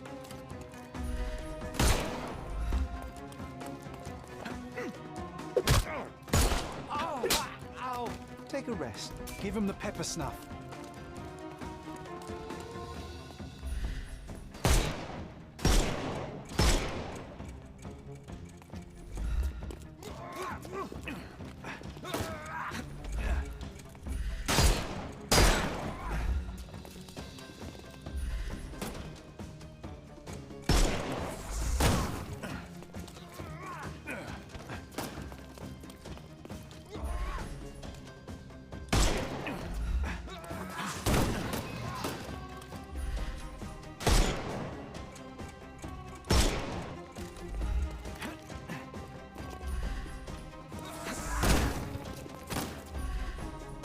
Overcome the brute now.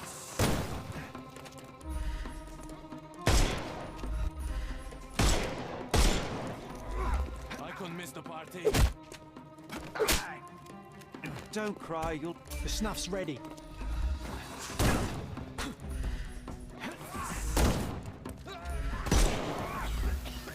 I'm coming for you. Take a rest, my friend. Give him the pepper snuff.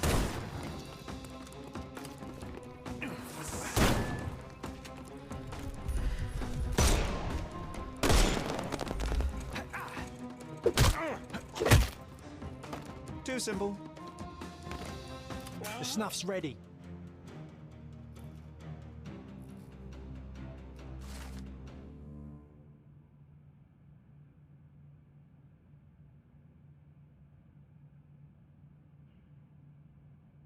Ugh, great job, Sherry. You had one chance and you blew it.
Can I ask you a question? No, brother, I've never heard of this. May I ask you something? I have heard many strange things, but nothing about this. Time to check your who, what, and what, Sherry. Who are you asking? About what, and dressed as what? Boy, these crates are heavy.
Can't seem to find the boss. Where's Panzer? I'm not your nanny, you daft muck snipe. I need to get more men to warehouse too now, so quit bothering me, will you?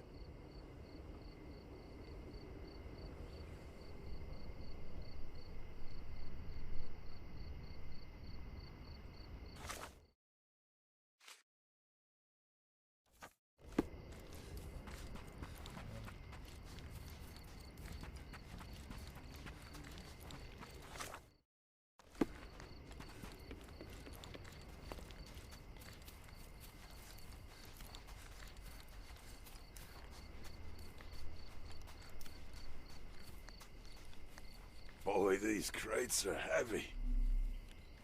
Help me, please. I can't say I've ever heard about that.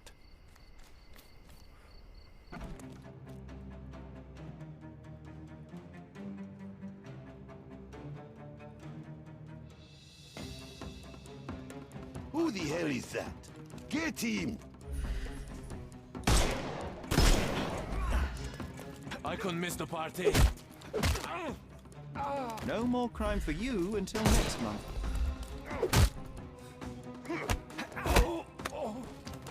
Don't cry, you'll live.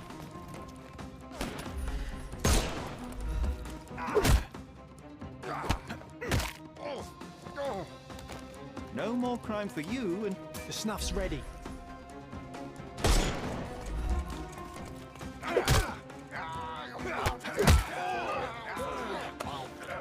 Don't cry, you'll live.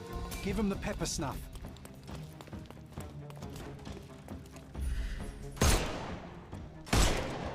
Can I...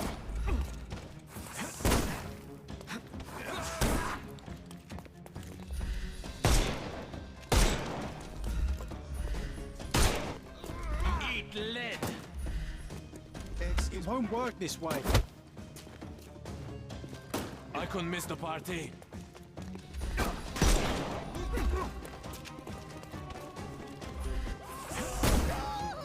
I'm coming. Too simple. The snuff's ready. He's all yours now. No, you killed him.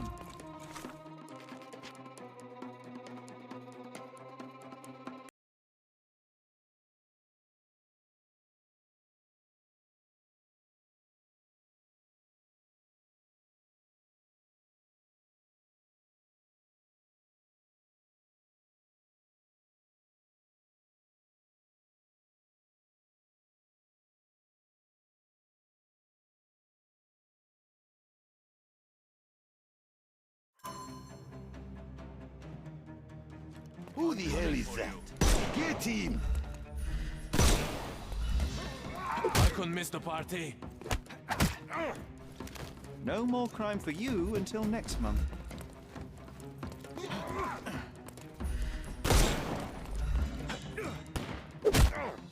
Put you 6 feet under. I'm coming.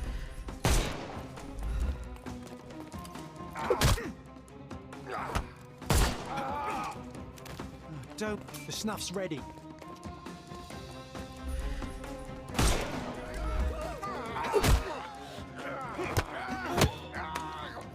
No more crime. Give him the pepper snuff.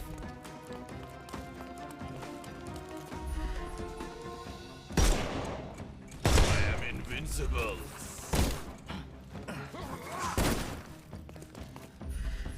Time to knock this guy out. I couldn't miss the party. Take a rest, my friend. The snuff's ready.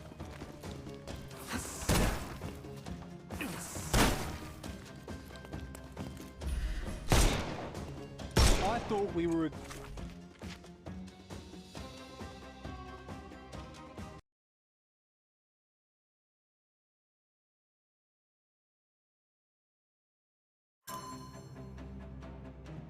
Who the hell is that?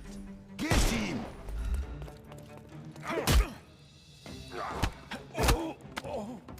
Take a rest, my friend.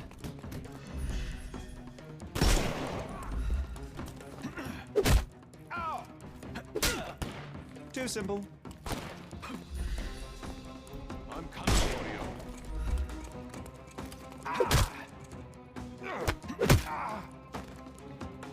Don't cry, you'll live. The snuff's ready.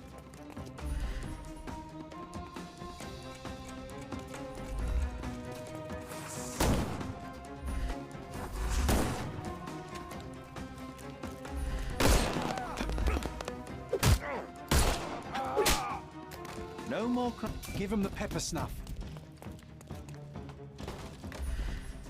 You can overcome the brute now.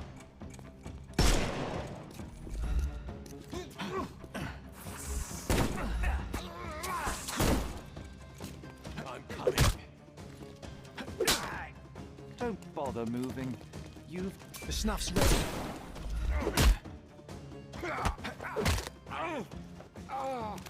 No more crime for you until next month. It's all yours. Give him the pepper snuff.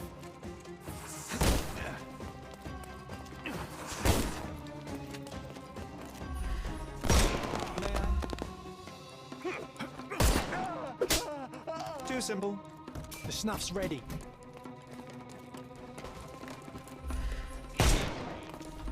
I couldn't miss the party. No more crime for you until... Give him the pepper snuff.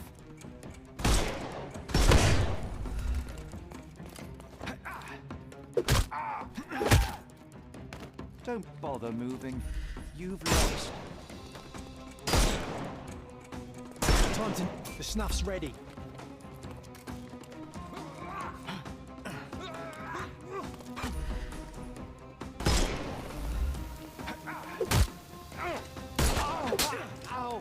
Too simple. Give him the pepper snuff. I'm coming for you.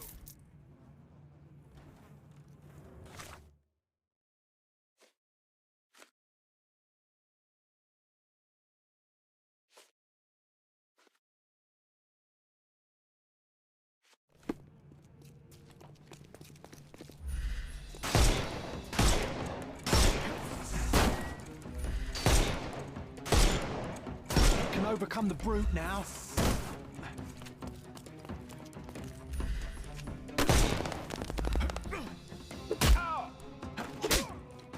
No more crime for you until next month.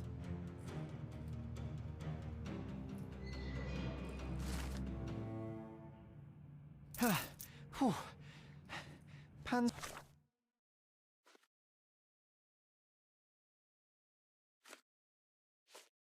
is captured, but alive.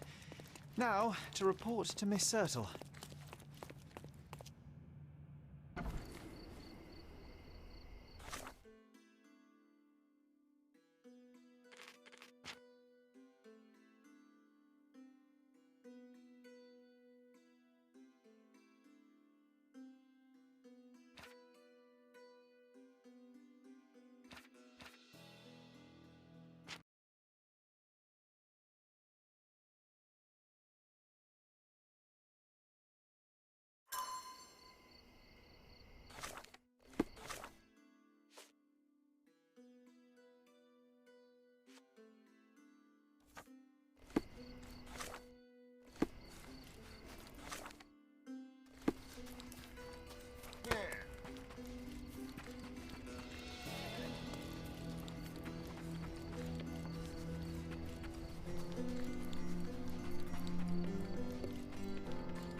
Can I ask you a question?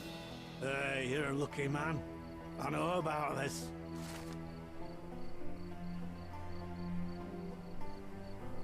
He could have been more helpful, but all right.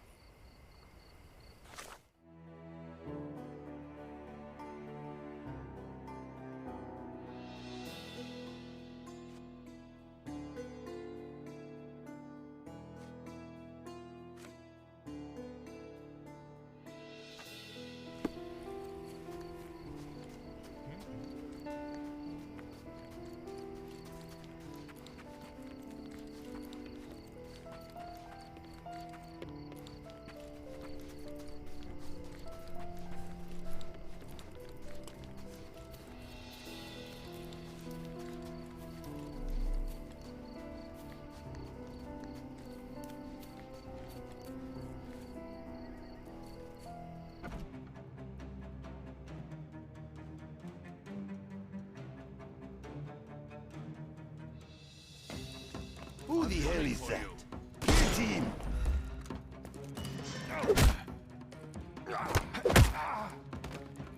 Too simple.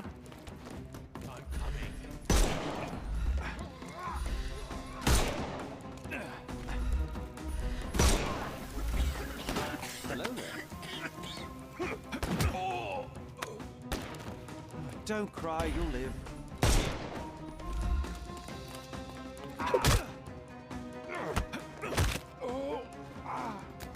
Too simple. The snuff's ready.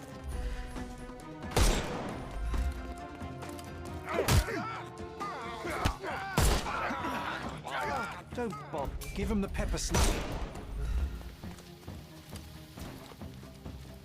I'm invincible. Too simple. Time to knock this guy out. The snuff's ready. Take a rest, my friend. Give him the pepper snuff. You can overcome the brute now.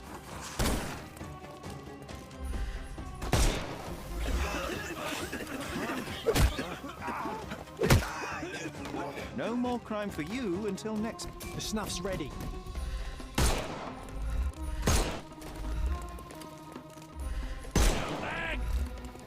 I'm coming.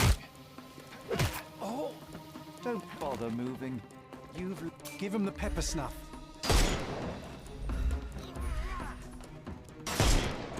Time to knock this guy out.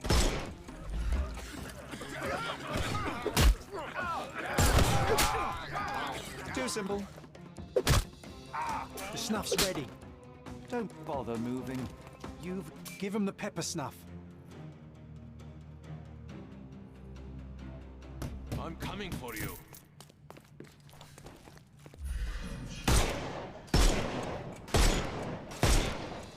It's all yours now. Go for it.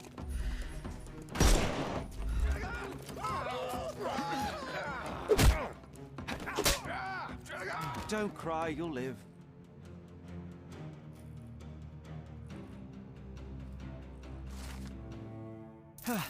Whew. Panzer is captured, but alive. Now, to report to Miss Sertle.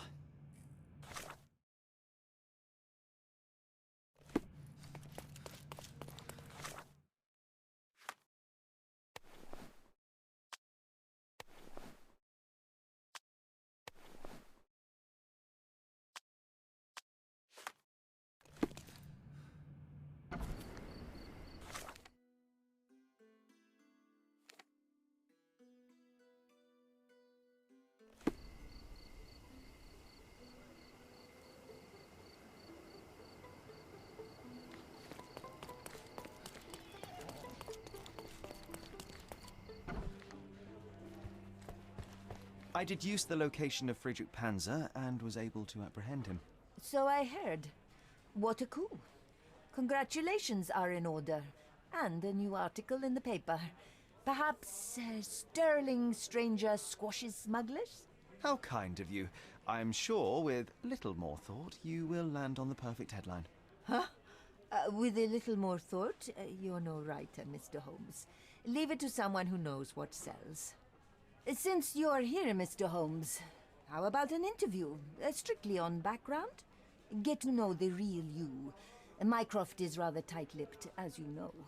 Information is Mycroft's currency, and he does not disperse it lightly. He will tell you a barefaced lie without hesitation if it advances his cause.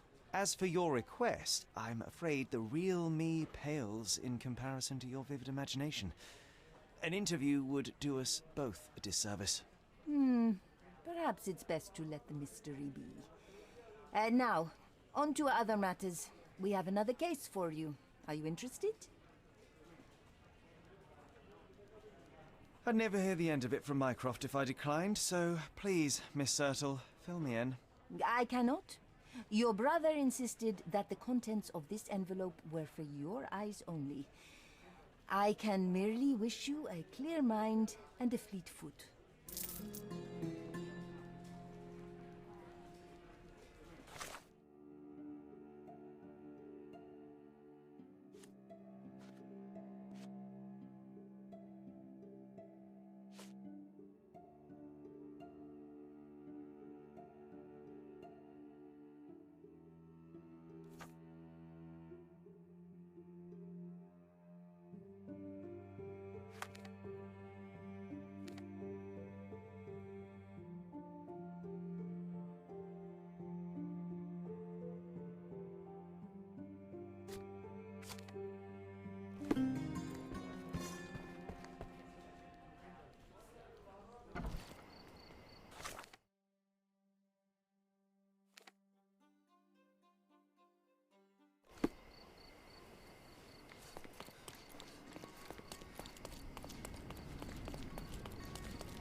Not bad.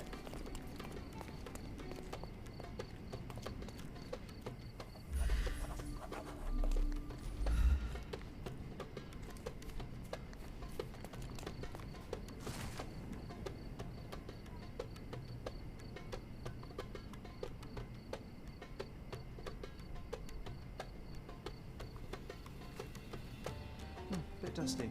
Hasn't been touched for a couple of days.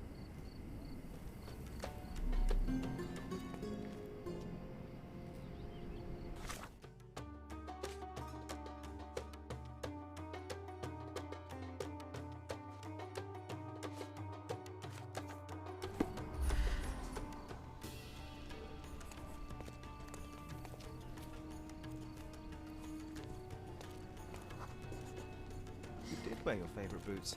Such devotion.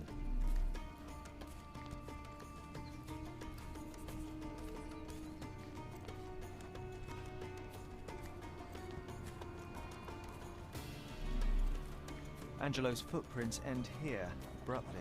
Not a good sign.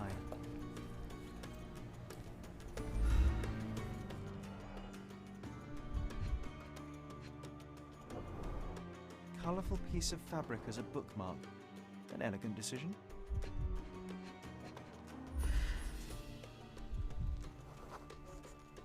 Someone had to stand here for a couple of hours at least.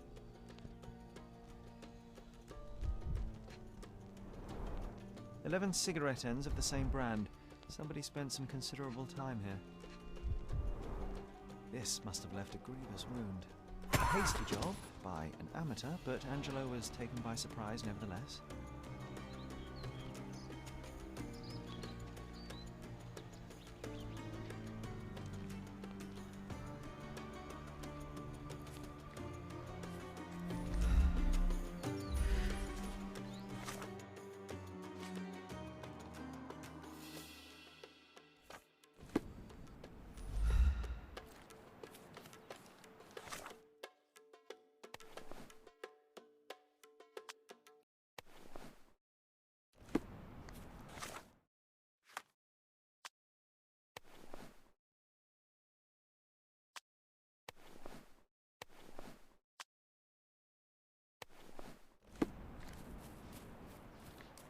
Do you know anything about this? Of course. Let me help you.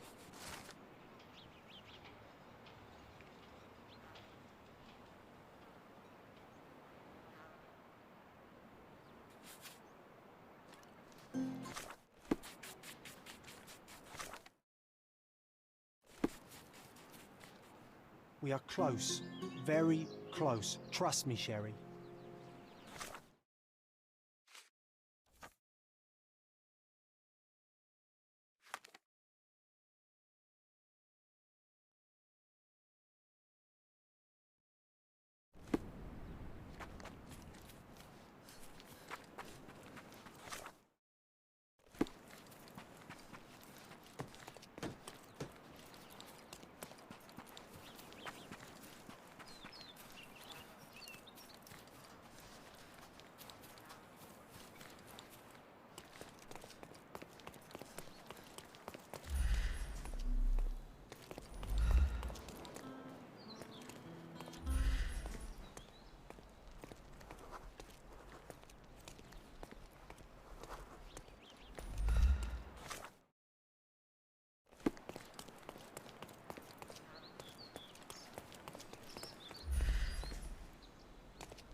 Green silk, a bit worn and faded, but still an impressive hat.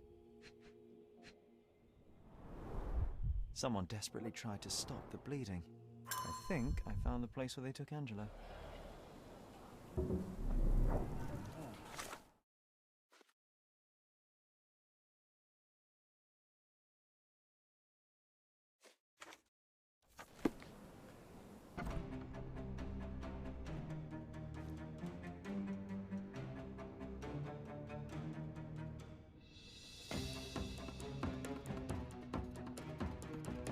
I'm coming for you. I'm coming. Too simple. I'm coming for you. Don't bother moving. You've lost.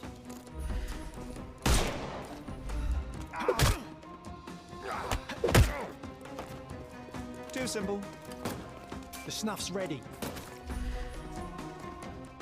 Eat lead.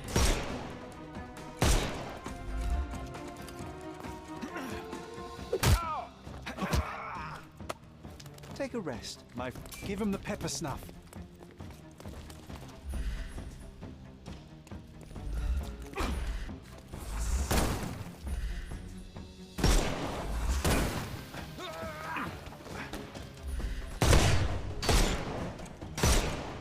We can overcome the brute now.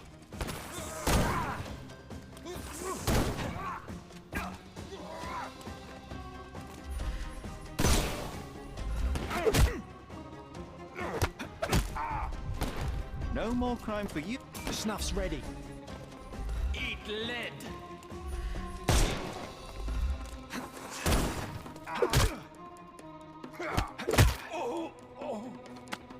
Too simple. Give him the pepper snuff.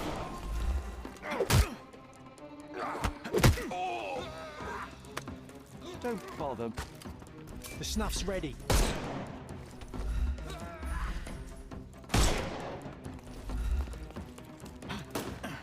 I will end you.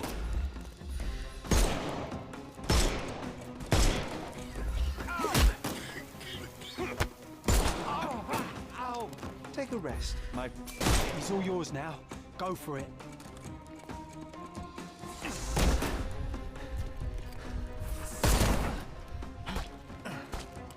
I couldn't miss the party. No more... The snuff's ready. Time to knock this guy out.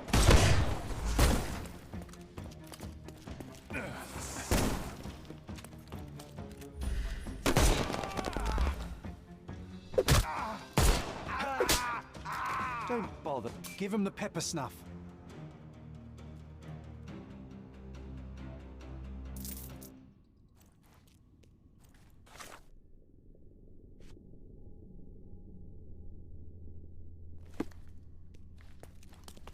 Oh, they got themselves a nice setup in here for a gang. The bandits had as much fun as they could.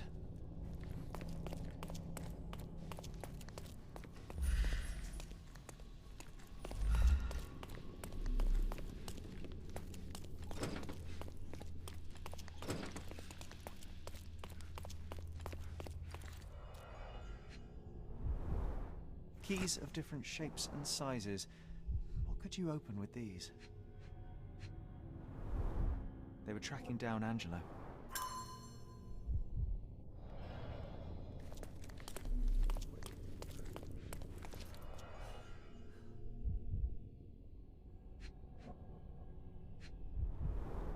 A severed finger. No one deserves such cruelty.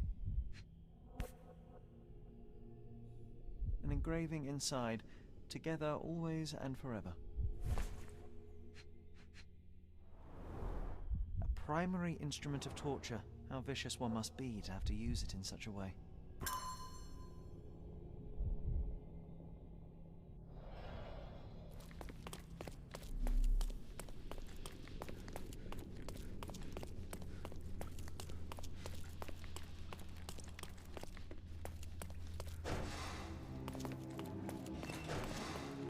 Bloodstains all over the mattress.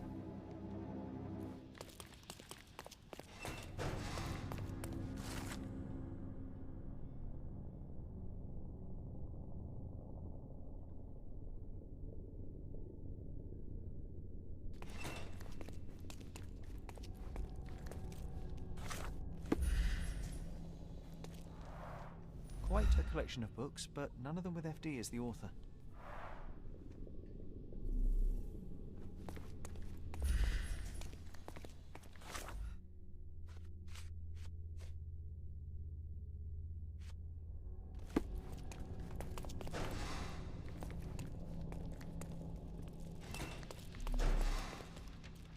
Bloodstains all over the mattress.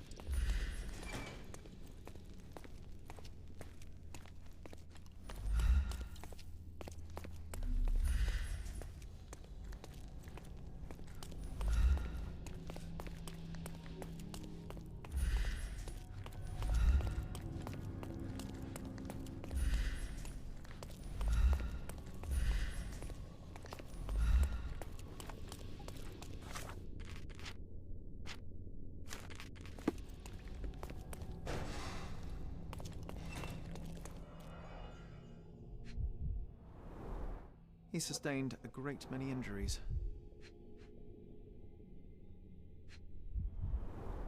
They severed his finger while he was still alive.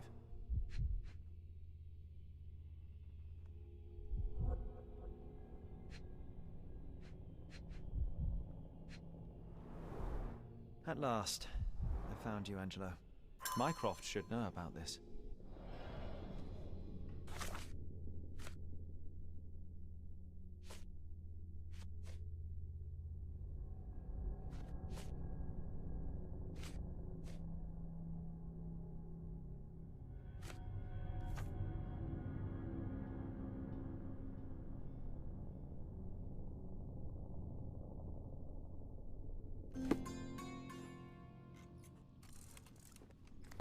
Working for Mycroft is a dangerous profession.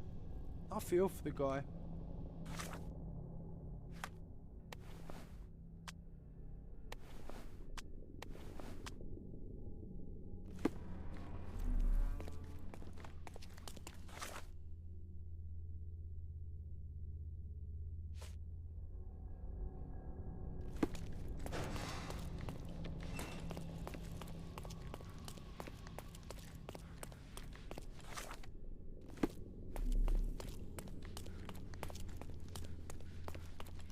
The bandits had as much fun as they could.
Oh, they got themselves a nice setup in here for a gang.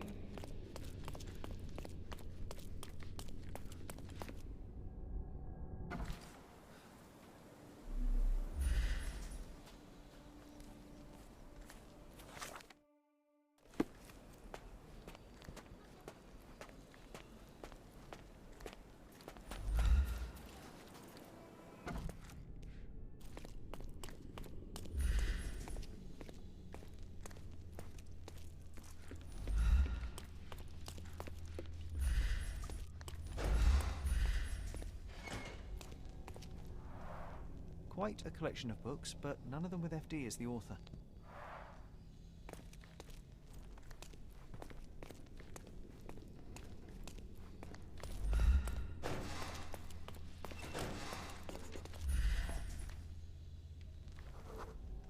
What did you hide, Angelo?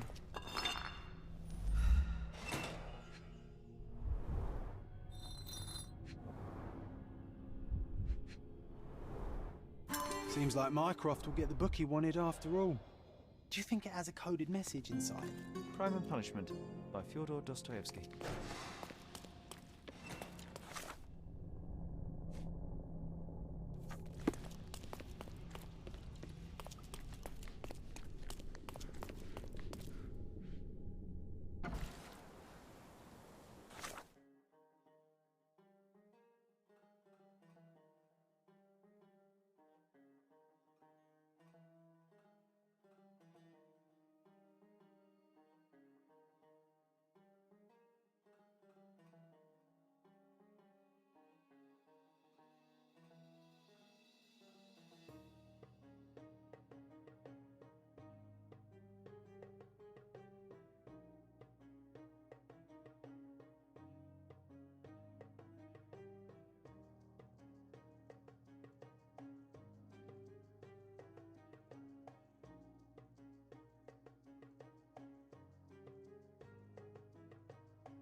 Ah, the illustrious Mr. Holmes returns no worse for wear. And with a gripping tale to tell, no doubt. While the matter proved rather simple in the end, I'm afraid the details are not for your ears, nor your readers. How very tantalizing. Your brother asked that I collect your report, and a book if you obtained it. Here is my report, and Miss Sertle. He will know if you opened it. I also retrieved the book for Mycroft. Crime and Punishment. Sounds appropriate. More than you may think. Uh-huh. How so?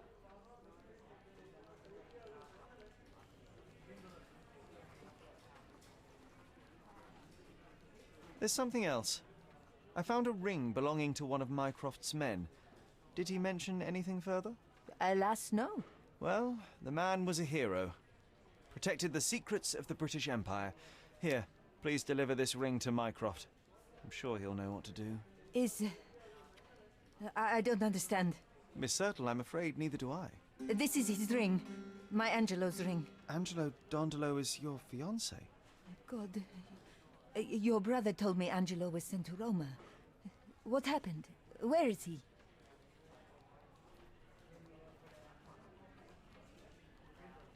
Angelo died in the line of duty, but his bravery saved countless others. No, not Angelo. Not my Angelo. I don't understand. I'm sorry, Yasmin. Mycroft kept this from me.